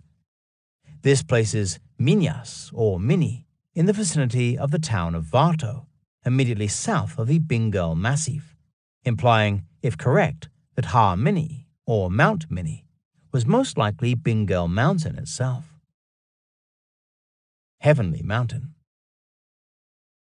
German theologian Christian Abraham Wahl, 1829 to 1901, whose biblical lexicons were published in the early 19th century, translated the name Ha-Mini as meaning heavenly mountain, the mountain whose top reaches to heaven, meaning Ararat. For Minno in Zend and Mino, Mini in Parsi signify heaven, heavenly, and hence the ancients called the whole province of Ararat Minyas. Once again, a biblical scholar is beguiled by the magnetic draw of Mount Ararat. For as Jeremiah, as well as Latin and Greek scholar William Smith make clear, the kingdom of Mini was not Ararat. Ha-Mini was thus another mountain, and although its exact location cannot be verified with absolute certainty, the fact that Ararat's main rival, Bingöl, was once called Mingöl seems a little beyond coincidence. Since the Turkish root bin, 1,000, coupled with göl, lake, provides Bingöl's normal translation of 1,000 lakes or 1,000 springs, it means that the root min, as in Mingöl, is either a corruption of bin or it relates to something else. Wahl's second option seems more likely, as the name Bingöl Da is unattested before the writings of Jean-Baptiste Tavernier, 1605 to 1689, a French diamond merchant and traveler who visited the region in the second half of the 17th century. Perhaps, as the German theologian Christian Wahl proposes, the name Ha-Mini, i.e. Mingöl, derives from a time when Armenia was under the control of the Persian Empire, which was between the 6th century BC and the time of Alexander the Great in the 4th century BC, and again from AD 301 until the 6th century AD. Thus, the word root min derives from probably Mino, which in the language of the Persian Zoroastrian holy books known as the Avesta means heaven or heavenly. It is a conclusion supported by the fact that in Persian, Minu means azure heaven, while in Hindustani or Urdu, a language that includes many Persian words, Mina means heaven, while Minu means paradise. Thus, in Persian, Min girl probably means something like lake of heaven, or even waters of paradise. All this tells us very firmly that the mountain named Armen, or Har Mini, upon which the rebel watchers assembled and swore an oath of allegiance before descending onto the plain below, was located in Armenia, and not in the Levant, and is most probably Bingöl Mountain, the center of the Armenian obsidian trade during the age of Gobekli Tepe. The Mountain of God. There is yet more evidence that the setting for the Book of Enoch was the Armenian highlands and not Mount Hermon in the Anti-Lebanon range. Polish-born Orientalist and scholar Edward Lipinski, born 1930, who specializes in biblical and ancient Near Eastern studies, conducted a major investigation into the origins of the Mountain of God, the place where the Canaanite god El was said to dwell. Even in biblical times, this was deemed to be Mount Hermon, although Lipinski found compelling evidence that it was originally located much farther north, in the Kingdom of Armenia. The first thing that the Belgium-based scholar observed was that the name of El's abode was Gr-Il, the Mountain of the Night. This is derived from the fact that its recesses were toward the meeting place of the assembly, in the north, where the sun never reaches, the land of darkness as viewed from the perspective of the southerly placed Mesopotamia plain, home of the Sumerians, Akkadians, and later Babylonians and Assyrians. Lipinski was able to draw parallels between the name of El's abode and the Sumerian place of God known as Kur-Sahar, the Dark Mountain, as well as the Mountain of Darkness in the Jewish Talmud, which contains teachings and law relating to the contents of the Torah, the first 5 books of the Old Testament. The Talmud speaks also about a place called Gehenna, a kind of Jewish underworld lying behind the land of darkness, somewhere in the Armenian highlands, beneath the pole star. This was also where, Lipinski realized, Alexander the Great must have come seeking immortality in the land of darkness, which was said to exist in the north, beneath the pole star. According to the story, Alexander reached the way of the Armenians' country, where is the source of the Euphrates and of the Tigris. Here he entered the Wonderland, traversed the land of darkness, proceeded up to the country of the Blessed Ones, where the sun does not shine, and without knowing it, he reached the Spring of Life, located, as we have heard, on Bingöl Mountain. This story, Lipinski points out, was known as early as the 3rd century BC, because the Greek philosopher and teacher Thales of Megara in around 240 BC says that humans want, as Alexander, to become immortal. Enoch in paradise. All this was just a prelude for Lipinski's investigation of the locations described in the Book of Enoch, for he instantly recognized the same mythical locations cited here. At the beginning of the story, Enoch journeys to paradise in the company of 2 angels, or watchers, and comes to a dark place and to a mountain, the point of whose summit reached to heaven. Here he saw the mountains of the darkness of winter, and the place whence the waters of the entire deep flow, and the mouths, i.e. the sources of all the rivers of the earth, and the mouth of the deep. Additionally, after having passed above a land of darkness, Enoch came next to the paradise of righteousness, which Lipinski says has to be identified with the high mountain of God, that is, the aforementioned abode of El, who is a form of the Hebrew god Yahweh. This paradise of righteousness is, of course, the Garden of Eden, or terrestrial paradise of the Genesis account, for here we are told the throne of God was fixed where the tree of life was. Tigris Tunnel. From this, Lipinski concluded that the entrance to the land of darkness, beyond which was the mountain of God, was reached through a gate of darkness, whose geographical origin is likely to be looked for in the tunnel at the source of the western Tigris.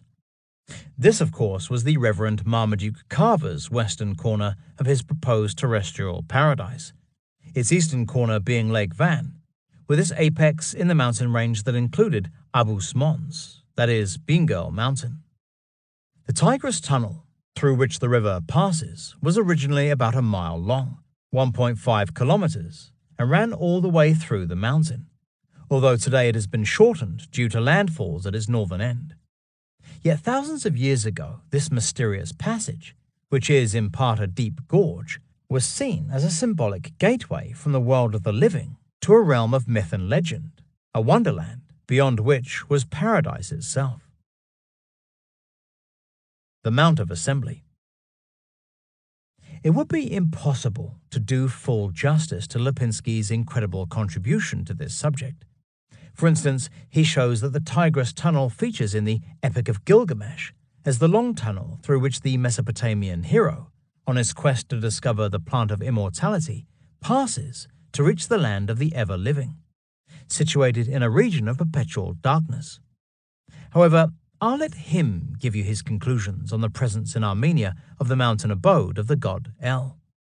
Talking about the Old Testament's book of Isaiah, where the king boldly proclaims, "Above the stars of El I will exalt my throne, and I will sit down upon the Mount of Assembly in the recesses of the north."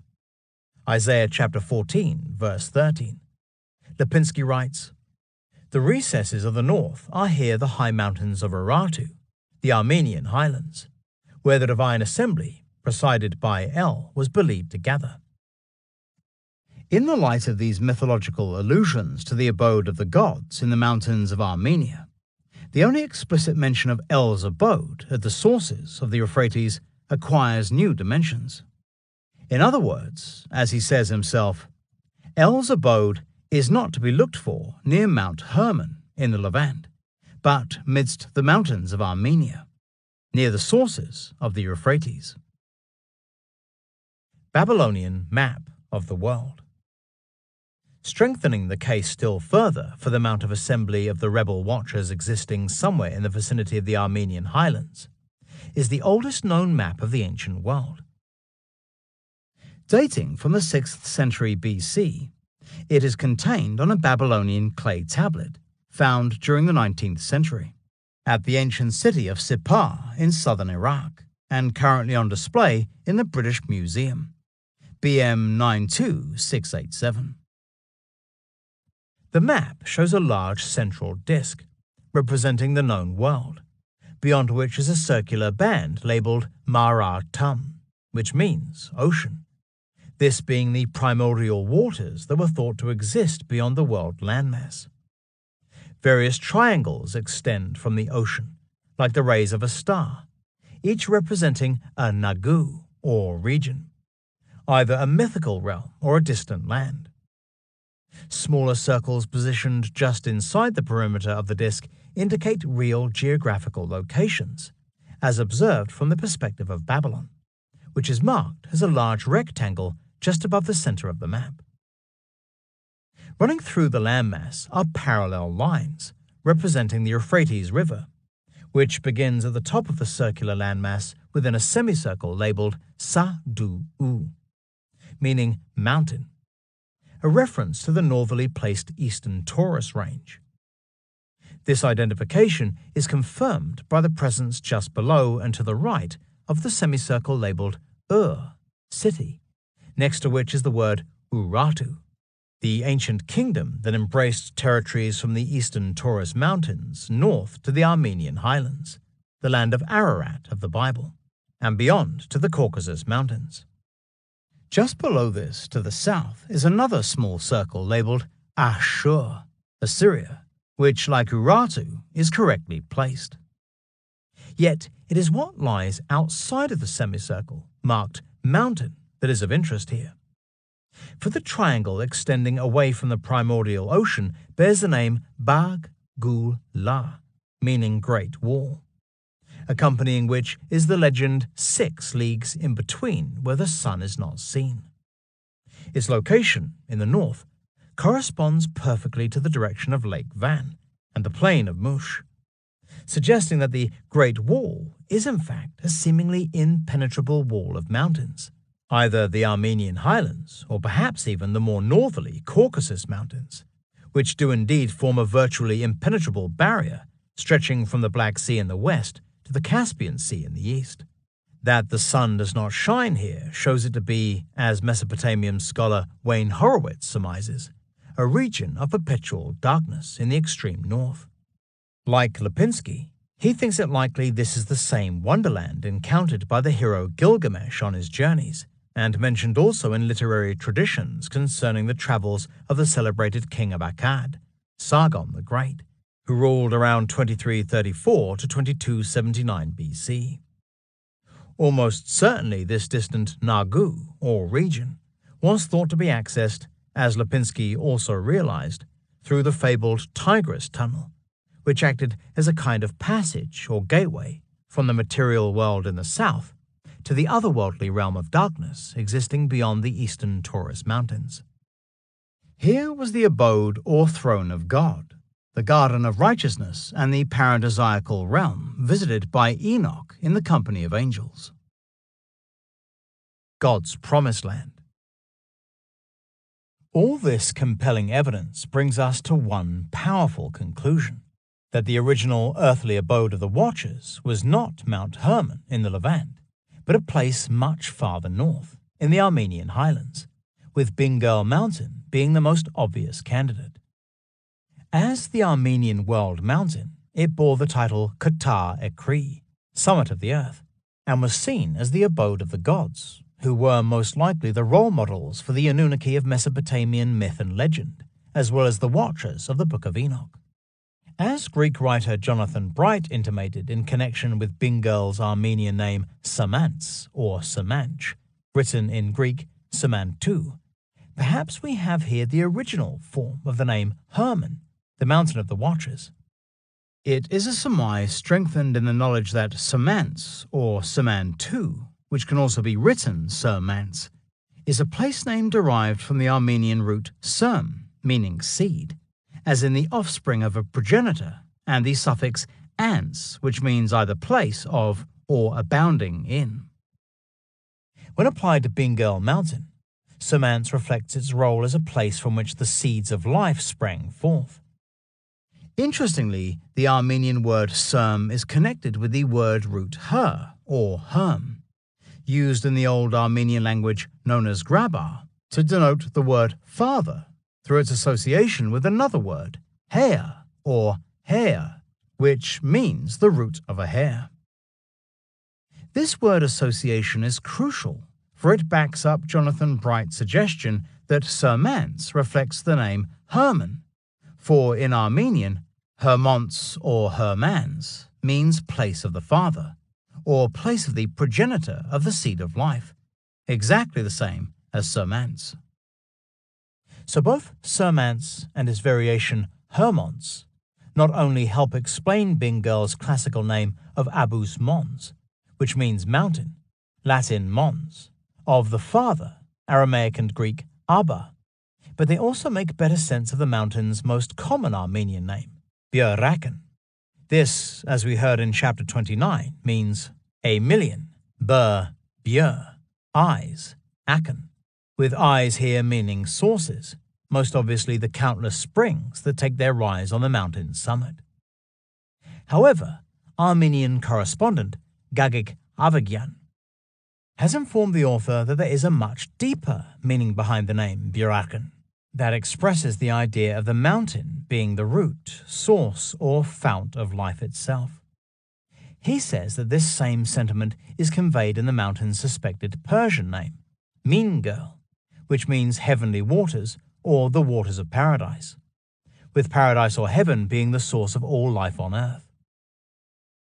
Apparently, Armenians from all over the country would arrive at Bingöl Mountain every spring to give thanks to Aniata, the Armenian goddess of fertility, for the sprouting forth of new seeds, serm, following the harsh winter months. Many of them would remain camped in its foothills until summer.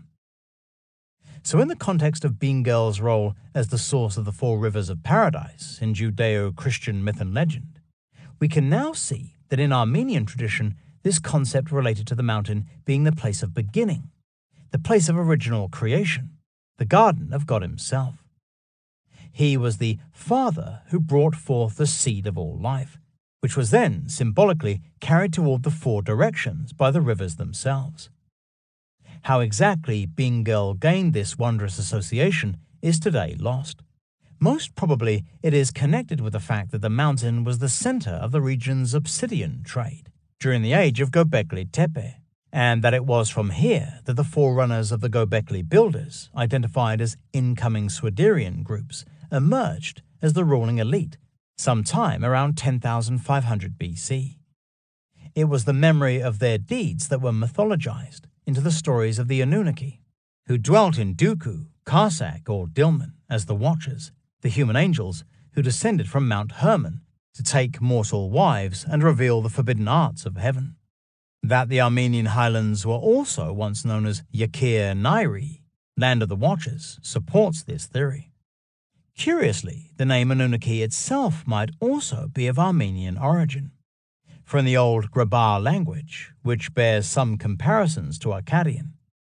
Its root components break down as Anun, name, Ak, root, beginning, river root, seed, and the, which when put together makes the name is the beginning, an allusion most assuredly to the genesis of the gods themselves. Yet just what was the role of the Watchers at Gobekli Tepe?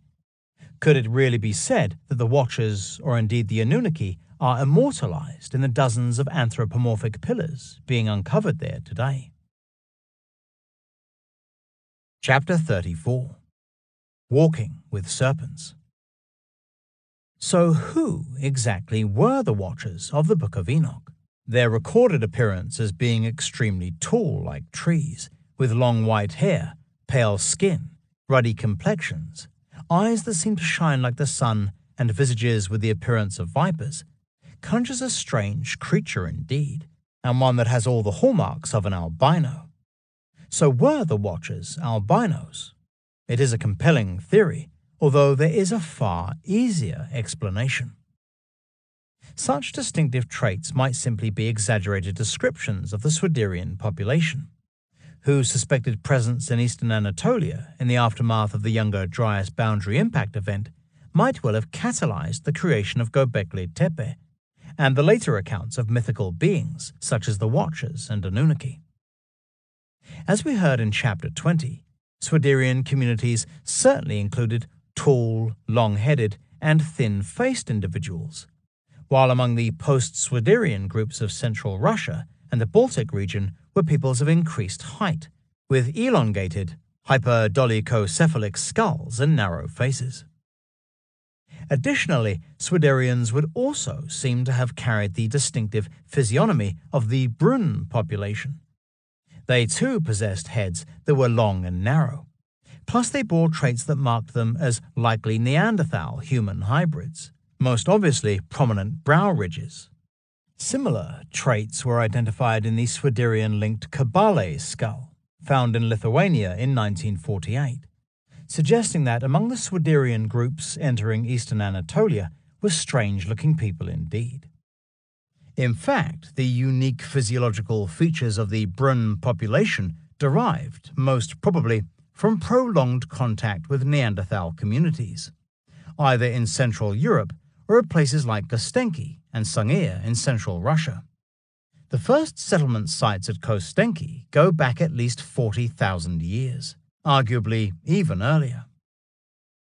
It is even possible that cross-contact between the different human species began much further away, in the Altai region of Siberia, where anatomically modern humans shared the world with Neanderthals, as well as other types of extinct human types, before their final disappearance sometime around 30 to 40,000 years ago.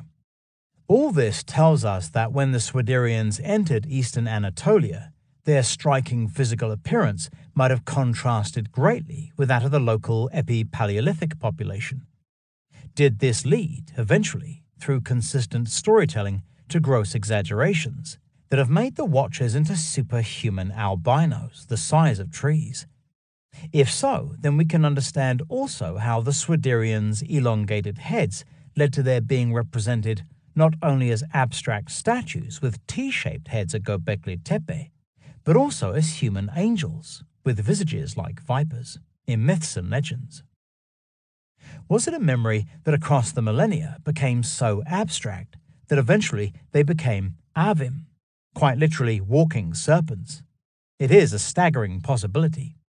What is more, compelling evidence now suggests that the peoples of the Near East preserved an abstract memory of the existence of a serpent-faced elite for thousands of years after the construction of Gobekli Tepe.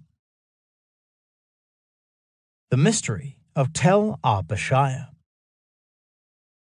Following the pre-pottery Neolithic age came the pottery Neolithic, which in eastern Anatolia and northern Mesopotamia was represented by the Halaf culture, around 6000 to 5000 BC, and the Ubaid people, around 5000 to 4100 BC, both of whom probably influenced the emergence of the Sumerian and Akkadian civilizations down on the Mesopotamia plain. At a Halaf and later Ubaid site known as Tel Arpashaya, situated in the Khabur Valley, just outside the city of Mosul in northern Iraq, Max Mallowan and John Cruikshank Rose of the British School of Archaeology in Iraq, in the company of writer Agatha Christie, made an amazing discovery. They uncovered evidence of an advanced village setting with cobbled streets, rectangular buildings, and round buildings with domed ceilings, like the Tholoi tombs of Mycenaean Greece. Mallowan and his team also unearthed a number of burials, many in poor condition. 13 skulls, however, were better preserved, and these were examined by anthropologists Thayer Mollison and Stuart Campbell. 6 were found to be artificially deformed, in that they had been deliberately elongated to create an extended cranium. This must have been done when the individuals were still in their infancy, using a combination of boards and linen wrappings. These findings had earlier been predicted by Max Mallowan and fellow archaeologist Hilda Linford, who in 1969 wrote, "We appear to be confronted with long heads, and there are certain pronounced facial and other characteristics which would have made them exceptionally easy to recognize." What seemed important about these deformed skulls is that some of their unique features were not artificial but natural. In other words, the deformation had merely accentuated what was already there. It was a realization that led Mollison and Campbell to conclude that several of the individuals, including some without deformations, were related to each other, and that they formed part of an extended caste, a family group.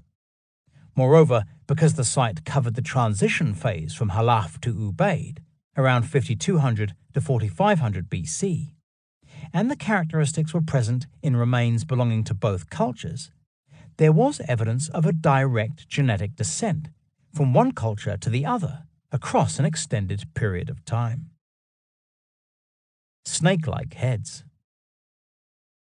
Mollison and Campbell went on to state that this type of deliberate cranial deformation within a specific group of people has considerable potential for elitism.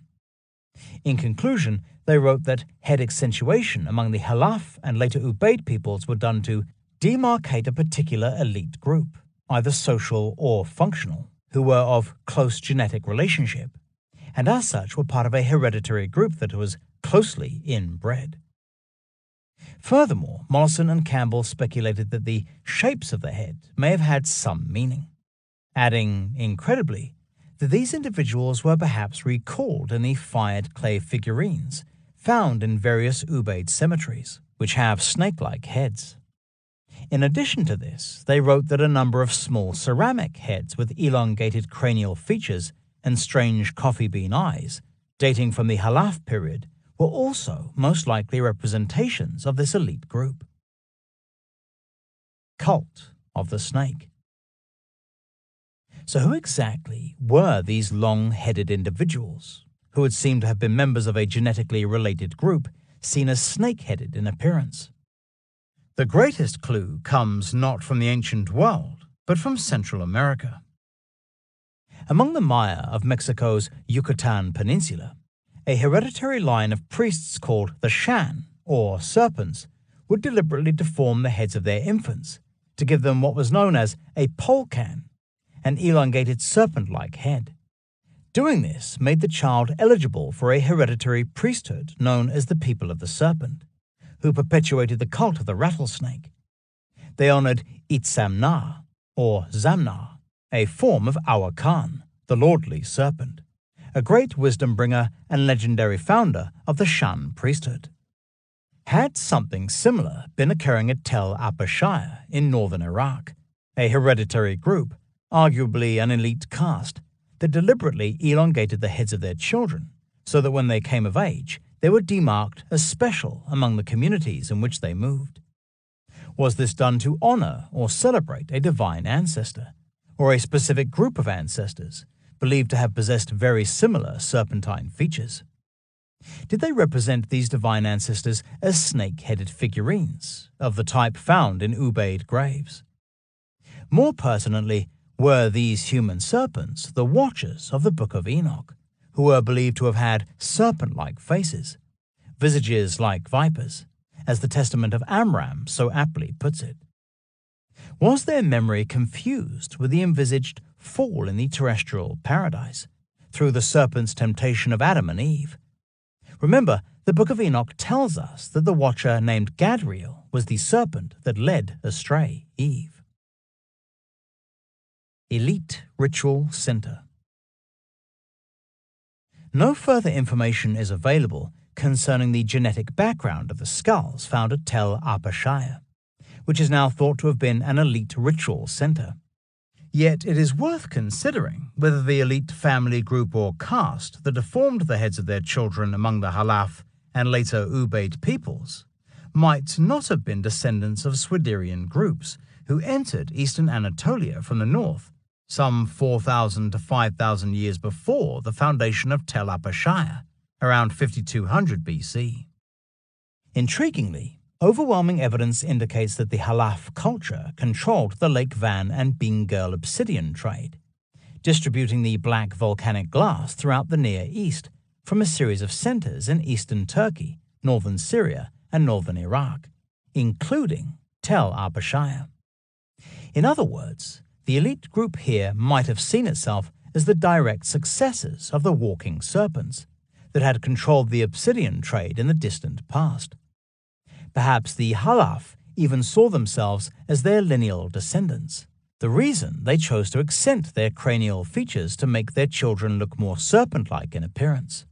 If this is true, then clearly by this time the European hunters' connections with totems, such as the wolf and reindeer, had long since been superseded by those of the serpent and vulture, two of the most familiar creatures associated with the beliefs and practices of the pre-pottery Neolithic world. It is interesting to note that in Aztec mythology, the serpent is linked directly with obsidian, and obsidian knives in particular. The strange dark garments or cloaks of feathers worn by the watchers were most likely the ritual paraphernalia of a shaman, arguably one associated with the vulture.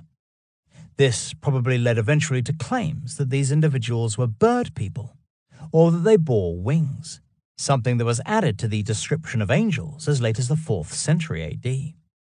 Not only were the Book of Enoch's watchers seen as walking serpents, but the Anunnaki also was said to have had distinct serpentine qualities.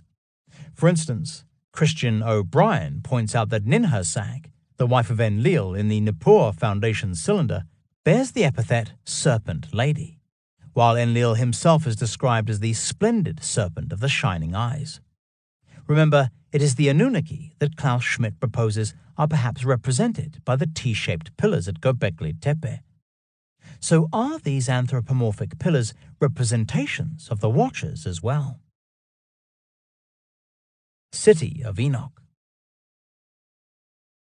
It would be wrong to identify the long-headed, hood-wearing anthropomorphs represented by the stone pillars at Gobekli Tepe as actual Watchers, or indeed Anunnaki, simply because both derive from quite separate branches of human development that reached their zenith many thousands of years after the world that emerged in the Triangular Door, sometime around the end of the Younger Dryas Mini-Ice Age, around 9600 BC. Having said this, the indirect connections between Gobekli Tepe and these human angels cannot be ignored. For instance, one Syrian chronicler wrote that the city of Şanlıurfa, ancient Edessa, was founded by Orhe, son of Huya, the serpent, a clear allusion to the watchers of the Book of Enoch.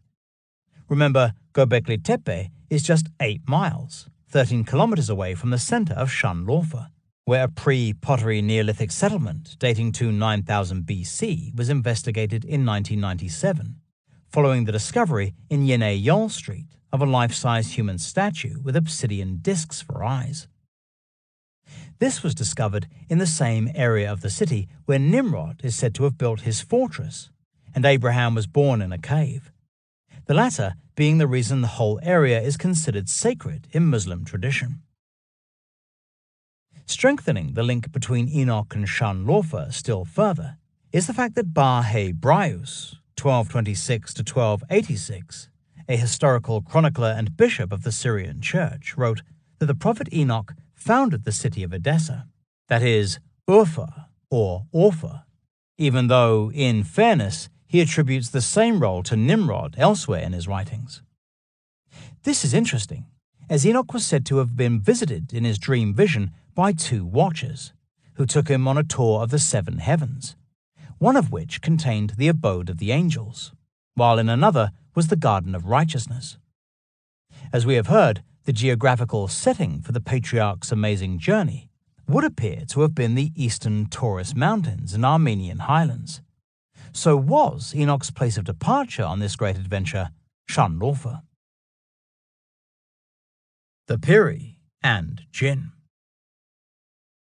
We should also not forget that the Kurds of eastern Turkey preserve stories and traditions regarding mythical beings that inhabited this region in prehistoric times. They are the Piri, tall, strong, beautiful, superhuman beings, whose fey-looking descendants were still thought to inhabit remote mountain villages as late as the 20th century. As with the relationship between the Anunnaki and the Ajiji, the Piri are said to have worked in concert with other beings of mythical origin, called in Kurdish the Jinn, that is, the Jinn of Persian folklore, the expression Jinn-u-Piri being used to express the dual powers of these mythical creatures. It was believed that King Solomon made the Jinn go to work for him, and that they did what an ordinary human being could not do. Both the Piri and Jinn were able to carry heavy objects, build great monuments, and perform other grand feats. And it was put to me by my Kurdish contact, Hakan Dalkus, who was brought up in a small village in the foothills of the eastern Taurus Mountains, that maybe Gobekli Tepe was built by them. Or some people, then or later, believed so. It makes such a place sacred, too. While for us genies, that is, jinn, mostly stand for bad characters to be feared, Piri is the opposite. In his book, The Fairy Mythology, revised edition 1850, celebrated Irish mythologist and historian Tom Kitely, 1789 to 1872, states that the jinn, the Persian name for the jinn, were created and occupied the earth several thousand years before Adam, whose death is usually said to have occurred 5005 years before the time of Christ. So if the jinn, or jinn, are in some cases the memory of a human culture that thrived in the Armenian highlands in prehistoric times, then it suggests they entered the scene around the same time that Swiderian groups might well have arrived in the same territories during the Younger Dryas Mini-Ice Age, around 10,900 to 9600 BC.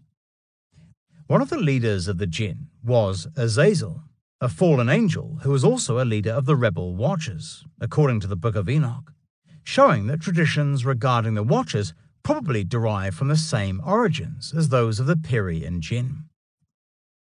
Clearly, it was not Piri or Jinn who built Gobekli Tepe, but human beings.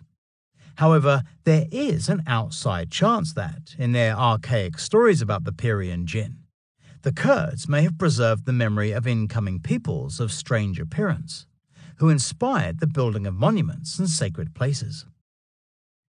The manner in which the Piri were able to cohabit with mortal kind is also reminiscent of the way the Watchers took mortal wives, who gave birth to giant offspring that resembled their Watcher fathers in appearance, being large-bodied with pale and ruddied skin, just like the fairy-like descendants of the Piri. The Egyptian influence? So were the Nephilim and sons of God of Genesis chapter 6, along with the Watchers of the Book of Enoch, really the memory of a Swiderian elite whose original homeland included the Carpathian Mountains of Central Europe? It is a persuasive theory, although we cannot dismiss the possibility that the Hooded Ones were made up of individuals from more than one ethnological background, with some reaching southeast Anatolia from other parts of the ancient world. We have already seen how the post-Zazian peoples of the eastern Taurus Mountains and Zagros Mountains might have provided the expertise to help create cult centers, such as Halan Shami and even Gobekli Tepe, suggesting that these structures themselves were in fact the products of indigenous cultures under the control of a power of elite Swiderian origin. Yet other cultures from farther afield might also have been involved in the creation process. For instance, if Nilotic peoples from Egypt, Sudan, and even the Sahara were trading with the Natufian peoples, as seems likely from a number of disparate pieces of evidence now emerging from epi-Paleolithic sites in the Levant corridor, then it remains distinctly possible that groups or individuals from the Nile Valley might have had a hand in the emergence of Gobekli Tepe. These are possibilities that cannot be ruled out at this time. Yet what seems more certain is that these Swiderians, who would have reached eastern Anatolia during the Younger Dryas period, carried with them some semblance of the beliefs, practices, and ideologies that had earlier thrived among the Solutrean peoples of southwest and central Europe.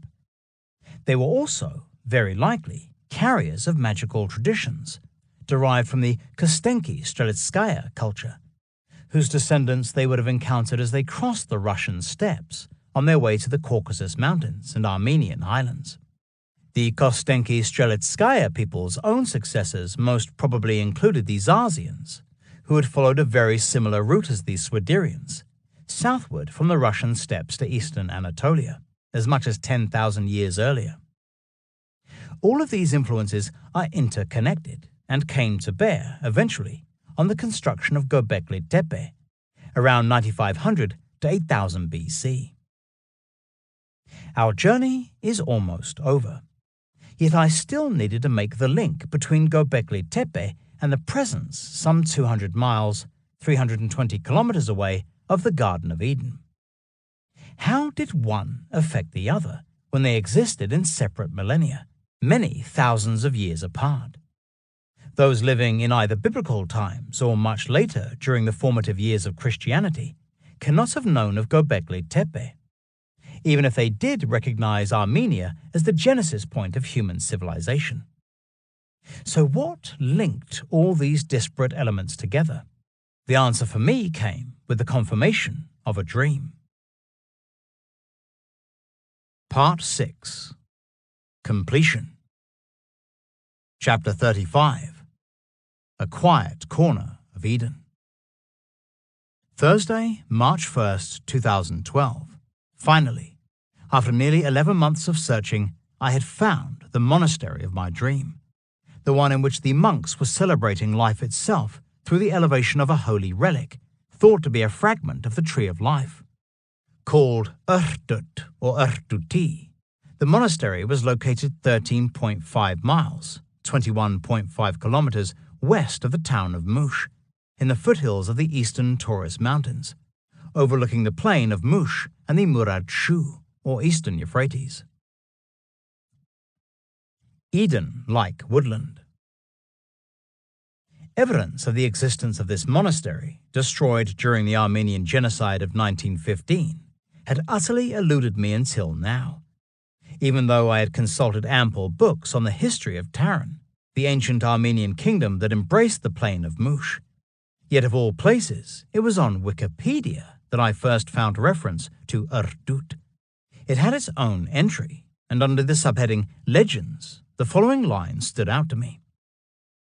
According to popular belief, the Kingdom of Armenia has an Eden-like woodland named Erdut in the Taron district, west of the Mush Valley.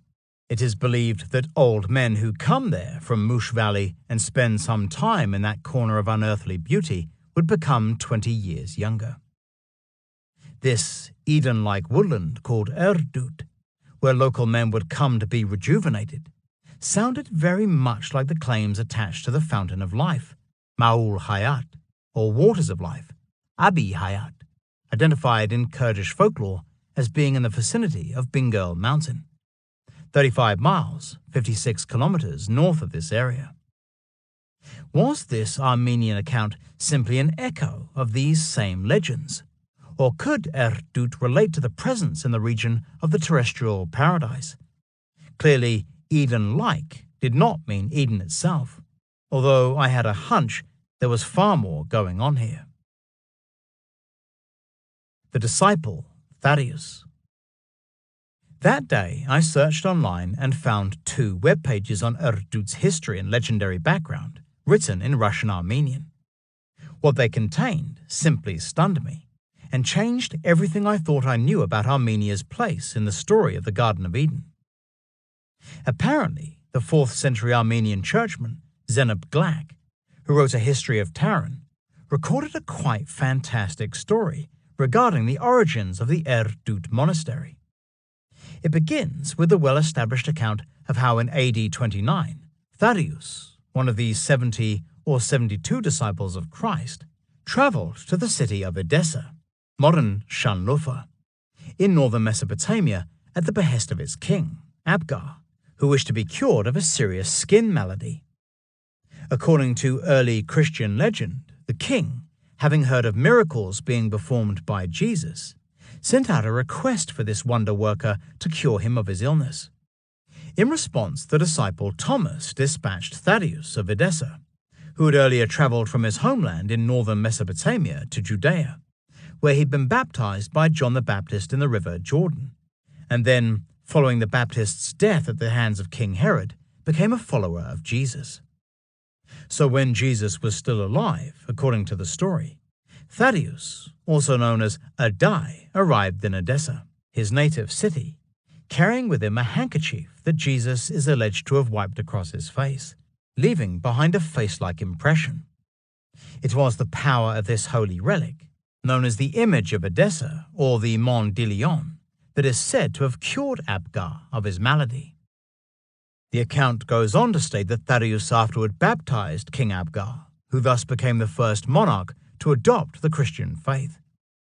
As for Thaddeus, he apparently remained in northern Mesopotamia, preaching the word of God, and then in either AD 43 or AD 45, entered the neighboring kingdom of Armenia. Here he came upon a woodland called Erdut, where he deposited a number of highly significant holy relics brought out of the Holy Land. Other variations of this tradition have Thaddeus being accompanied on his journey by the apostle Bartholomew.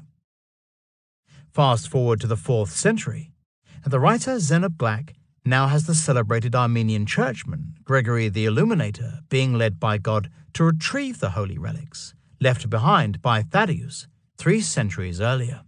Thereafter, a monastery is founded on the spot in order to house them. The relics found by Gregory at Erdut apparently included a small finger of Mary Magdalene, items belonging to Joseph of Arimathea, and bones from the right arm of John the Baptist, hence the monastery's dedication to the saint. Gregory also discovered a bottle, or container, Armenian shish, in which was preserved a remnant of the perfumed oil, known as the myron, muron, or chrism, that had anointed prophets and apostles, and had been used by Thaddeus to help restore King Abgar's health and vitality, following his miracle cure after coming into contact with the image of Edessa.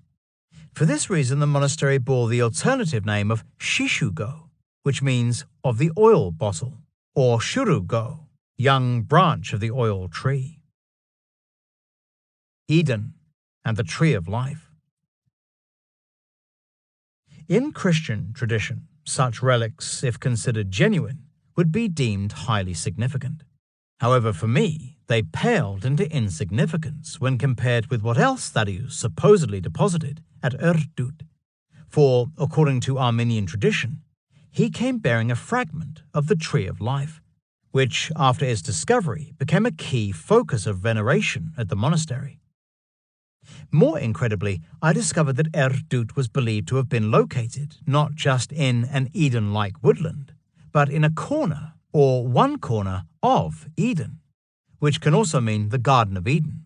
This, the Armenian source states, was in Taran province, south of the Mush Plain.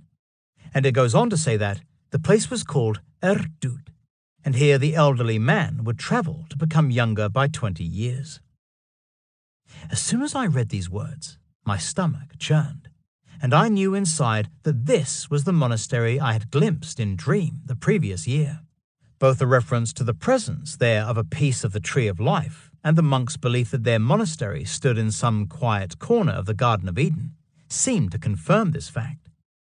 It was the same place I'd seen, smelt, and experienced, both in sleep and then afterward when recording my thoughts in diary form. Yet double-checking what exactly a fragment of the Tree of Life actually means in Armenian church tradition made me realize that the holy relic at Erdut was slightly more complicated than I had first imagined, for it is also described as the stick of life, or a piece of the wood or timber of the Tree of Life.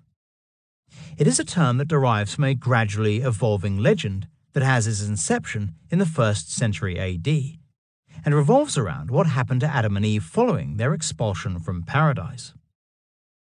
After departing the Garden of Eden, the couple settled down somewhere on its fringes, and here they raised 2 sons, Cain, a crop grower, and Abel, a shepherd.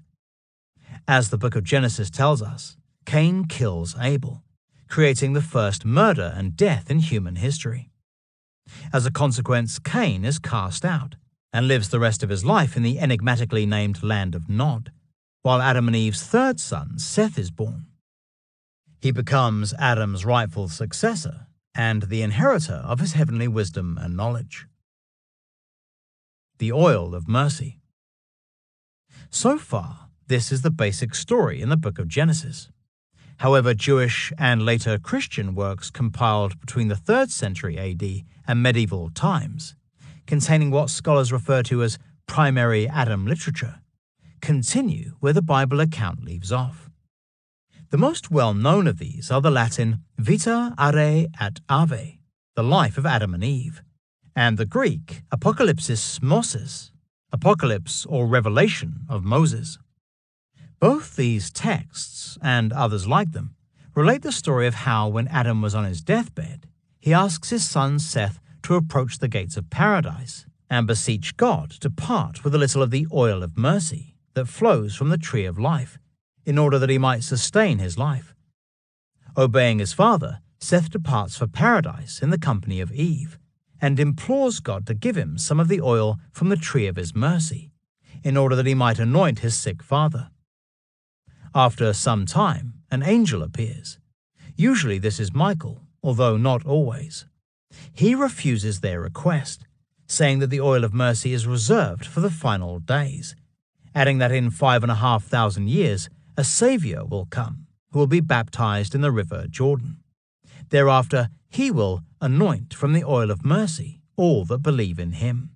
And the oil of mercy shall be for generation to generation for those who are ready to be born again of water and the Holy Spirit to life eternal.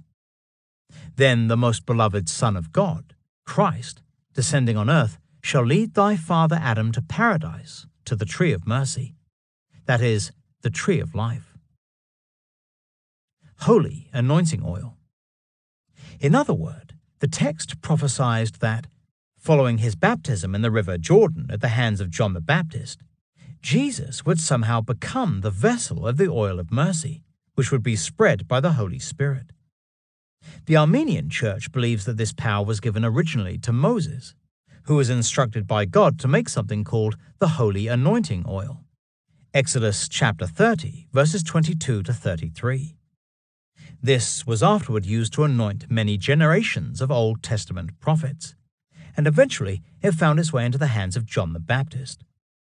Following his death, it was given to Mary Magdalene, who used it to anoint Jesus' feet before his entry into Jerusalem, prior to his arrest and crucifixion. He is said to have blessed it, after which time the oil was used to anoint apostles. Thaddeus of Edessa then carried the oil's container to Edessa, where the anointing oil was used to restore King Abgar's health and vitality. Thereafter, the disciple continued his journey and buried the sheesh bottle in Darran under an evergreen tree. The Darran mentioned here is an alternative rendering of Taran, the plain of Mush, with the location of the evergreen tree being Erdut. The tree of life was anciently considered to be an olive tree, which is an evergreen. There is nothing about Jesus anointing the apostles in the New Testament. This is considered to have been bestowed on all 120 disciples of Christ by the Holy Spirit on the day of Pentecost in Jerusalem.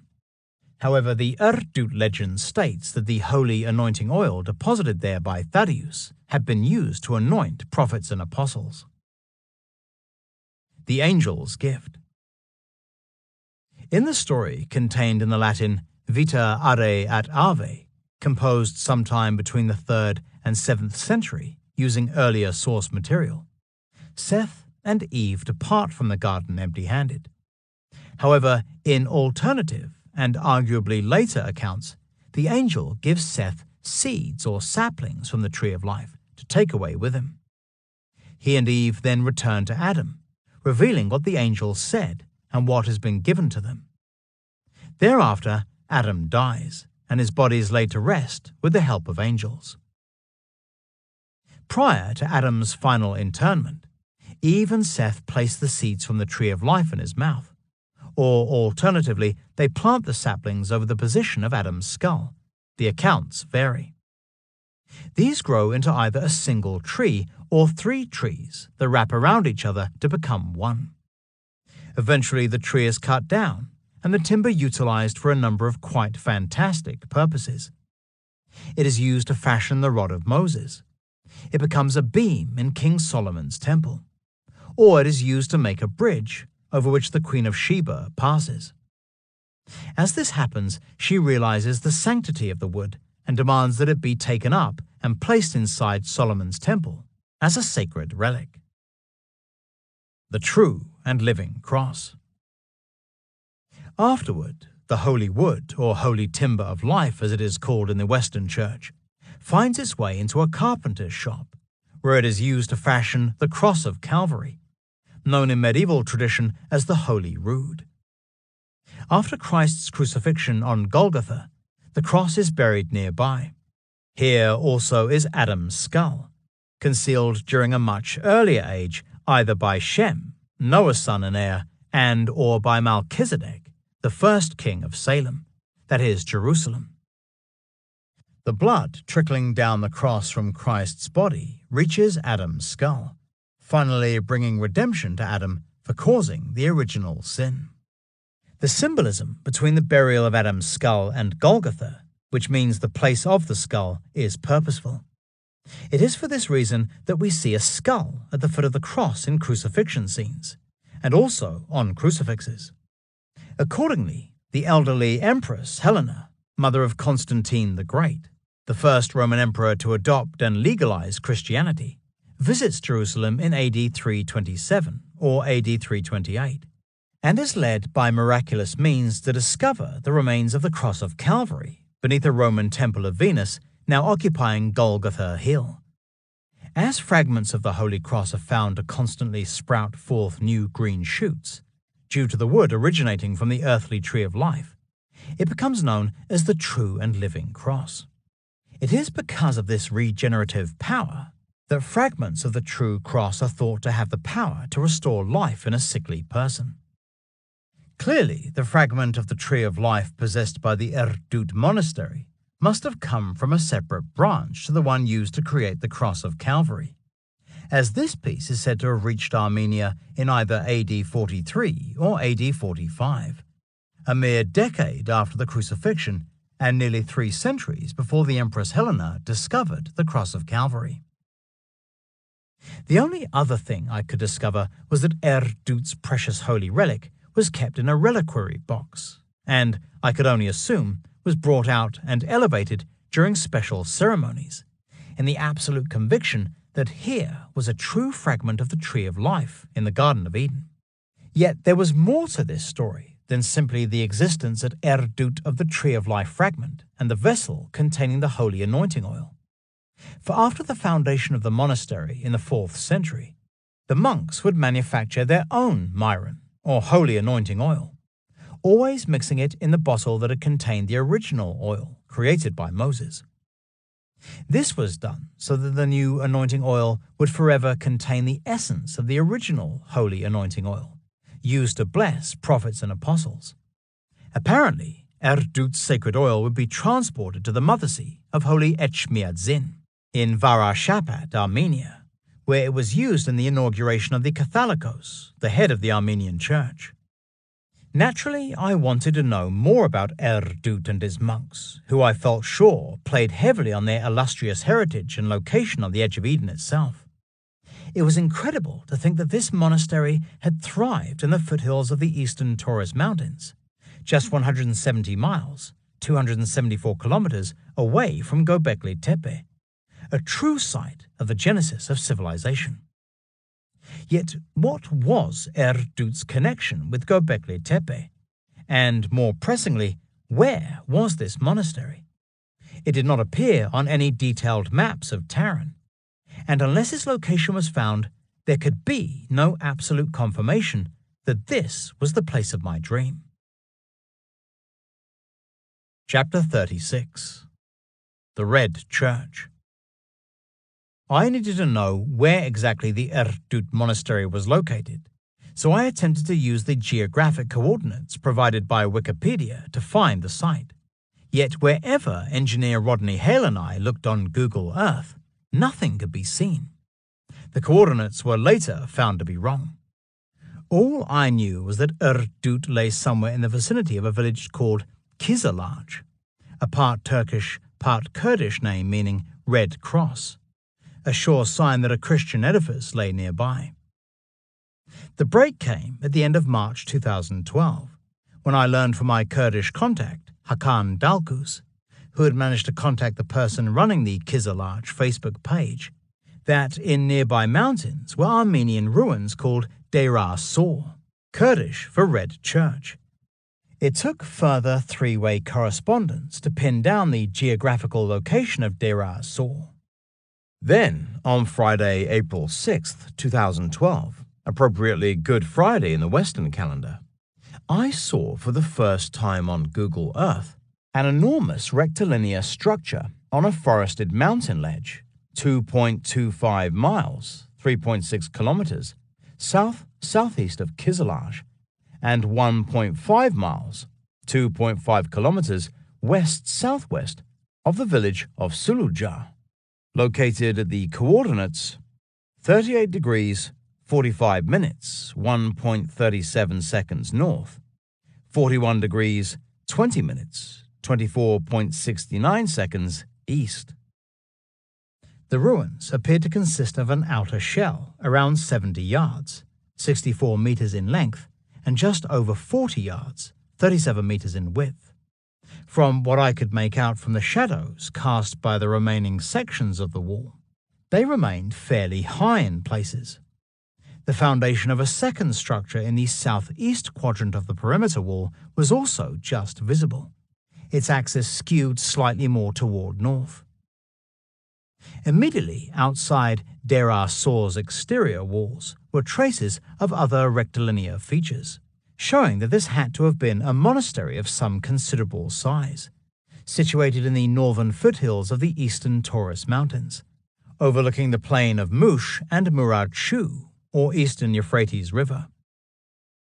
Looking at the site, I got a strong sense of seclusion, isolation, and deliberate remoteness.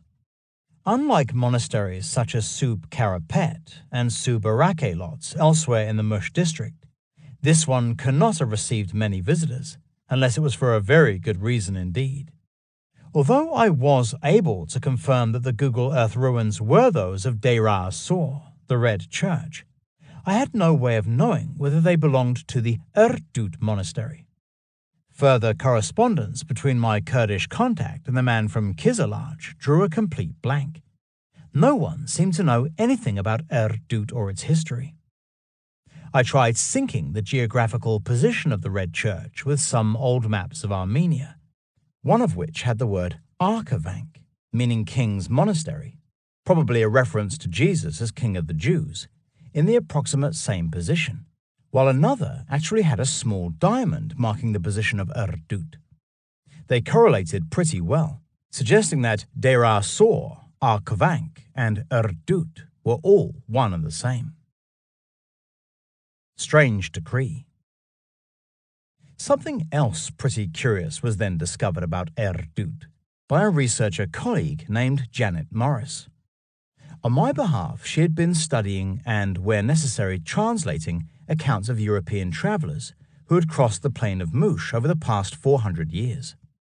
One such person she found was the French geographer Vital Casimir Quinet, 1833 to 1896. Who was sent to eastern Turkey to survey and count the Ottoman Armenian population. He made a very curious statement following a visit to the Erdoot monastery. On the opposite side of the plain, at the summit of a picturesque hill covered with a thick wood, and whose view extends a long way over an agreeable country, is found a convent under the decollation of St. John the Baptist. Its construction, as that of Mar Johanna, goes back to high antiquity. Amongst other precious titles, this convent holds a firman of the fourth Caliph Rashid Ali, son-in-law and first cousin of Muhammad, who accorded certain autonomous privileges falling into disuse over the course of time. That Ali, AD 601 to 661, the son-in-law and cousin of the Prophet Muhammad, seen as the first imam in the Shia Muslim faith, signed a firman, or religious decree, on behalf of the Erdoot, begs the question of what might have been behind this decision. Clearly, Ali cannot have spent his time issuing and signing religious decrees for every Christian edifice the Arab armies came across, as they conquered large parts of Asia, Africa, and Europe. So why was this monastery singled out for special attention? In the year 15 AH, Anno Hijri, i.e. after the foundation point of the Islamic faith, thus AD 637, the commander of the faithful, Caliph Umar ibn al-Khattab, issued a written decree acknowledging the due rights of all non-Muslim sects, including Christians. This was done to protect churches and monasteries in general.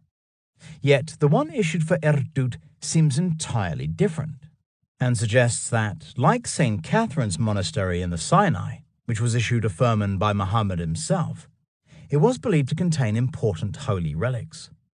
Somebody wanted whatever it contained preserved and not destroyed by the first marauders who came along looking for the spoils of battle. It hinted that Erdoot's claim to house holy relics belonging to Jesus, Mary Magdalene, John the Baptist, and Joseph of Arimathea was known at the time of the Arab-Muslim invasion of Armenia in the 7th century. Much later, I discovered a second reference to Erdoot's firman, which states that it was signed not just by Ali, but also by the Prophet Muhammad himself. If nothing else, it tells us that Erdoot once held a religious status equal to that of St. Catherine's Monastery in the Sinai, which makes it a highly important place indeed. Online appeal. I was getting frustrated. I really needed to know whether Deir az-Zor, the Red Church, was Erdoot, the Eden monastery of my dream. So I posted a message on an online forum called Annie Online that addresses matters relating to Armenian architecture in the Lake Van area.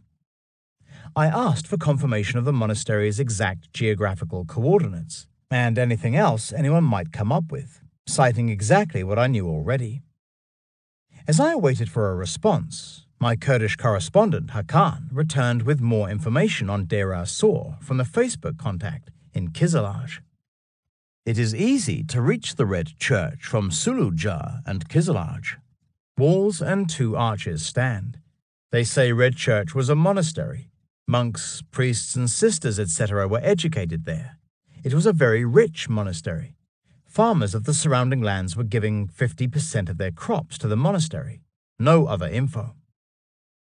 A few days later, Rafi Kojian, the mediator of the Ani online forum, posted a few lines on the Erdut monastery, paraphrased from a Russian-Armenian dictionary of Armenian architecture.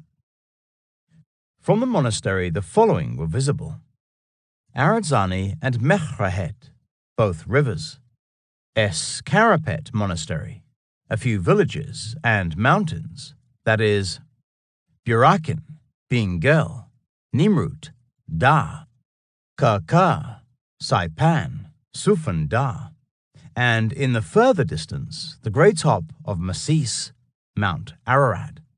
That last one seems like a stretch, but that's what it says. Rodney Hale used Google Earth to check whether each mountain peak, being girl, Da, Nimrut Da, Sufan Da, and Ara Da, Mount Ararat or Mount Moses, was indeed visible from Deir as-Sor.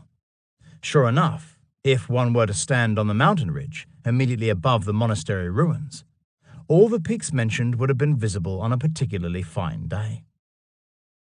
2 days later, Rafi Kojian again posted on his forum. He said he now had in his possession a lengthy entry on Erdut taken from a Russian-Armenian encyclopedia on the churches and monasteries of the Taran province, published in 1953.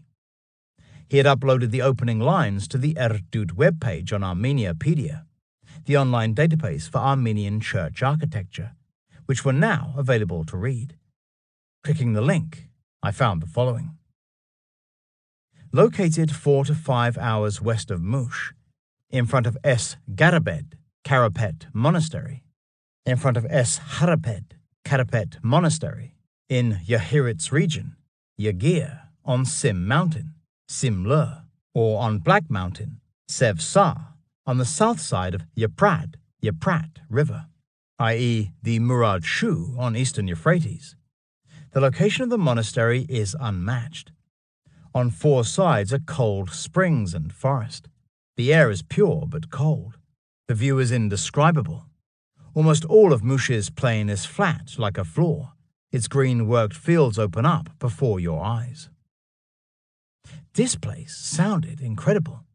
Situated at a near-perfect location to perpetuate the belief that it was founded in some quiet corner of Eden itself. I later discovered that 4 springs surrounded the monastery, one on each side, beyond which lay forests containing oak, hazel, and cedar trees. Holy Tree and Sacred Spring. The contact at Kizilaj was shown this entry on Erdut and confirmed that this was indeed the topographical description of Deir as-Sor, adding that one spring in particular flowed from beneath the shade of an ancient walnut tree. Indeed, there was no other tree quite like it in the whole of Mush province. Walnut trees are considered sacred in Kurdish tradition. People came here from all over the district to drink the waters of the spring, in the belief that it could cure ailments and maladies, and rejuvenate the body by as much as 20 years. This was, it seemed, the latest incarnation of the evergreen tree, beneath which Thaddeus supposedly deposited the various holy relics in the 1st century AD. Clearly, this was an important holy shrine, and one that was venerated extensively in the past by Christians and Muslim Kurds alike. It almost seemed as if, with the presence at Erdut of a piece of the Tree of Life, together with a bottle that contained the sacred myron, or holy anointing oil, the monks might have seen this evergreen tree and sacred spring as earthly representations of the Tree of Life with its spring that watered the Garden of Eden. Indeed, the stream that takes its rise from the spring beneath the monastery's holy tree, which bears the name Kilis Shu, Church Stream, flows into the eastern Euphrates, making it a source of one of the 4 rivers of paradise. Deir as-Sor is Erdut. That same day, Thursday, April 12, 2012, a member of the Ani online forum posted the geographical coordinates of Erdut, which were those of Dera Sor, the Red Church. The two were the same. The person in question said he had walked the hills from Mush to the location and could confirm that it is identical to the topographical description of Erdut. In response, Rafi, the mediator of the forum, added a Google Earth link to Erdut's entry on Armeniapedia, which now clicked through to the site of Dera Sor. There could no longer be any doubt. Dera Sor was Erdut, which for me now became the absolute site of the Eden Monastery, first glimpsed in dream almost exactly 1 year earlier. To say I was elated is an understatement, for it almost seemed as if something I had created in my mind had now taken root in reality. Erdut was certainly real, and with its fragment of the Tree of Life, the bottle containing the holy myron, the evergreen tree with its sacred spring, and of course its indescribable setting, it was everything one could hope for in a monastery located in paradise itself. Yet still more research was required to truly understand the site's greater importance to this gradually emerging picture. Sim Mountain. Something in the opening lines of the Erdut entry in the Russian-Armenian Encyclopedia on Churches and Monasteries of the Taran province then caught my attention. It was the statement regarding the monastery being located on Sim Mountain, Simla, or Black Mountain, Sebsar. The latter is a quite common name for hills and mountains in the region, usually under the Turkish word for black, which is Kara. However, Sim Mountain needed further investigation, as it seemed somehow familiar. So I checked the history and topography of Taran and found something very interesting indeed. Movses Horonatsi, the father of Armenian history, who lived in the 5th century AD, wrote extensively on the region's mythological past, in particular the life and exploits of Armenian cultural heroes, thought to be descended from Noah. Armenians themselves believe they are descended from Noah. For instance, Haik, the conqueror of King Bel, or Nimrod, is said to have been the great-great-great-grandson of Japheth, the son of Noah. Shem, Noah's chosen heir, is also connected with Armenia's legends, and according to Movses, after the ark came to rest, Shem departed with his sons and came upon a mountain, which he afterward named Sim, or Simsar, which means Mount Sim. According to Movses, Noah, having departed from the ark, established a dwelling for himself and his family, afterward named Thamanin, the modern Cizre in southeast Turkey, while Shem continued northwestward with his sons, and that, coming to a plain in the high mountains, he stopped by a river and named the mountain Sim after his own name. He gave this region to his youngest son, Tarpan. The Armenian word for ark is Tapan. Tarpan remained with his sons and daughters in the region given to him by his father, and called it Taran, later Taruparan, after his own name. Taran, or Taruparan, was, as we have already seen, the name of an ancient Armenian kingdom, embracing the plain of Mush, implying quite clearly that Mount Sim overlooked the plain, which of course it does. Thus, Erdut was founded either on or very close to the spot where Shem and his sons are supposed to have set up camp after leaving the ark. As Movses Horonatsi's home village was nearby Shireen, immediately south of Erdut, it seems unlikely that the monks of the monastery would not have been aware of this clearly local tradition featuring Shem, the son of Noah. Movses Horonatsi's geographical positioning of Mount Sim and the wanderings of Noah and his family also make it clear that Mount Ararat is not the place of descent, the site where Noah's ark came to rest after the flood. Shem is said to have traveled northwest to reach Mount Sim in the kingdom of Taran, which fits perfectly with the ancient belief that the ark went aground on Mount al-Judi, the modern Judida in southeast Turkey. In other words, the story, as preserved in Movses' 5th century history of Armenia, was written with Mount al-Judi in mind as the place of descent, and not Mount Ararat, which lies some distance to the east-northeast of Sim Mountain. All these Armenian traditions indicate that the plain of Mush and the surrounding mountain ranges were seen as important to the events portrayed in the generations between Adam and Abraham, although what they did not do was give credence to the belief that here also was the terrestrial paradise. What I needed was better confirmation that Armenia, and in particular the area under discussion, was once believed to have been the site of Eden, something that Mopsi's Khorenatsi worryingly makes no mention of in his history of Armenia. As we see next, the confirmation is provided by the Reverend Marmaduke Carver, who in his fabulous work, A Discourse of the Terrestrial Paradise, published in 1666, did so much to show that the area between Thospotys Lake, Lake Van, the Tigris Tunnel in Sofene, and Bingöl Mountain in the Armenian highlands was the true site of the terrestrial paradise. Chapter 37. The Secrets of Adam. The Reverend Marmaduke Carver wished also to find absolute confirmation that the southern part of Armenia Major, modern eastern Turkey, was the authentic site of the Garden of Eden. Writing in A Discourse of the Terrestrial Paradise, he notes, "Tradition successfully continued in these parts, i.e. after the flood, that hereabout was the place of Adam's paradise," adding, "The author that affirms this is Methodius." Now this ancient author, in the book Revelations, speaking of the death of Seth and the succession of his posterity from the posterity of Cain, hath, among other things, this remarkable passage, "Mortuo Seth separavit, se cognatio, eius a sobale Caini, rediruntic ad natale solum, nam and pater churum vivens, prohiberat ne misharantur, et habitavi cogniato Seth in cordon monte, paradiso terrestre proximo." The Latin text translates as, "After the death of Adam, Seth separated from the issue of Cain and returned to his native country, for his father had forbidden their lives to mix, and Seth lived with his kin on Mount Cordon, next to the terrestrial paradise."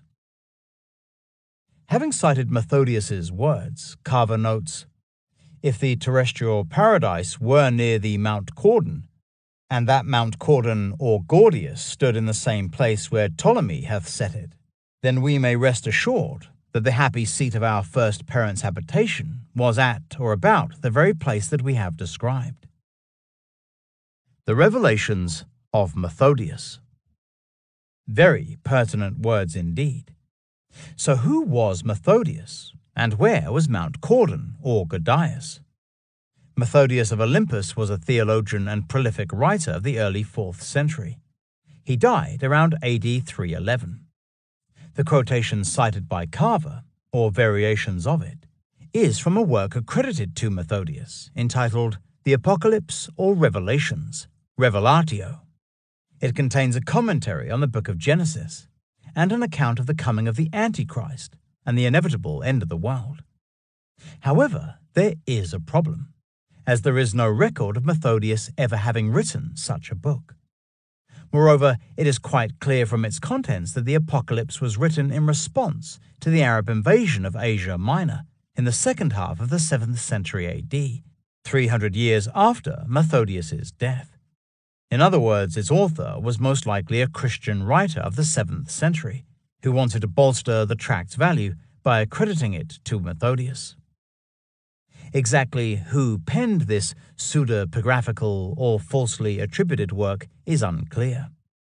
The author is now referred to as Pseudo-Methodius, although what is important is that it was written originally in Syriac, the language of northern Mesopotamia, meaning that it could well have originated from somewhere close to the city of Edessa, modern Schandorfer.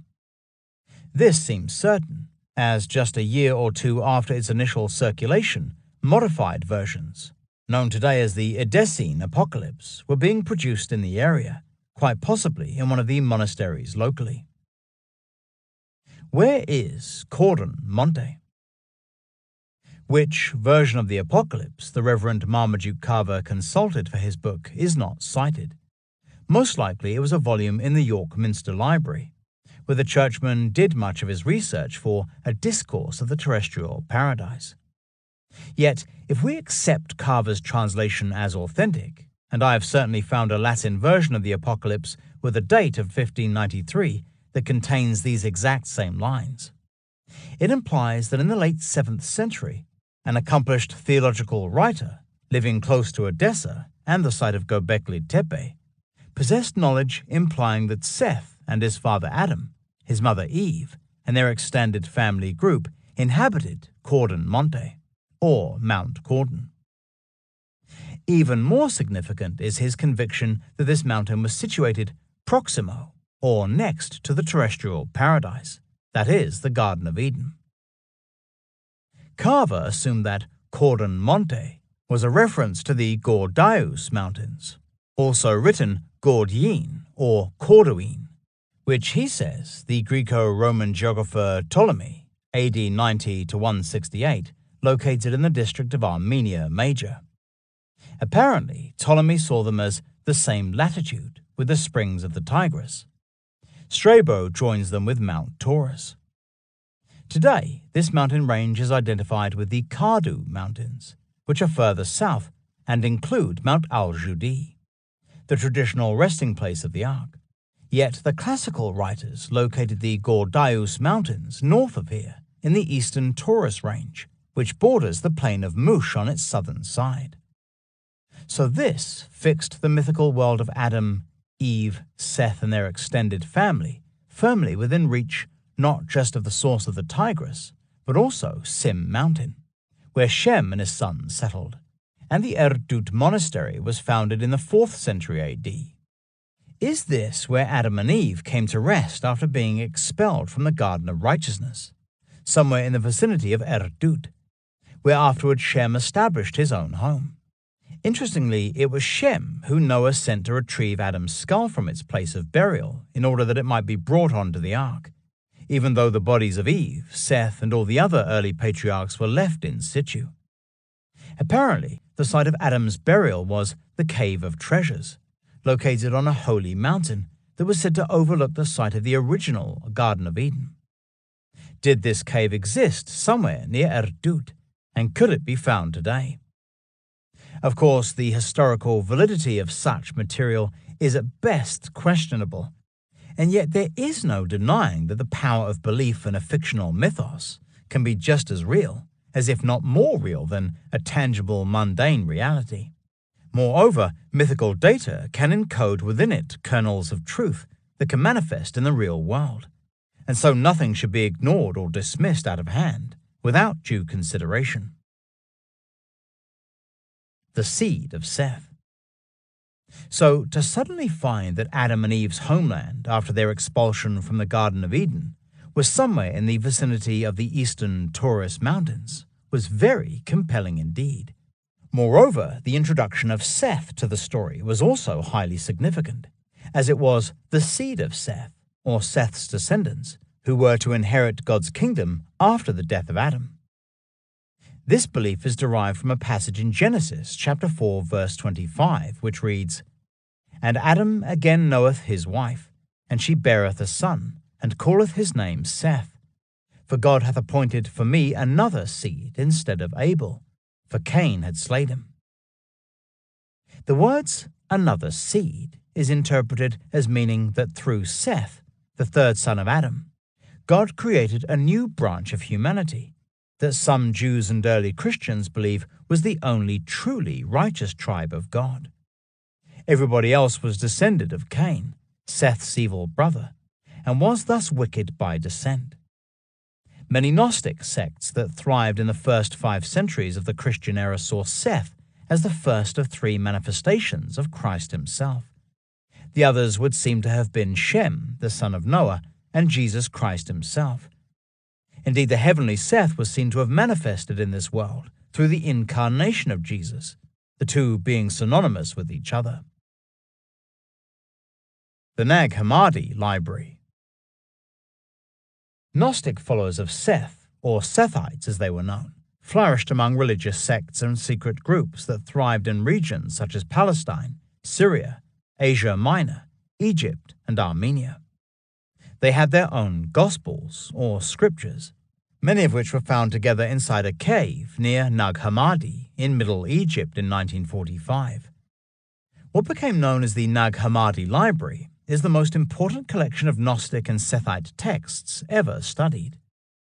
One theory is that the codices may have belonged to a local Coptic monastery and were buried following Bishop Athanasius's condemnation of the use of non-canonical holy books, that is, those not officially recognized by the Roman Church in AD 367. Among the Sethian titles in the Nag Hammadi collection are the three steles of Seth, Zostrianos. Some see Zostrianos as a manifestation of Zoroaster, the divine leader of the Zoroastrians, the second treatise of the great Seth, the paraphrase of Shem or Seth, Allogenes, the trimorphic Protonoia, and Melchizedek. These Gnostic Gospels have some very interesting things to say about Seth, who is occasionally confused or identified with Shem, the son of Noah. For instance, it is suggested that before his death, Adam transmitted to Seth certain matters concerning everything from the divine or angelic nature of humankind to the movement of the stars and heavenly bodies, and the knowledge of a coming catastrophe involving fire and water. These secrets of Adam are said to have been recorded before being hidden away until humanity was ready to receive them. Some of these secrets were to be revealed, periodically, through the appearance of four foresters, that is, revealers or illuminators, who would incarnate for this express purpose, while others would remain hidden until the right time for their discovery. The Pillars of Seth. What intrigued me most about this tradition is that Seth apparently inscribed the secrets of Adam on pillars or wrote them down on stone tablets, called steles, which were then deposited somewhere in the ancient world, usually either on or within a mountain cave of some description. For instance, the Jewish writer Flavius Josephus, AD 37 to 100, in his book The Antiquities of the Jews, talks about Seth leaving behind children who inhabited the same country without dissensions and in a happy condition. They were the inventors of that peculiar sort of wisdom which is concerned with the heavenly bodies and their order. He goes on to write, and that their inventions might not be lost before they were sufficiently known, upon Adam's prediction that the world was to be destroyed at one time by the force of fire, and at another time by the violence and quantity of water, they made two pillars, the one of brick, the other of stone. They inscribed their discoveries on them both, that in case the pillar of brick should be destroyed by the flood, the pillar of stone might remain, and exhibit those discoveries to mankind, and also informed them that there was another pillar of brick erected by them. Now this remains in the land of Siriad to this day. Here, the secrets of Adam are inscribed on pillars, one of brick, the other of stone, which are erected to preserve this knowledge beyond the coming cataclysm, involving both a conflagration and deluge. So where exactly is Siriad? Also written Siris or Syrian, the named location of the inscribed pillars. The land of Siriad. Because of the confusion between Seth, the son of Adam, and Set, the brother of Osiris in Egyptian mythology, it has long been assumed that Siriad means Egypt. Here, the inhabitants venerated the bright star Sirius, a similar-sounding name to Siriad, while the pillars of Seth themselves were identified with the Great Pyramid and its neighbor, the Second Pyramid. This was a surmise assumed by the scholarly world following the publication, in 1737, of a very popular translation of Josephus's works by English theologian, historian, and mathematician William Whiston, 1667 to 1752. Although Whiston did not believe that the pillars of Seth could have survived the conflagration and flood, he did identify the land of Siriad as Egypt. Yet this connection with Egypt is a misnomer, For even if Seth did somehow become associated with the Great Pyramid, we know that Adam's son lived, as Pseudo-Methodius tells us, somewhere in Armenia, which, following the carving up of the Greek Empire after the death of Alexander the Great in 323 BC, came under the control of the Syrian Seleucid Empire. Even with the dissolution of the empire in 190 BC, two Seleucid satraps or governors revolted and assumed control of Armenia Major and Armenia Minor, or Lesser Armenia, located west of the Euphrates River, and proclaimed themselves king. Hellenic Greek practices and customs continued to thrive in Armenia and northern Mesopotamia, with all its Syrian influences. What is more, Edessa's kings, who were mostly called Abgar or Manu, kept their links with Syriac culture and tradition, and retained Syrian as the main written language. There is really nothing to link the Pillars of Seth with Egypt, and all the indications are that Syriad is a straightforward reference to Syria. In fact, before William Whiston's translation of Josephus's works, earlier translators did not hesitate to link Syriad with Syria. D. Eduardi Bernardi, for instance, in a translation of Josephus, published at Oxford in 1687, discusses whether Syriad means Syriac in origin or belonging to Syria. Elsewhere, there is additional evidence that Seth was depositing the secrets of Adam closer to home. For instance, at the end of the Latin Vita Are et Ave, the life of Adam and Eve, following Adam's death, Eve instructs their children to write on tablets of stone and clay everything they have learned, both from her and their father. During the coming cataclysm, that which is written on stone will survive the flood, while that which is written on clay will survive the conflagration. The implication is that Seth then conceals the tablets in the same vicinity, in other words, somewhere close to the terrestrial paradise. The Rock of Truth. The Apocalypse of Adam, one of the Gnostic texts included in the Nag Hammadi library, contains the revelation that Adam taught his son Seth in the 700th year. Here, Adam tells Seth to record all of his and Eve's experiences in the Garden of Paradise.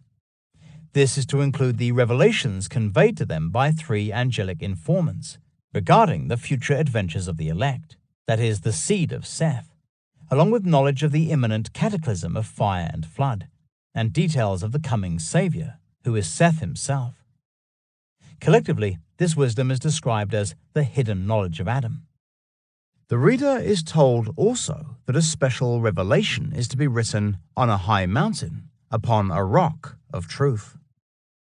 Even though the whereabouts of the land of Syriad, or Sirius, is nowhere given in the Gnostic Gospels, Adam's secret writings are repeatedly said to be hidden in a holy mountain. The work known as the Elogenes, for instance, proclaims, "Write down the things that I, Elogenes, a name of Seth, shall tell you, and from which I shall remind you for the sake of those who will be worthy after you. And you will leave this book upon a mountain, and you will adjure the guardian, Come, O dreadful one." The Gospel of the Egyptians. Then, in the Gospel of the Egyptians, also from the Nag Hammadi library, we read, "This is the book which the great Seth wrote, and placed in high mountains on which the sun has not risen, nor is it possible.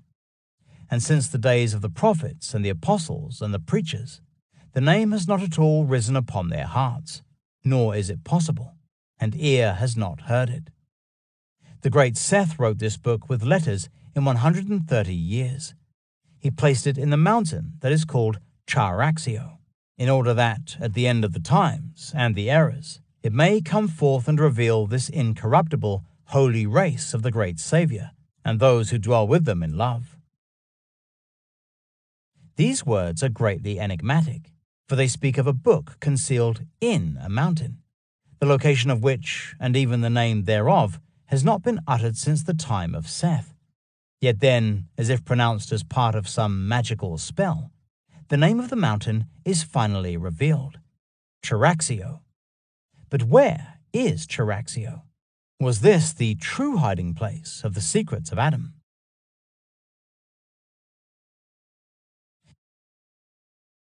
The Search for Charaxio. Charaxio is said to be located where the sun has not risen, nor is it possible. A clear allusion to the Land of Darkness, the otherworldly realm in the extreme north associated with Alexander the Great's quest to find the Fountain of Life, and Gilgamesh's search to find the Plant of Immortality. It was here, too, that the god El had his abode, and the 200 rebel watchers made the decision to descend to the plains below and take mortal wives. As Belgium-based Near Eastern scholar Edward Lipinski determined, the Land of Darkness existed beyond the virtually impenetrable barrier created by the Eastern Taurus Mountains in Armenia Major. Guy G. Straumser, a Gnostic scholar with the Hebrew University, Jerusalem, and Oxford University, England, has made a study of the mysterious mountain called Charaxio. He says that various attempts have been made to find its location. However, because Charaxio appears under this name only in the Gospel of the Egyptians, it has proved near impossible to trace. This said, the abbreviated form Charax does appear in antiquity. Jean Lempriere's Bibliotheca Classica, a classical dictionary, published in 1788, reveals just one entry under this name, which is a town in Armenia. That Charaxio might have been situated in Armenia makes sense of the fact that it was said to exist where the sun doesn't shine, that is, in the Land of Darkness in the far north. Straumser himself took note of this, comparing Charaxio's description with the dark regions mentioned in 1 Enoch, chapter 78, verse 3. That is, the Book of Enoch, which, as we have heard, can be linked with the Land of Darkness beyond the Tigris Tunnel. Realizing this, Straumser alludes to traditions regarding the prophet Enoch, being handed books from his forefathers Adam and Seth, which he says were concealed on Mount Ararat in Armenia, so that they might remain safe during the coming deluge. Mount Sur. Pushing the matter still further, Straumser notes that the link between Sirius, the land of the sons of Seth and the place of the Steles, and Mount Ararat finds expression in another Gnostic text called the Hypostatus of the Archons, which is also found in the Nag Hammadi library. He continues, Noah is asked by the Demiurge, the creator of the physical world, to set the ark upon Mount Sur. In some milieus, the mountain could have been given the name of the land in which the books were written, that is, Seir. So Guy Straumser proposes that Charaxio, Sirius, and Mount Sur, Seir, are all one and the same, or that they are conflated forms of an original mountain of Seth, which he identifies as Mount Ararat, since this would have been the safest place for something to have been hidden with foresight of the coming conflagration and deluge. That is, in my opinion, smart thinking. Yet once again, we are back to Mount Ararat, sucking up every legend and tradition that comes along, simply because of the Christian fixation with its being the place of descent of Noah's Ark. Just one Gnostic work actually mentions Mount Ararat by name, this being the Pistis Sophia, contained in the Askew Codex, a 5th century parchment manuscript of Coptic origin, now in the British Library. Yet it speaks only of Jesus in his spiritual form, causing the patriarch Enoch to write the so-called books of Ir or Jeu when in paradise, and then getting him to deposit them for safekeeping in the rock of Ararat, where a heavenly ruler is appointed to watch over them during the coming flood. It does not mention Adam or Seth, and certainly makes no direct reference to Charaxio, Sirius, or Mount Sur. So I looked again for any elucidation on the place name Charaxio, and found something very interesting indeed. I discovered that the Araxes River, which was also known by the abbreviated form of Arax, was itself once called the Charax, making sense of Jean Lempriere's entry in his Bibliotheca Classica regarding a town called Charax in Armenia. Since we know that the Araxes takes its rise on Bingöl Mountain, the Abus Mons of antiquity, there has to be a good chance that it is also Charaxio, which with the io suffix gives it the meaning belonging to Charax, that is, the Araxes River. Charaxio's identification with Bingöl Mountain is strengthened by the words of Straumer himself, who concludes, for perfectly good reasons, that Charaxio, Siris, and Mount Sur are all synonymous with Bingöl's main rival, Mount Ararat. Take Mount Ararat out of the picture, and you are still left with this firm conviction that somewhere in Armenia Major is the real Charaxio.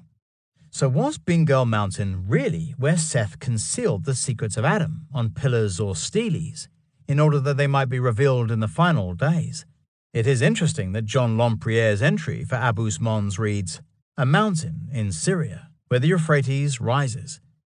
It confirms that in classical times, this region of Armenia Major was still classed as Syria, the ancient land of Syriad or Siris, where Josephus tells us that Seth concealed his pillars of knowledge, and his descendants continued to live after this time.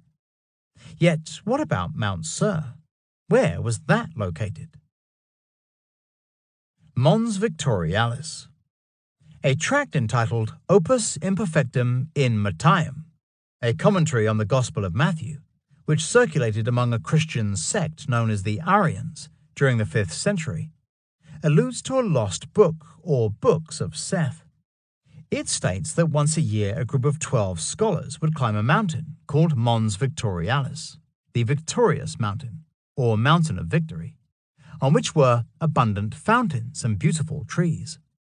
And here they would enter a cave and examine an original work written by Seth.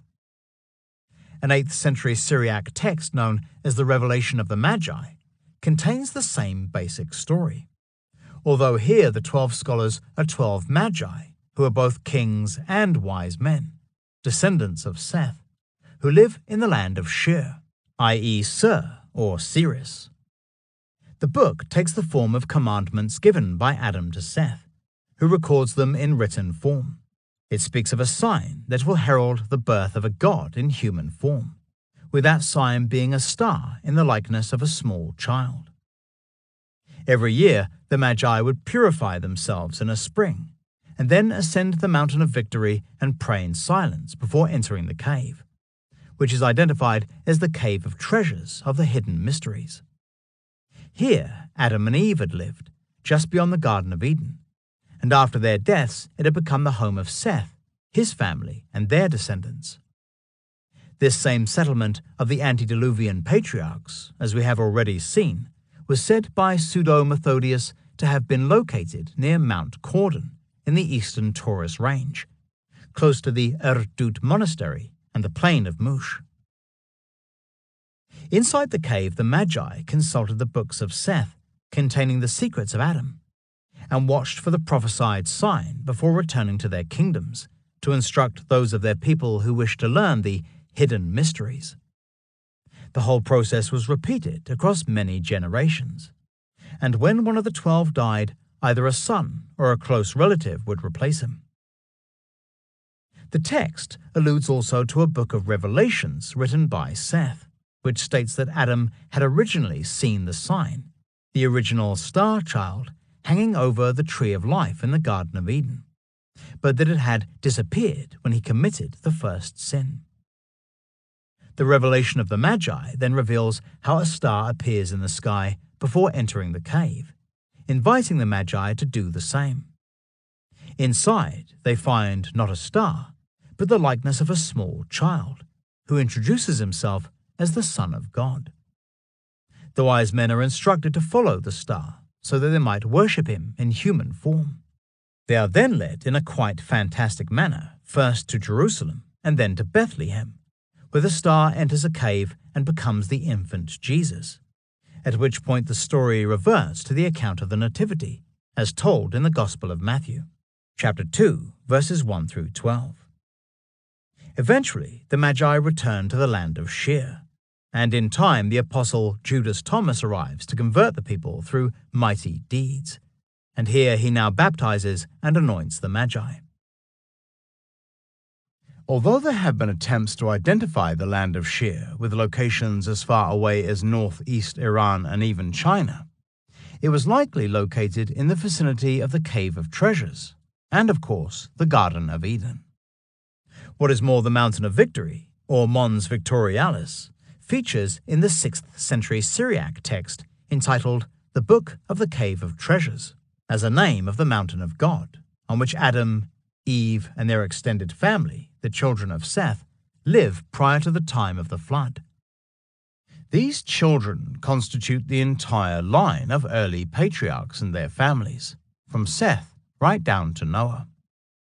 Enoch is there also, ministering unto God inside the cave, and burying his father, Yared. All this coming before his celebrated translation to paradise in the company of angels. According to the Book of the Cave of Treasures, at the time of the flood, Shem, the son of Noah, returns to the cave to retrieve the body of Adam, which is then taken aboard the ark, the bodies of the other patriarchs being left behind in the cave. So was the land of Shir to be found somewhere in the vicinity of the plain of Mush, the most obvious site of the Garden of Eden? Was it to be identified with Sim Mountain, where Shem is said to have established a settlement after leaving the ark, and where Thaddeus deposited the holy relics beneath Erdut's evergreen tree in the 1st century AD. Remember, the alternative form of the Sumerian word for snake, mush, which might well be the root behind the Mush place name, is Shur. Was the ancient Armenian kingdom of Taran, which included the plain of Mush, once known as the land of Shur, that is, the land of the snake? This has to remain a very distinct possibility indeed. If not in the vicinity of Erdut, was the Mountain of Victory synonymous with Bingöl Mountain and Abus Mons, the best candidate by far for Charaxio, the mountain where the Gospel of the Egyptians tells us Seth hid his holy book, or books, containing the secrets of Adam? Is this where the Cave of Treasures will be found? Both sites, Erdut and Bingöl, which are visible from each other, might easily have played some dual role in the construction of the Jewish, Gnostic, and later Christian myths concerning the true location not only of the original Garden of Eden, but also where Adam and Eve's descendants, the children of Seth, are said to have lived on the holy mountain of God. No other geographical region makes sense of all these disparate stories, showing us quite clearly that in Judeo-Christian tradition, this was where the events of the book of Genesis were played out, no more than a couple hundred miles away from Gobekli Tepe. So what exactly are the secrets of Adam? Can we go on to determine what Seth actually recorded, either in book form or in stone? As we see next, Adam's secrets might well turn out to contain forbidden knowledge regarding the angelic origins of humankind. Chapter 38. As Angels Ourselves. What exactly are the secrets of Adam? What might they pertain to, and what relevance has any of this to Gobekli Tepe and the Erdut monastery, located in some quiet corner of the terrestrial paradise? The first clue is the Gospel of the Egyptians, which tells of the creation of the Sethians. They, we are told, constitute earthly counterparts of a heavenly church of angelic beings, the prototypical Sethians. Moreover, we learn that when the book or stele that Seth placed in the mountain Charaxio is found, it will identify the true race of Seth.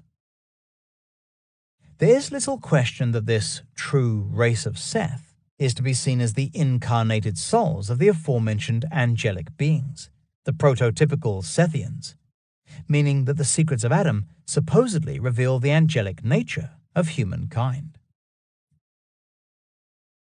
Like the angels. What exactly does this mean? How can humans become like angels, especially if the rebel watchers of the Book of Enoch represent arguably a memory of the real prime movers behind the genesis of civilization? The key is that the angels were said to have inhabited paradise itself, and so benefited, like Adam and Eve before the fall, from the presence of the tree of life, which conveys eternal life to whoever or whatever is in its presence. Before the fall, according to Gnostic tradition, Adam and Eve had spiritual bodies, like the angels. But after their expulsion, their bodies grew more and more dense and languid, until they were no more than coats of skin. Only with the sweet odor of light, the perfumed oil from the tree of life, would they ever be able to regain their original divine bodies. Not only does any fragment from the tree of life remain true and living, a concept reflected in Erdut's holy tree being evergreen, but the oil of mercy from the tree of life is said to bestow eternal light and life through the sacred process of anointing. Indeed, early Christian tradition asserted that Jesus was himself anointed with oil from the holy wood of the tree of life before incarnation, in order that he might become Christ, a word taken from the Greek Christos, meaning the anointed one. As I already knew, the tree of life was anciently believed to have been an olive tree, an evergreen that gave forth a fragrance or perfume, a belief connected with a story contained in the book of Enoch, in which Enoch, on his visit to paradise in the company of two angels, is anointed with oil fragranced by myrrh.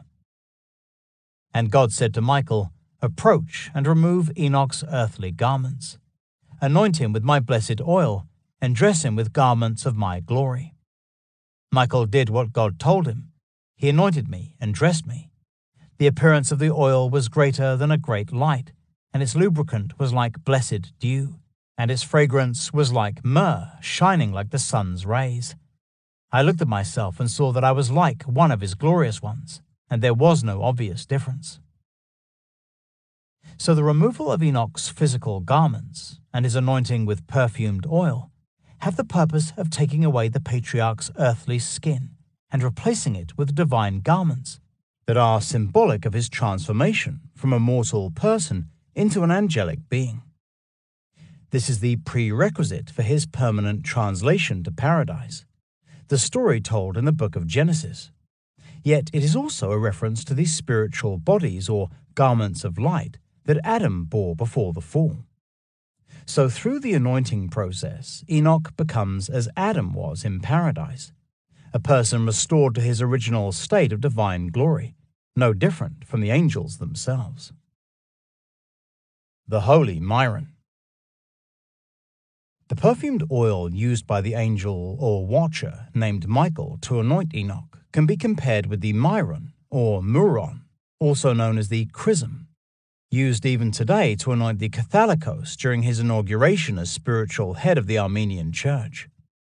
It is obtained by mixing together pure olive oil with some 40 or so herbs and spices, including myrrh, which is then exposed to the surviving essence of the original holy anointing oil made by Moses under Yahweh's instruction and brought to Erdut in Taran by Thaddeus in the 1st century. The myron is considered to convey wisdom through the Holy Spirit or divine light of God, since it bore the similitude of the heavenly oil of mercy from the tree of life. This is brought out in teachings attributed to Saint Peter, the founder of the Church of Rome, which state that one day Christians will be able to receive oil that comes directly from the tree of life, and not simply from some created imitation. If the oil blended by men had such power, think how great is the oil that was extracted by God himself from a branch of the tree of life. Very similar ideas are behind the anointing not just of church leaders worldwide, but also of kings and queens. As a coronation, it is the anointing of the candidate that conveys kingship, not the crowning. The placement of the crown is merely a visible sign of the monarch's authority to rule in the eyes of God and of his or her newfound divinity. From this, it might be assumed that these secrets of Adam, written down by Seth, contain the manner in which we, as mortal humans, are able to regain our spiritual bodies of light, lost at the time of the fall. To do this, and become as angels ourselves, we have to be anointed by the perfumed oil that bears the similitude of the oil of mercy from the tree of life. Within the influence of this divinely prescribed substitute for the oil of mercy, immortality is assured. Clearly, this is a religious concept, utilized today by Jewish and Christian nations around the world. It might seem also to have little, if anything, to do with the discovery 170 miles, 274 kilometers from Erdut of Gobekli Tepe. Yet empowerment and otherworldly transformation through the use of specific types of wood and the oils and resins extracted from them is something that might well have had its origin in the early Neolithic world of southeast Anatolia. The discovery at Gobekli Tepe of burnt almond wood and spent almond shells among the fill covering its sanctuaries indicates that almond oil was almost certainly known here. Its use could easily have been the origin behind much later anointing traditions that existed among the civilizations of ancient Mesopotamia and the Semitic peoples of the Levant, hence this association with biblical tradition. Interestingly, the rod of Aaron, Moses' brother, is said to have bloomed blossoms, which, spreading the leaves, were formed into almonds. Numbers chapter 17, verse 8.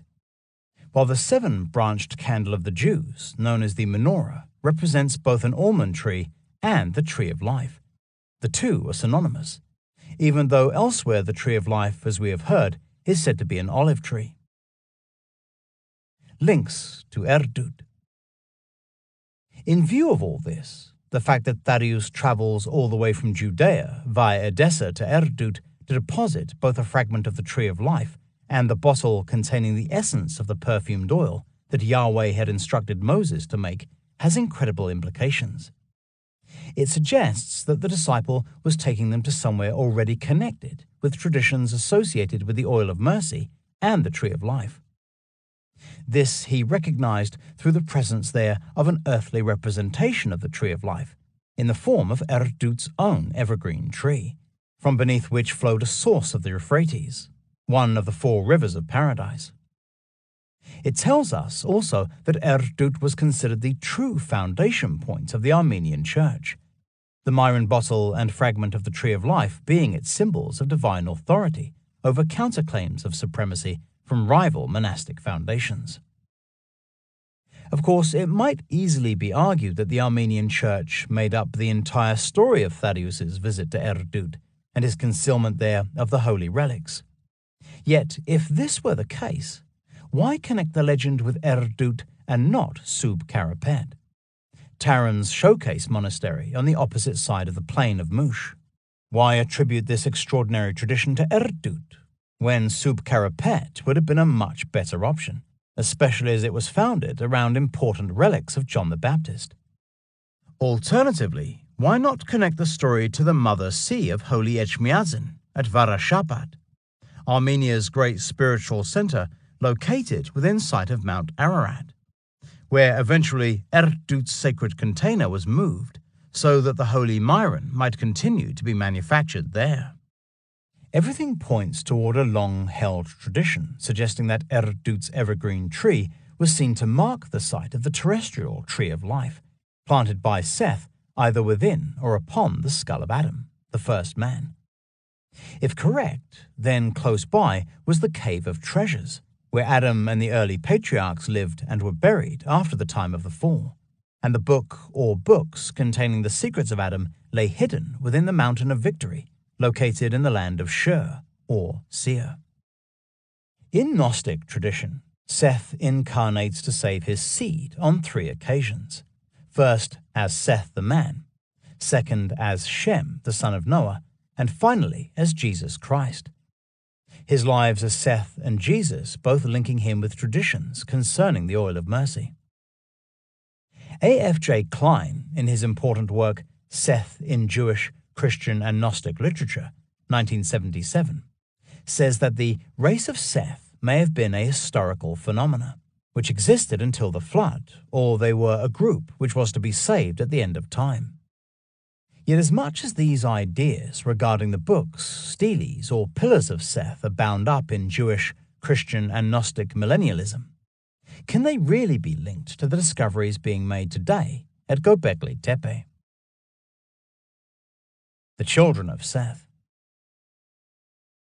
An ancient Jewish religious work known as the Book of Jubilees, which, like the Book of Enoch, has been found among the Dead Sea Scrolls, talks about Canaan, the son of Arphaxad, or Arpachshad, who found a writing which the ancestors engraved on stone, reminding us of the pillars or steles on which Seth wrote the secrets of Adam.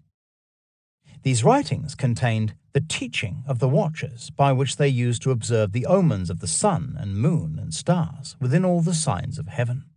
It was this same starry wisdom that became the foundation of the beliefs of the Chaldeans, that is, the Sabian star worshippers of Haran, the 10,000-year-old city located on the plain beneath the gaze of Gobekli Tepe. Arphaxad, Canaan's father, is said to have been the progenitor of the Chaldeans of Haran.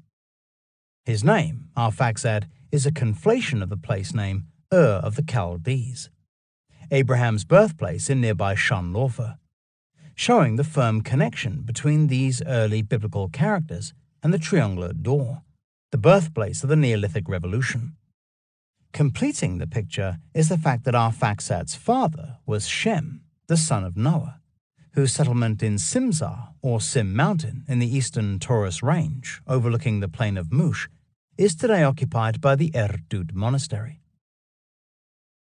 Interestingly, the Sabians, the pagan inhabitants of Haran, were said to have been worshippers of fire called Magi, and claimed to be keepers of the mysterious Book of Seth, because their founder was one Sabius, a son of Seth. Moreover, they asserted that we acknowledge the religion of Seth, Idris, Enoch, and Noah. So could the original book or books of Seth have been carved stone pillars, like those being uncovered today at nearby Gobekli Tepe?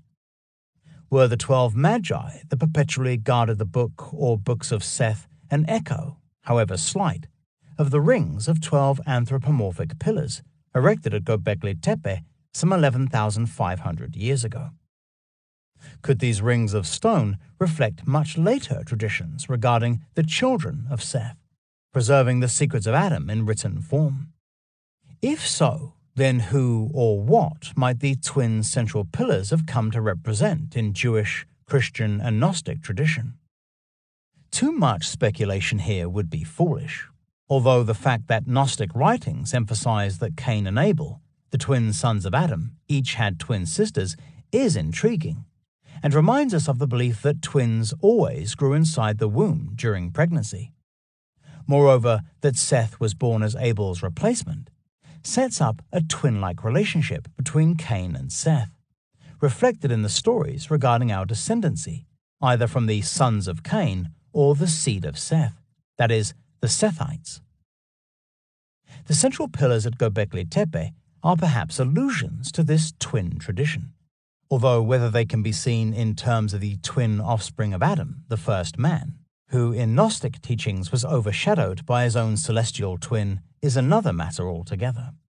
So, in addition to revealing humanity's dual origins, angelic and mortal, do Gobekli Tepe's T-shaped pillars reflect an understanding of Adam's astrological knowledge, which might have included information regarding the appearance of short-period comets?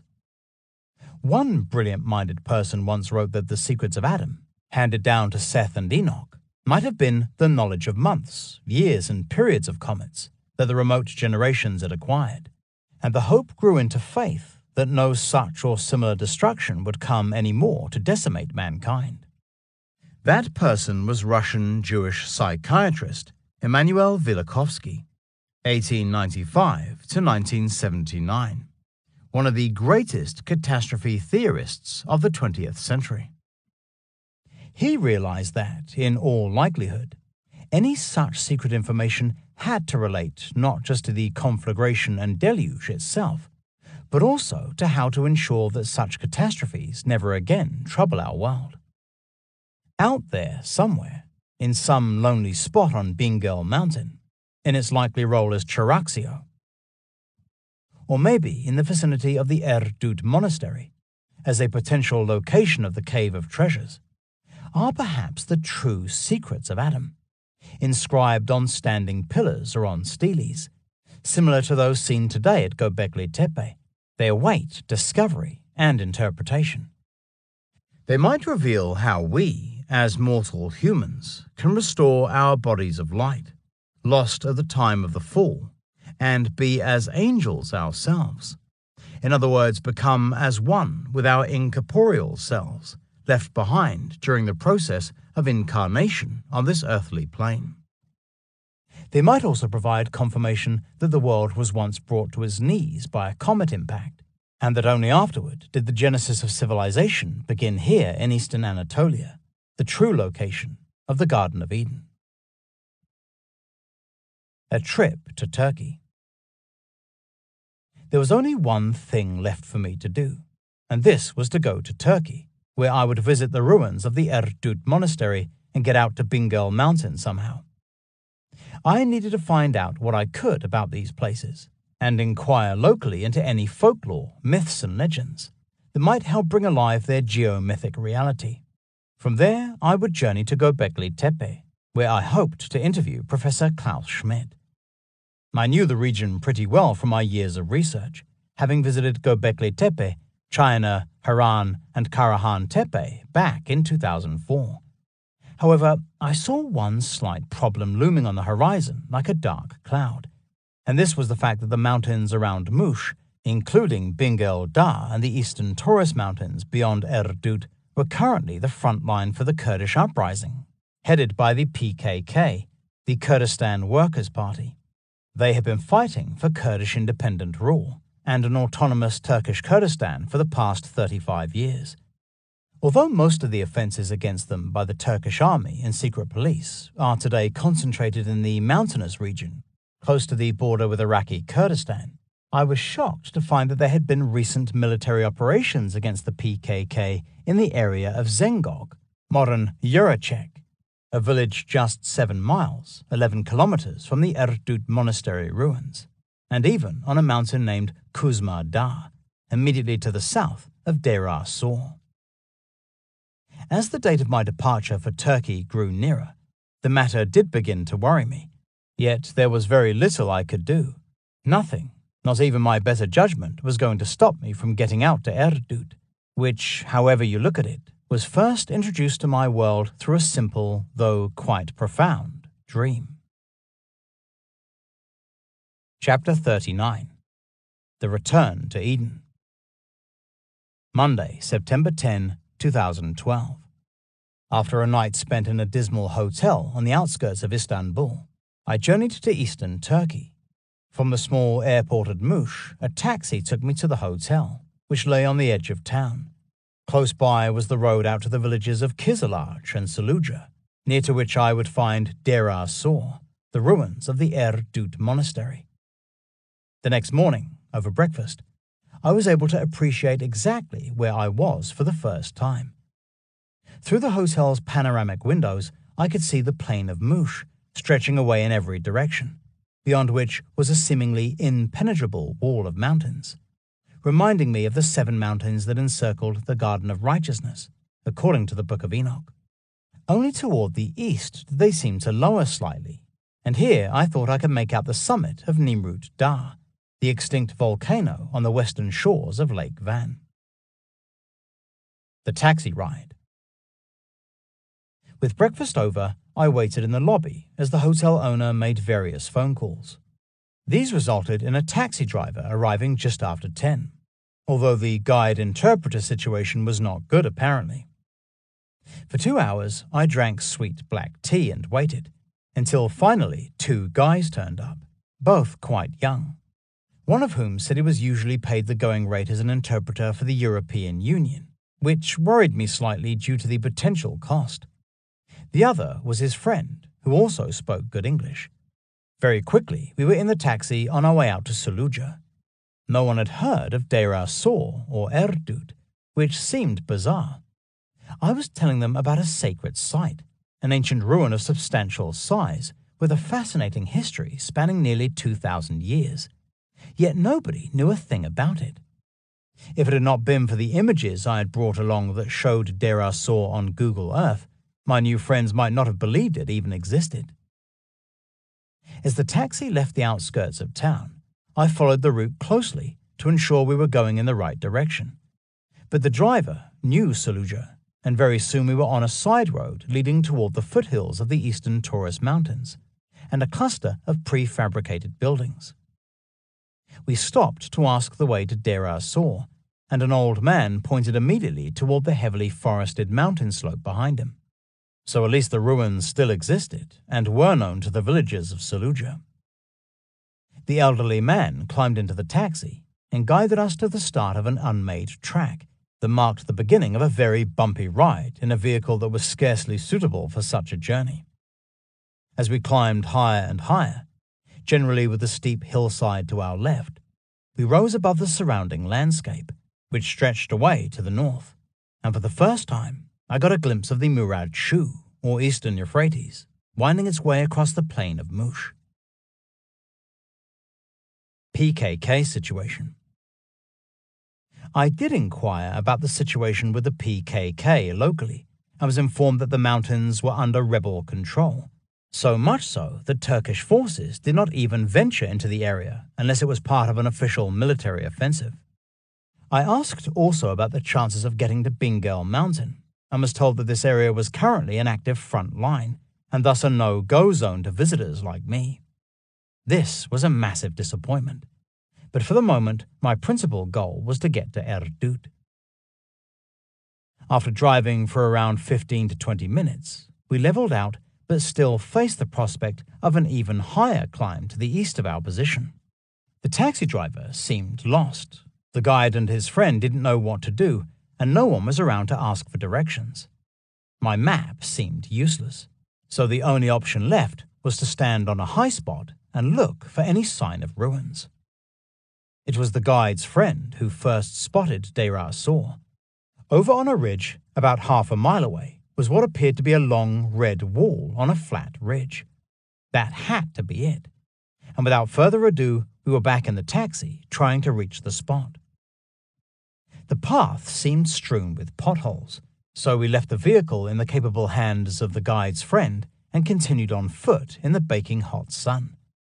The track lifted up over an incline, beyond which on the left was a ridge of pine trees. I was struck immediately by the extreme redness of the earth, created no doubt by sandstone with heavy iron oxide content that had long since crumbled to dust. To the right, the ground sloped away toward the plain below. Scrub and a few clumps of trees grew here and there, but generally the land seemed parched and dry. The Deir Sor community. Coming into view now was a group of large wigwam-like tents, some covered with white tarpaulin, others with tree branches.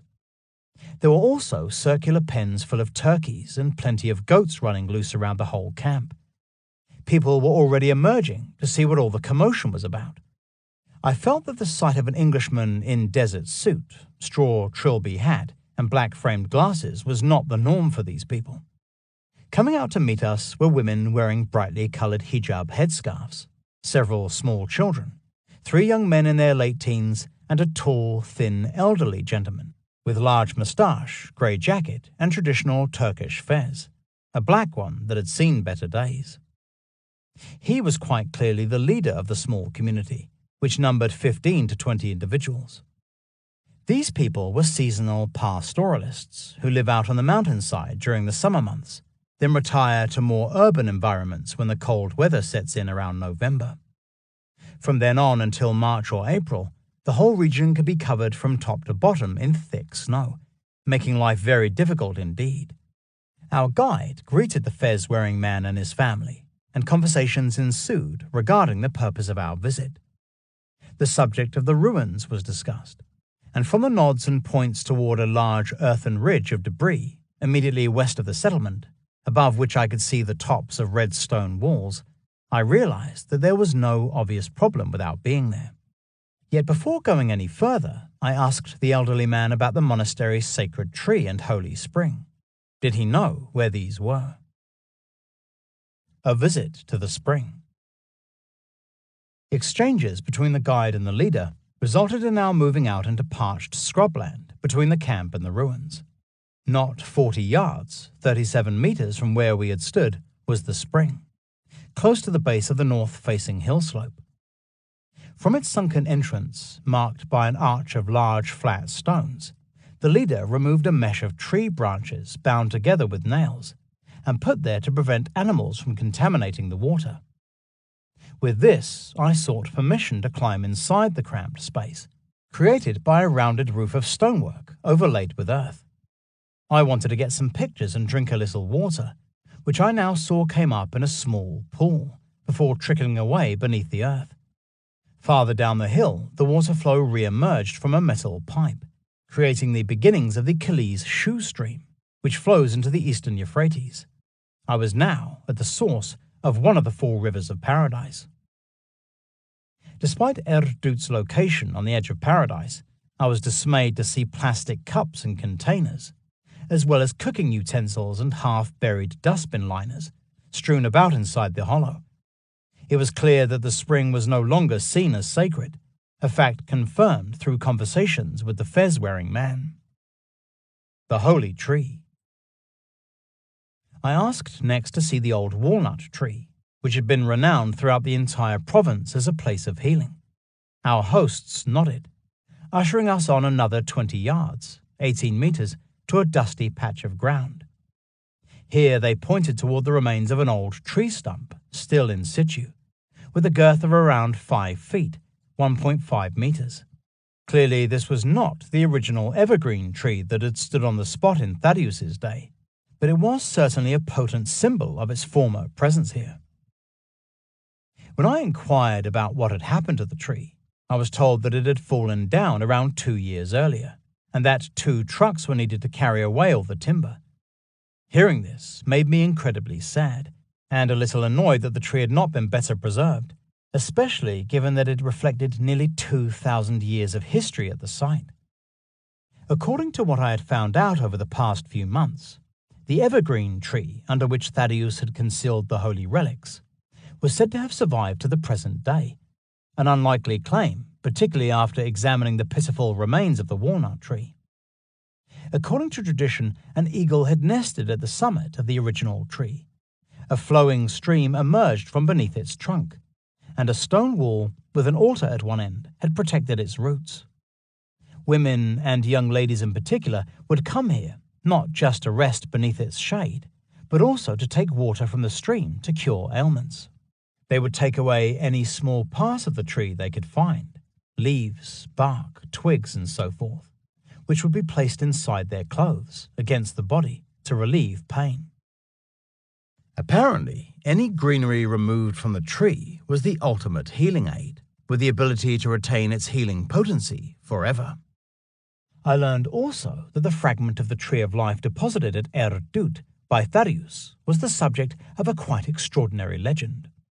One day, a shepherd visiting the monastery saw the simple box containing the relic and decided to steal it, thinking that its contents might be worth money. He got home and decided to take a look at what was inside.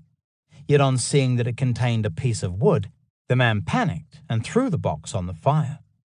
No sooner had he done this than the flames burst forth from the hearth and consumed the entire house, sending the shepherd running for his life. Prompted by the fire, the great eagle that guarded the holy tree then swooped down and snatched up the box with its precious contents, neither of which had been damaged in any way. The bird took them back to its nest and thereafter became their constant guardian, never letting anyone with ill intent near them. Eagle on the World Tree.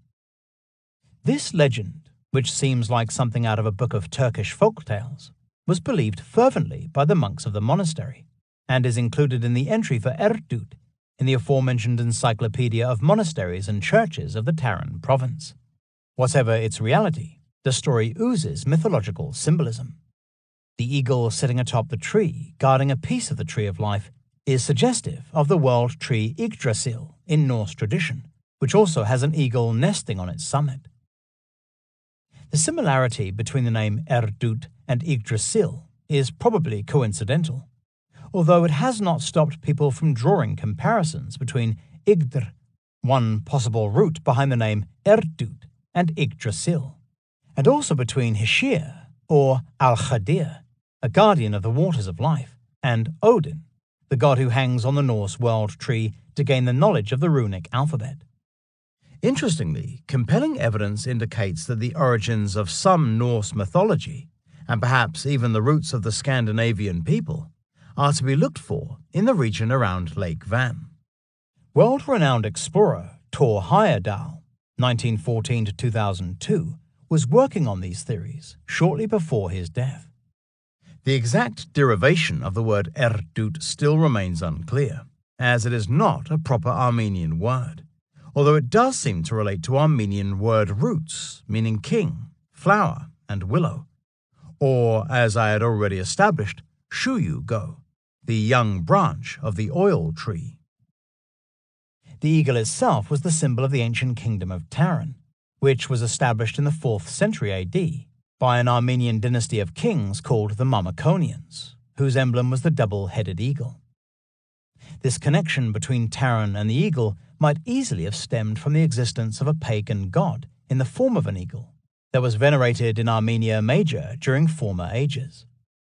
The association between the eagle of Erdut and the holy tree, however, might well stem from a source much closer to the root of the mystery.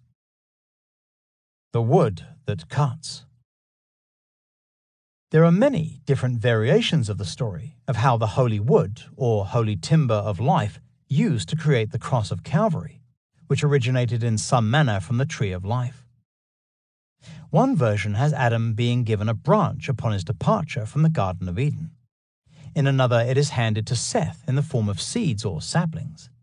And in still another, a bird known as the roc, a giant mythical eagle of Arabic tradition, picks up a piece of wood from one of the trees in the garden. This mythical bird carries the branch to Jerusalem, and there drops it onto a huge upside-down copper cauldron, beneath which is the bird's young. They are being held captive by King Solomon, who has snatched them away from their mother after searching for guidance from God as to how he might go about finishing the temple begun by his father David. The weight of the wood smashes the cauldron, releasing the bird's young. Thereafter, Solomon realizes that the wood left by the roc can miraculously cut stone blocks, enabling the king to complete the temple. Following a long story involving King Solomon and the Queen of Sheba, the holy wood finds its way to the carpenter's shop, where, as in the more traditional story, it is fashioned into the cross on which Christ is crucified. The important part of this story is that this piece of wood taken from one of the trees in the garden, an allusion unquestionably to the tree of life, is linked with an eagle-like bird, just as it is in the Erdut legend. This lends support to the belief that the monastery had in its possession a fragment of the holy wood of life, thought to derive from the tree of life itself. The ruins explored. After asking for and getting a few small fragments of the remaining tree trunk, as well as a walnut shell, confirming it is the holy tree mentioned in the correspondence with the contact from Kizilaj, we now moved on to the goal of the expedition, the monastery itself. Walking about 40 yards, 37 meters, we now climbed a huge pile of rubble and debris and saw spread out before us the ruins in all their glory. The raised mound marked the position of the structure's eastern wall, while similar piles of rubble marked the location of the north and south walls. However, in the west, the remaining wall, made up of a thick base of rust-red bricks and an upper level of lighter-colored grain stone, was substantial, being as much as 15 feet, 4.5 meters in height, with a large breach toward its northern end. In all, the west wall was around 70 yards, 64 meters in length, with a returning wall at its southern end, which quickly reduces down to ground level. Walking up to the remaining wall, I noticed a series of linear foundations jutting out at right angles, which I suspected marked the position of small cells, most likely living quarters for the monks. It is incredible to think that this immense structure was apparently 2 stories high, and almost equal in size to the more famous monastery at Sub Karapet, located in the foothills of the Armenian highlands, on the opposite side of the plain of Mush. Indeed, the monasteries, both dedicated to St. John the Baptist, would each have been visible to the other. Finding the churches. The only other architectural features that remain standing at the monastery site are 2 beautiful stone arches, around 12 feet, 3.7 meters high, one positioned directly in front of the other. These are oriented east-northeast, at approximately 20 degrees north of east, and once formed the northern entrance into a large building located in the southeast quadrant of the monastery. All around the arches are piles of rubble and debris, reducing their interior height, although it is still possible to pass beneath them fairly comfortably. The identity of the ruins attached to the twin arches has been impossible to establish with any degree of certainty, as no surviving photographs or plans of the monastery have been found. Present somewhere in the monastery's southeast quadrant was a large domed church dedicated to the Mother of God. Attached to it was a chapel of St. John the Baptist, in which was a martyrium where the saint's relics were kept.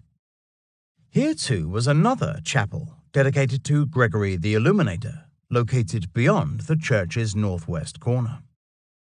Its position was marked by an imposing bell tower, under which was a walkway into the main church, the walls of which were constructed of stone in 3 different colors: black, yellow, and reddish-brown. Apparently, the bell tower collapsed during an earthquake in 1866, a portent perhaps of the imminent destruction of the monastery and the disappearance of its monks at the time of the Armenian genocide of 1915. Exactly what happened here at Erdoot may never be known, but it is unlikely to have been pleasant, and as for the fate of the monastery's precious relics, no one can say. Those Armenians who remain today in Mush have adopted a radical form of Islam, so it is unlikely that any real answers will be forthcoming anytime soon. I was pretty sure that the bell tower was located somewhere in the vicinity of the stone arches. Indeed, they might easily have formed its support columns, under which one passed to enter the main church. In my dream, the monks had conducted the strange ritual involving the elevation of the fragment of the Tree of Life at the center of the church, so I now stood the closest I was going to get to that very spot, which was a strange sensation, especially after traveling nearly 2,200 miles, 3,500 kilometers, to be there. Spectacular views. As I moved across the piles of debris marking the north wall, I realized just how spectacular the view was from this elevated position. To say it was impressive would be an understatement. The monastery, as I knew only too well, looked out across the plain of Mush and the eastern Euphrates, beyond which were the foothills and peaks of the Armenian highlands. Yet the monastery itself is sheltered beneath hilly slopes to the southeast, south and west, which would have afforded it some degree of protection from the elements during the long, harsh winters. For an hour or so, I followed the course of the perimeter wall, obtaining photos, getting video footage, and taking in the ambience, always with one of our hosts by my side. Scattered everywhere were potsherds of all shapes and sizes, which I could see embraced a time frame from medieval times right down to the modern day. However, I was not concerned with ceramics on this occasion. I wanted to find evidence that this site had been occupied prior to the arrival of Christianity in the 4th century. Yet, in all honesty, I found nothing of interest, even though there was every possibility that a settlement from a former age could have occupied a position higher up the hill, closer to its summit perhaps. One legend, fervently believed by the monks of Erdoot, tells how near a small workshop somewhere beyond the monastery a concealed copy of the Old Testament was found. It was apparently seen as a gift of the eagle, presumably the one that lived in the holy evergreen tree. The implication of this chance discovery is that the book belonged to an age that antedated the monastery, implying that the site was important even before the arrival of Gregory the Illuminator in the 4th century. Is this Eden? It was very difficult to take in the setting during this one brief visit. My sense, however, was that the monastery had been deliberately left to fall into decay. The site had been neglected, this was clear, and no one really seemed interested in its history or preservation. It was difficult to come to terms with the fact that until 1915, Erdoot had been a thriving monastery, as well as a tranquil place of healing for Armenians and Kurds alike. Men and women came here not just to cure ailments, but also to rejuvenate both body and soul. There was a natural vitality about this site, which people believed was channeled through the holy tree in spring, The reason they took away leaves, twigs, and bark, not to mention the holy water itself. All that is now gone. All that remains is the tranquility of the site and its extraordinary setting, which is simply outstanding. This was the sight the monks of Erdoot woke up to every morning, making it easy to understand why they might have believed this was some quiet corner on the edge of Eden itself. The red earth of Adam. The monks also cannot have failed to notice the absolute redness of the earth, especially the hill slopes to the southeast of the monastery. It would have reminded them that the first-century Jewish scholar Flavius Josephus wrote that Adam was created out of red clay. That God took dust from the ground and formed man, and inserted in him a spirit and a soul. This man was called Adam, which in the Hebrew tongue signifies one that is red, because he was formed out of red earth, compounded together, for of that kind it's virgin and true earth. Another tradition said that after Adam's death, he was buried by angels in the spot where God found the dust to fashion his body. So if the monks did see the red earth surrounding the monastery as significant, and it is rarely glimpsed anywhere else in the area, then it might well have strengthened the conviction that their monastery existed close to the site where Adam and Eve lived after their expulsion from paradise, and where afterward their son Seth and his descendants continued to live, right down to the time of the flood. A respite. After completing our visit to the ruins, the elderly man and his wife opened up their home to us. Inside the large conical tent, its opening directed toward the plain below, we sat down on a bed of brightly patterned kilim rugs that overlaid a bed of flat stone slabs. Placed in front of us was an enormous silver platter containing glasses of sweet tea and bowls of local food, including yogurt, Turkish flatbread, and salad. The kindness of these people was overwhelming, particularly as they did not know me, our guide, or the taxi driver, who all afforded the same degree of hospitality. I then learned something important from the fez-wearing man. He told me that somewhere on the hill slope, immediately behind the monastery's west wall, there was once a large cave opening, yet it had vanished after the rich Armenian monks had stuffed it full of gold, prior to their rapid departure. Local people had attempted to find the cave entrance in order to reach the gold, but so far all efforts had come to nothing. I found the story difficult to believe, first, because there was no sign of any cave existing today. I checked afterward. And second, the fervent belief that Armenian monks were so rich that they simply could not carry away all their cumbersome gold treasure was quite simply fantasy. The only thing it did do was remind me of the legends regarding the Cave of Treasures, where Adam, Eve, Seth and their family had lived, and where they were supposedly buried upon their deaths.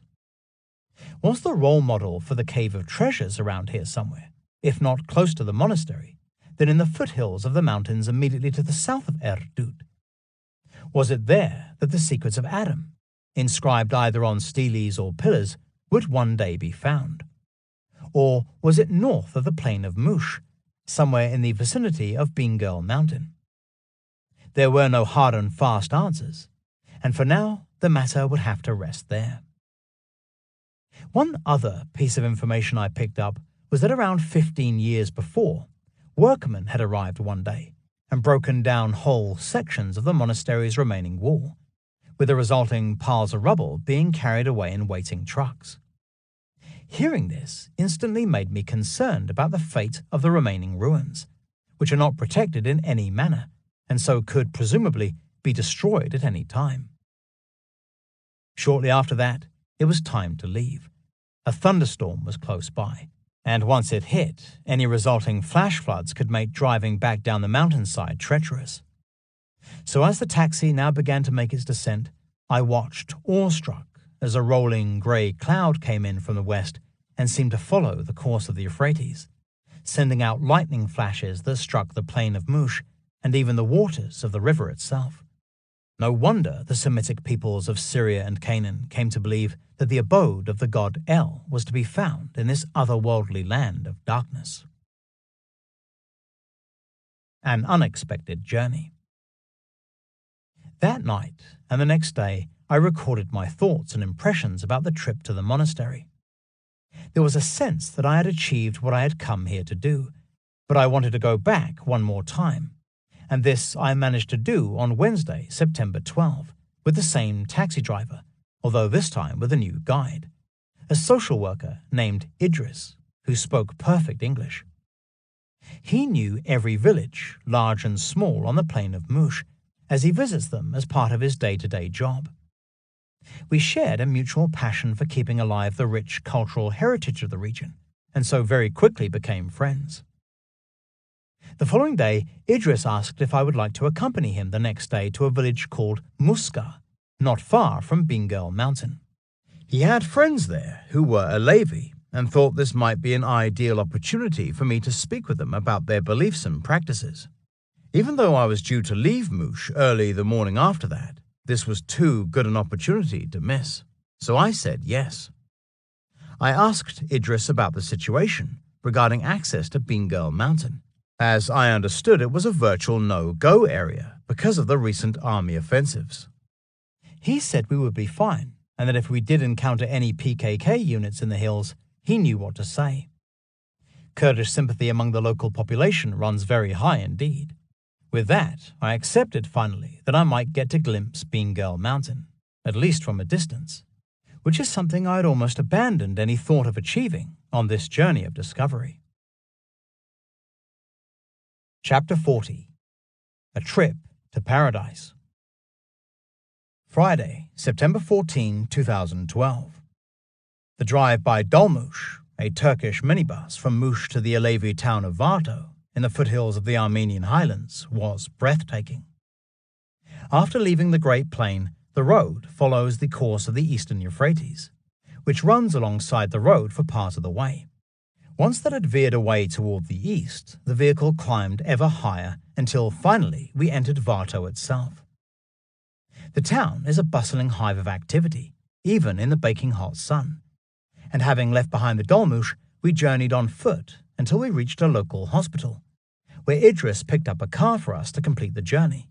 It belonged to a work colleague.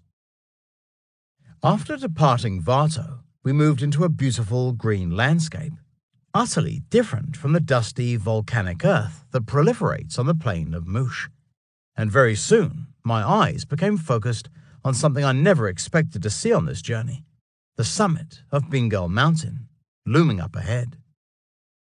Seeing it as a single mountain is in fact inaccurate, for Bingöl is in reality a north-south oriented ridge, or massif, with two separate peaks, linked by a saddleback indentation. Mountain line.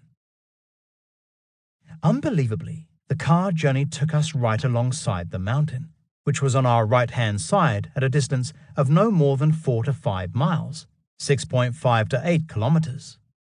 What I saw transfixed me, for the twin peaks give the mountain's elevated summit the likeness of a large feline, most obviously a lion.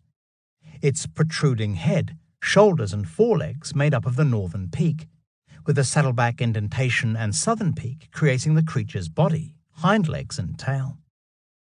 The whole thing looks as if it is emerging from the mountain's rocky surface in order to rise into the sky.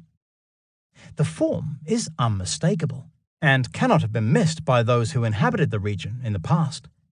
Of course, not everyone is going to interpret this rock simulacrum as a lion, although the likeness is striking enough for it to have impressed some people along the way, including perhaps the Armenians who would come here each spring to venerate Anahita, the goddess of fertility and the waters of life.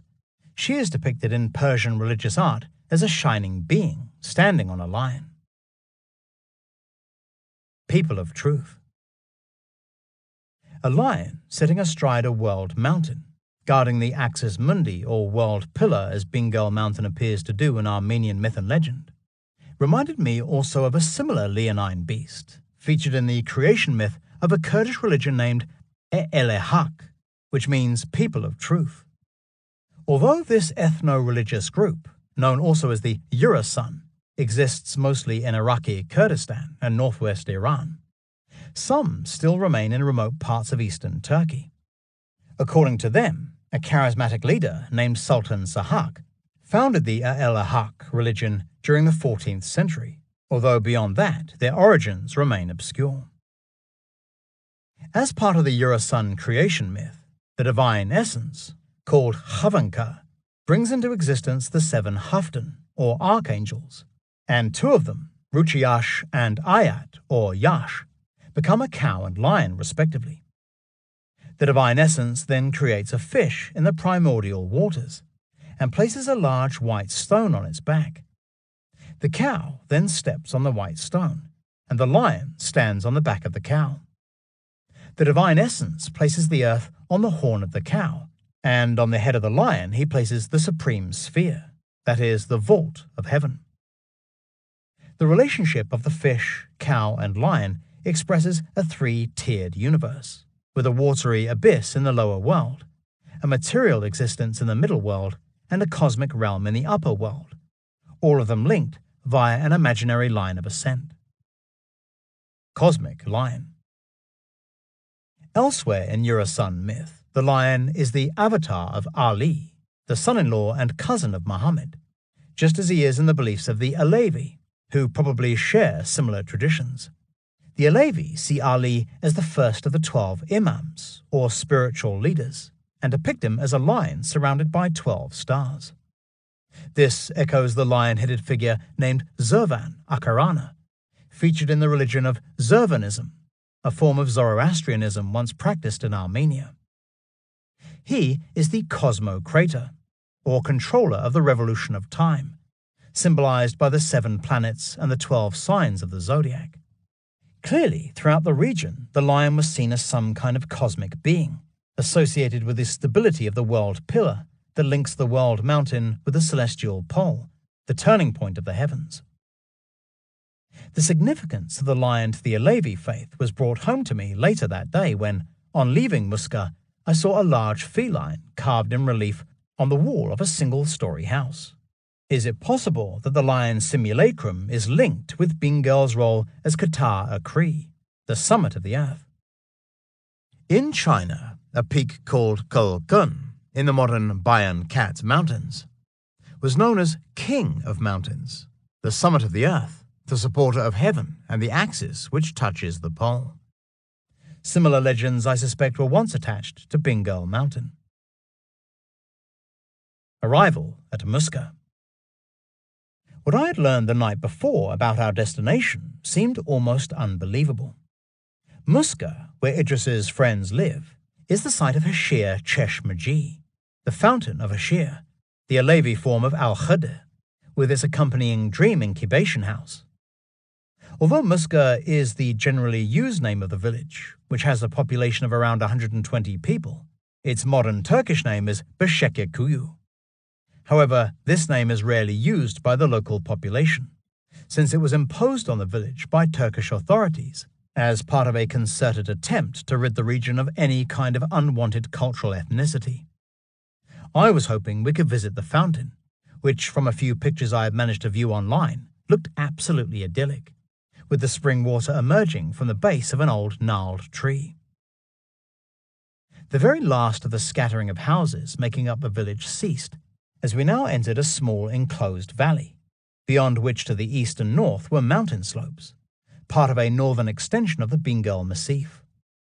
I looked out on the landscape below, which seemed abundantly rich in green trees, lush meadows, and beautiful mountain streams. It was unimaginable the difference between here and the more arid conditions on the plain of Mush. Getting out of the car, I saw instantly several pieces of obsidian just lying about on the track. I picked up a few examples as we began a walk across what appeared to be an extended garden area.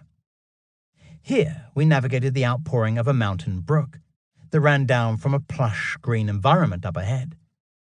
No one was about, as, with the sound of trickling water all around us, we entered a sheltered canopy of trees at the base of the mountain valley. I recognized it immediately as the Fountain of Hashir, which seemed absolutely bizarre, as our actual destination was a property immediately beyond it on slightly higher ground. This all seemed a little weird, Idris's friends just happened to live next to one of the most holy sites in Alevi tradition. The Fountain of Heshir. Before me now stood an 8-sided column, painted canary yellow, with a spout on each facade, from which came mountain water of the purest kind. This really was a fountain and not a well, with the water somehow being projected through the column by the action of gravity. The structure was not old, 50 to 70 years at the most, although the site was as old as the hills themselves. There were inscriptions in black on the column, but none offered any real words of wisdom. One read, Heshir Chesh Maji, Hepi Mezinder, Chef Rei, Temiz Tutalim, which means Fountain of Hadir for everyone. Let's keep the environment clean. It was advice clearly taken, because the entire site was still as nature intended, although the childish graffiti scrawled into the fountain seemed unnecessary. The source of the spring was beneath an overhanging tree close by. Off to our left, some 20 feet, 6 meters away, and sheltered by overhanging branches, was the building used for dream incubation. It was simple and unassuming, and for some reason it reminded me of a waiting room on a railway station. Sans the bad smells, of course. At the fountain, Idris and I sampled the water, which tasted good. It was much needed, and just maybe it would have some beneficial effect on our health. I took time to take in the ambiance of the place, realizing that I had been led, almost by chance, to somewhere quite special indeed. To say that this site was scenic would be to do it an injustice, for the sunlight glinting off the sparkling waters seemed almost to bring alive the sheer abundance of life that prospered here. Trees, plants, and flowers seemed to grow with an almost enchanting beauty. It was as if this place was imbibed with the spirit of life itself, making me wonder whether this really was the Ma'ul Hayat, the fountain of life, where Al-Khadir, the genius loci of the site, was given immortality, or the Abi Hayat, the waters of life, where Alexander the Great achieved immortality himself, following a quest that had brought him right here to Bingel Mountain. Fish Farm.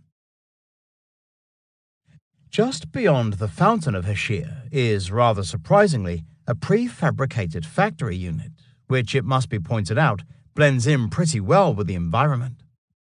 Between it and the Fountain of Heshir is a cluster of industrial-sized pools, for I learned that Idris's friends run a commercial fish farm, a strange site perpetuation echoing the manner in which Al-Khadir achieves immortality by catching and eating a fish swimming about in the Fountain of Immortality.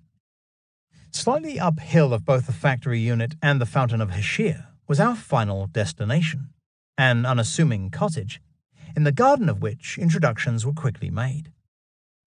Welcoming us was the owner of the house, a tall, thin, bearded man in his 60s, who at this point I had no idea was a renowned Alevi poet and musician named Hidir Chalik. Youths were also present, apprentices at the fish farm, and relatives perhaps of Hidir. A couple of men from the community greeted us, as did Hidir's daughter, Gulazar, who seemed to be in her 20s. She and a female friend started to prepare salad for a meal, as black tea was served, and one of the youths now reappeared with a whole bag of fresh fish and started cooking them on a grill supported above an open fire. Gulazar washed cutlery and glasses in the mountain brook, which actually ran through the garden, making it clear that this was their main source of water. Neither Hidir, his daughter, nor anyone else present other than Idris spoke English, so all conversations were in Turkish or Kurdish. At suitable moments, I took my leave to gaze down at the Fountain of Heshir, not 50 yards, 46 meters away. I watched a shepherd herding his flock of sheep along the edge of the mountain slope, and went across to the outdoor bathroom positioned on a nearby hill ridge, providing me with an opportunity to refine my collection of obsidian pieces, disgorged by Bingel Mountain when it was still an active volcano. Were pieces of obsidian like this instrumental in instigating the construction of places like Gobekli Tepe, and through it initiating the Neolithic Revolution? The earliest known mirrors are highly polished discs of obsidian, found at Çatalhöyük in southern central Anatolia, and also at Işıklıhöyük, a 10,000-year-old town complex discovered in the 1960s near Aksaray in central Turkey. I thought it fitting, therefore, that among the forbidden arts of heaven that Azazel, one of the leaders of the Watchers, is said to have revealed to humankind was the fabrication of mirrors and the workmanship of bracelets and ornaments. An obsidian bracelet, more than 9,000 years old, discovered at Işıklıhöyük during the 1990s, is deemed so unique that it was given special attention by researchers from the Institut Français d'études anatoliennes in Istanbul and the Laboratoire de Tribologie Dynamique des Systèmes in Lyon, France. They determined that it was made using highly specialized manufacturing techniques and is almost perfectly regular in shape. Additionally, they found that the symmetry of the central annular ridge is within a degree of accuracy, while the mirror-like surface of the bracelet would have required the use of complex polishing techniques, capable of obtaining a nanometer scale surface quality worthy of today's telescope lenses. Could the technique of producing finely polished obsidian mirrors and bracelets have been introduced to the early Neolithic world of central and eastern Anatolia by Swiderian master craftsmen, remembered in myth and legend as the Watchers and Anunnaki, as well as the Piri of Persian and Kurdish folklore? Were some of these individuals, in fact, Neanderthal human hybrids of striking appearance, whose original homeland was the Russian plain, or even the Carpathian Mountains of Central Europe? It did seem possible. Poetry reading. Following food and a tour of the fish farm, Idris and I were given copies of the Alevi poet's book of poems, written partly in Turkish and partly in Zaza, the native language of the Alevi, who are mostly Dimli Kurds. There were calls for Hadir to read a poem or two, which he did in his native tongue. His words sounded emotive and meaningful. After more tea, it was time to leave, and with the car dropped off safely in Varto, there were just moments to spare before the final dolmuş departed for Muş.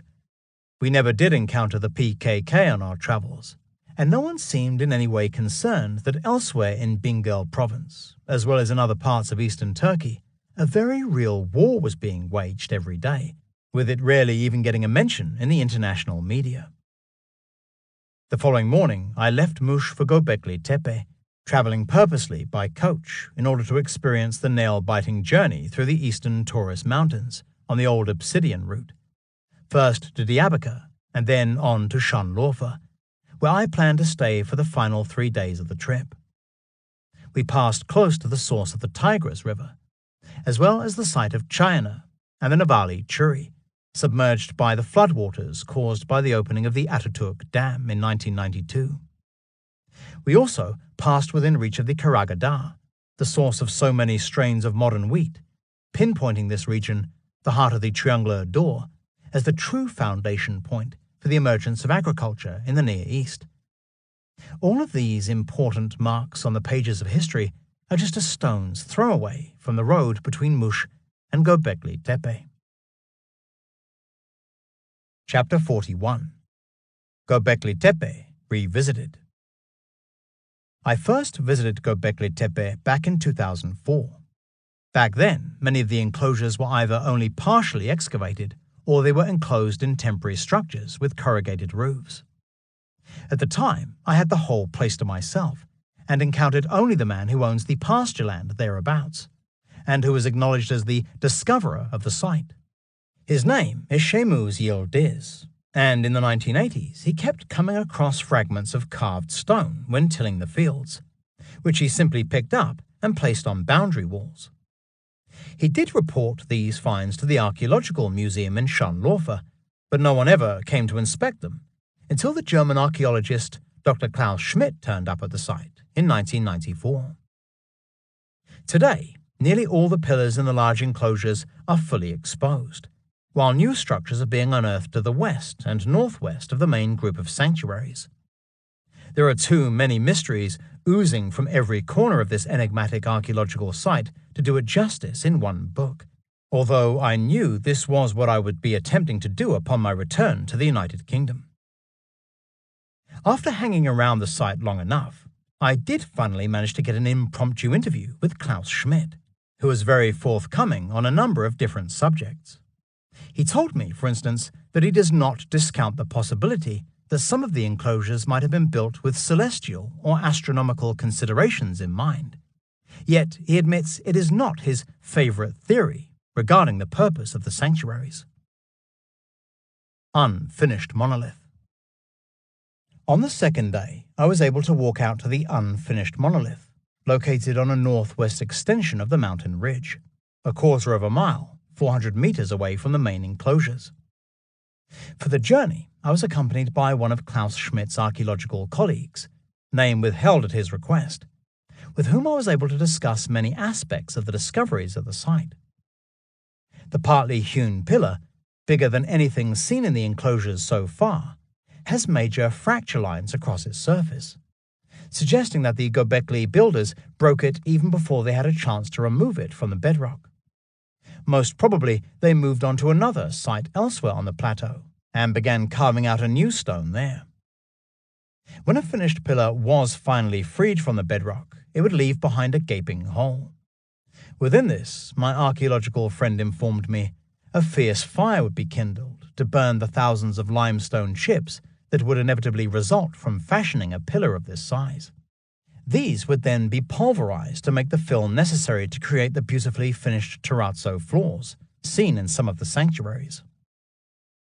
The bigger question left in my mind, however, was why supersize everything at the site, especially when no one before had even attempted to create stone sanctuaries on this scale.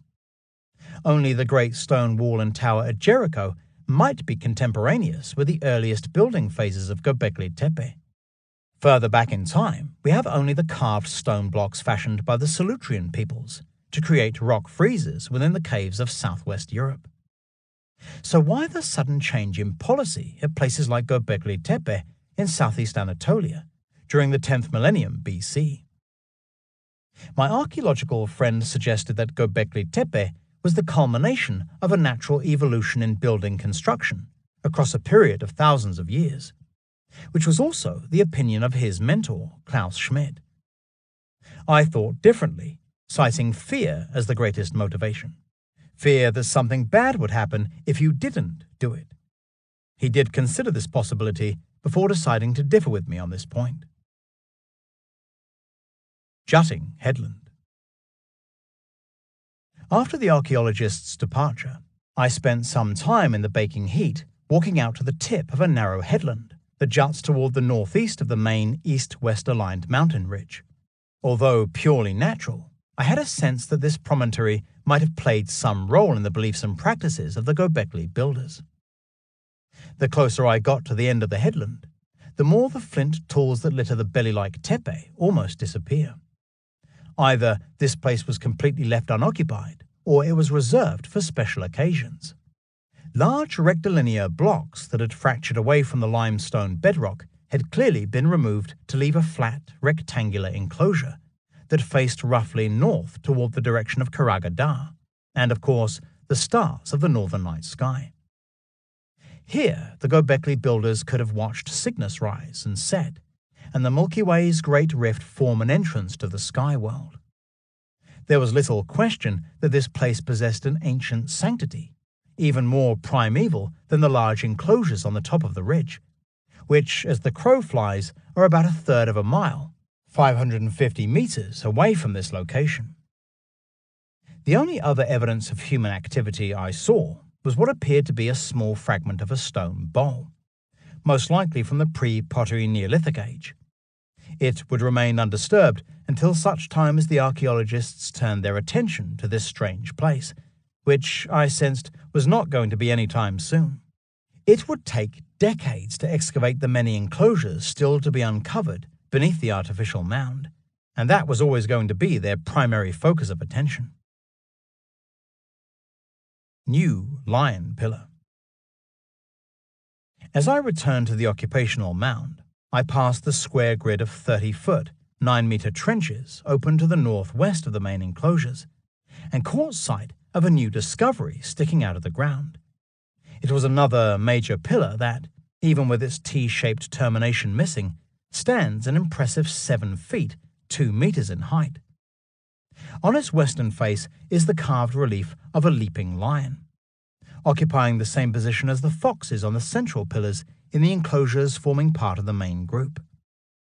Next to nothing is known about the enclosure that once surrounded the pillar, although presumably this great monolith stood proud as part of a pair at the center of the structure.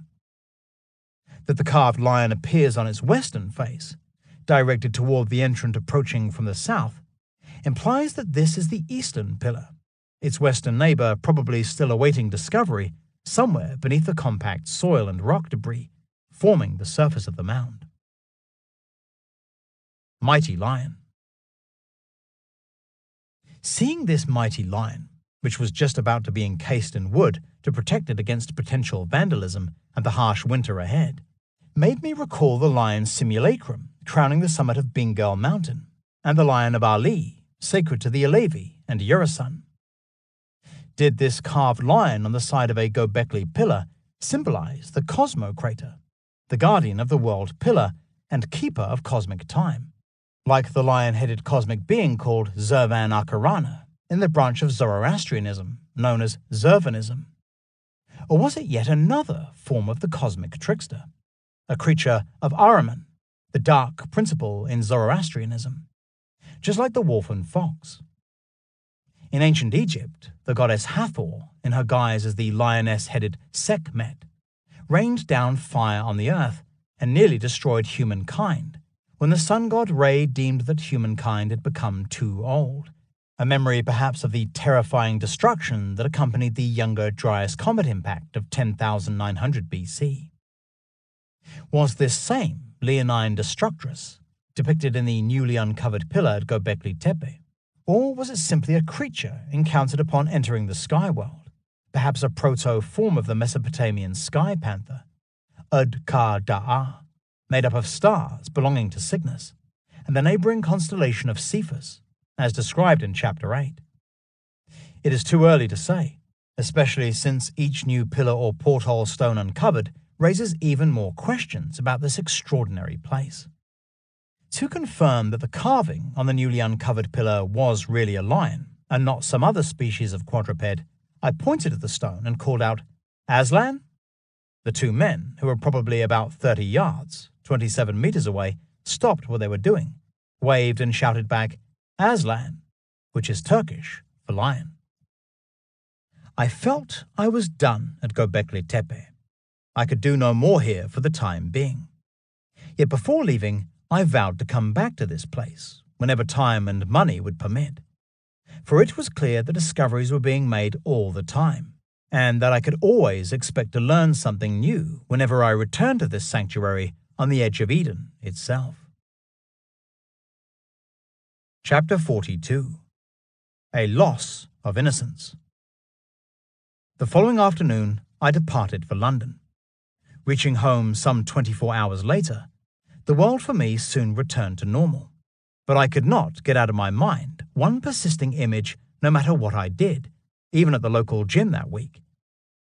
As I lay on a bench using a chest machine, the hardest possible rap music was pumping out of the speakers, alienating me from the activities taking place in the room, and somehow allowing my mind to escape this unnerving madness. I was back in Hidir Chelik's garden in Muska, the noise of the nearby fountain of Hashir, and the network of tiny brooks that passed through this paradise still audible in my ears. Golden sunlight sparkled off the running water as it trickled gently over a trail of pebbles, some of them undoubtedly pieces of polished obsidian, ejected in some former age by Bengal Mountain itself. We had finished eating the fresh fish, cooked by the youth in an open fire, and Hidir's daughter Gulazar now gathered water from the mountain stream running through the garden. These people, all Alevi by birth, seemed completely at peace living their lives on a mountainside, only rarely coming into contact with the pressures and tensions of the outside world. they are relatively free of the stresses and strains that come with a modern urban existence like the one most of us are doomed to suffer during our lives. Without even trying, these people experience a harmony with nature that allows them a purity of heart and a certain sense of grace that almost seems reflected in the fecundity of everything that grows in and around the garden. From the trees overhanging the sacred fountain of Hashir to the bright green fields and meadows that fill the local landscape, and even the abundance of fish that thrive here in the thousands, everything appears utterly awash with life and vitality. A sense of guilt. I imagine that this was the same innocence, the same purity of heart that must have prevailed in the Garden of Eden before the serpent beguiled Adam and Eve into partaking of the fruit of the tree of knowledge of good and evil. Instantly their innocence vanished as their eyes were opened to the fact that they were naked. I am sure they must have noticed before that they wore no clothes, the difference being that now they felt a sense of shame and guilt over this innocent act, and so covered themselves up. This was something they did, according to some accounts, by using fig leaves, picked from the same tree that the couple had eaten from, implying that the tree of knowledge of good and evil was a fig tree, just like the one that graces the summit of Gobekli Tepe today. Death of an idyllic world. Adam and Eve, as our first parents, are mere metaphors for humanity as it existed before we woke up to our nakedness. Before this time, we had lived in a state of innocence and grace that was taken away from us. And ever since that time, we've been made to suffer and toil, not only in body, but also in spirit.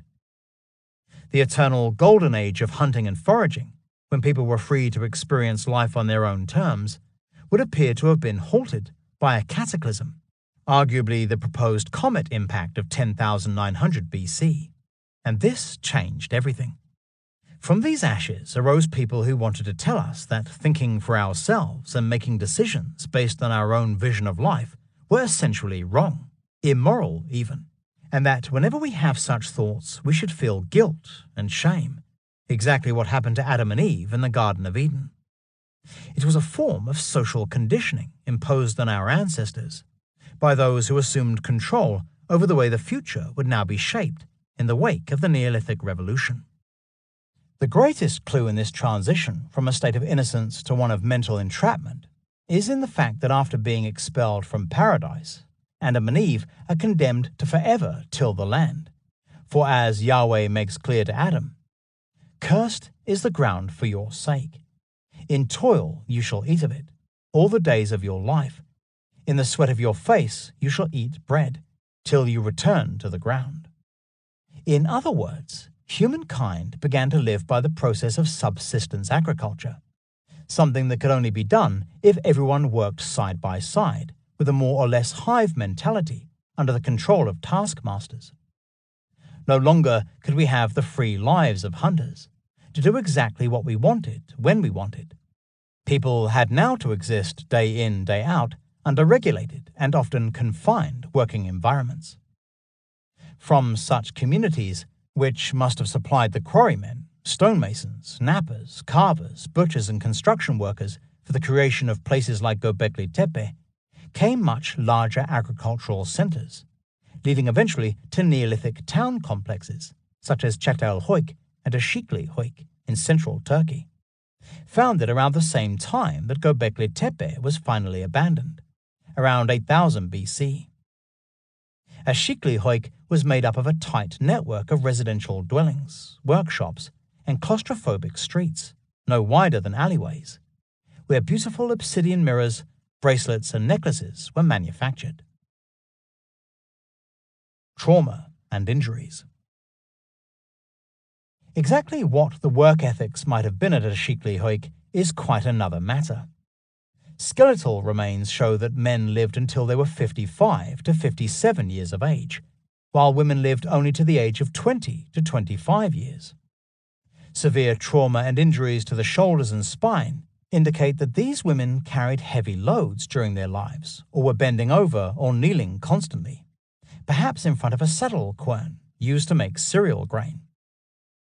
The skeletal remains of the men, on the other hand, show signs of joint disease and trauma of the type that might be expected from constant heavy labor, such as woodlogging, construction work, and tilling the land. Clearly, living in the first industrial age, where everyone had to have a home and be fed, equally took its toll on the population in a manner that might raise the question of who exactly was in charge at a Shikli Hoik. Curiously, one ancient tradition asserts that the forbidden fruit consumed by Adam and Eve, that brought about the misery of the original sin, was an ear of wheat, emphasizing once again that the introduction of wide-scale sedentary farming was at the root of humanity's loss of innocence. In the sweat of your face you shall eat bread, till you return to the ground. No longer were we now just individuals, thinking and making decisions for ourselves on behalf of our families and friends. Others now told us how to think, what to do, when to get up, when to eat, and when we could go to sleep. Since that time, we have been unable to break free from the fear that something bad will happen if we deviate from this path. And ultimately, there is very little we can do to escape this torment. Those who do try to break free of their psychological shackles are often vilified or persecuted as blasphemers, heretics, dropouts, or just plain lunatics. Back to Eden. Various religious groups and communities throughout history have realized that the return to paradise and the freedom of thought that it brings is through a simple innocence and purity of heart, just as it was with our first parents before the time of the fall. It is actually a good philosophy, and the strange thing is that some of the most successful of these communities had their inception in the same geographical region as that identified in this book as the true site of the Garden of Eden. They include the Cathars, or Albigensians, who in the 12th and 13th centuries advocated a return to a simple purity in places such as Italy and France. This was, of course, until they were annihilated in the Albigensian Crusade, a mass genocide of atrocious proportions orchestrated by the Church of Rome. The doctrine of the Cathars derived from the Bogomils, who thrived in Eastern Europe during the 10th and 11th centuries AD. Their communities grew from exiled Christians of a semi-Gnostic nature, who arrived here from the foothills of the Armenian highlands, north of Lake Van. Known as the Paulicians, they owed at least some of their ideas to the Aravordi, the children of the sun, who, although broadly classed as Armenian Zoroastrians, followed a simple faith in complete harmony with nature. Unbelievably, surviving elements of all these faiths, whether Christian, Zoroastrian, or pagan, were absorbed into the indigenous religions of the Kurds, most notably the Alevi.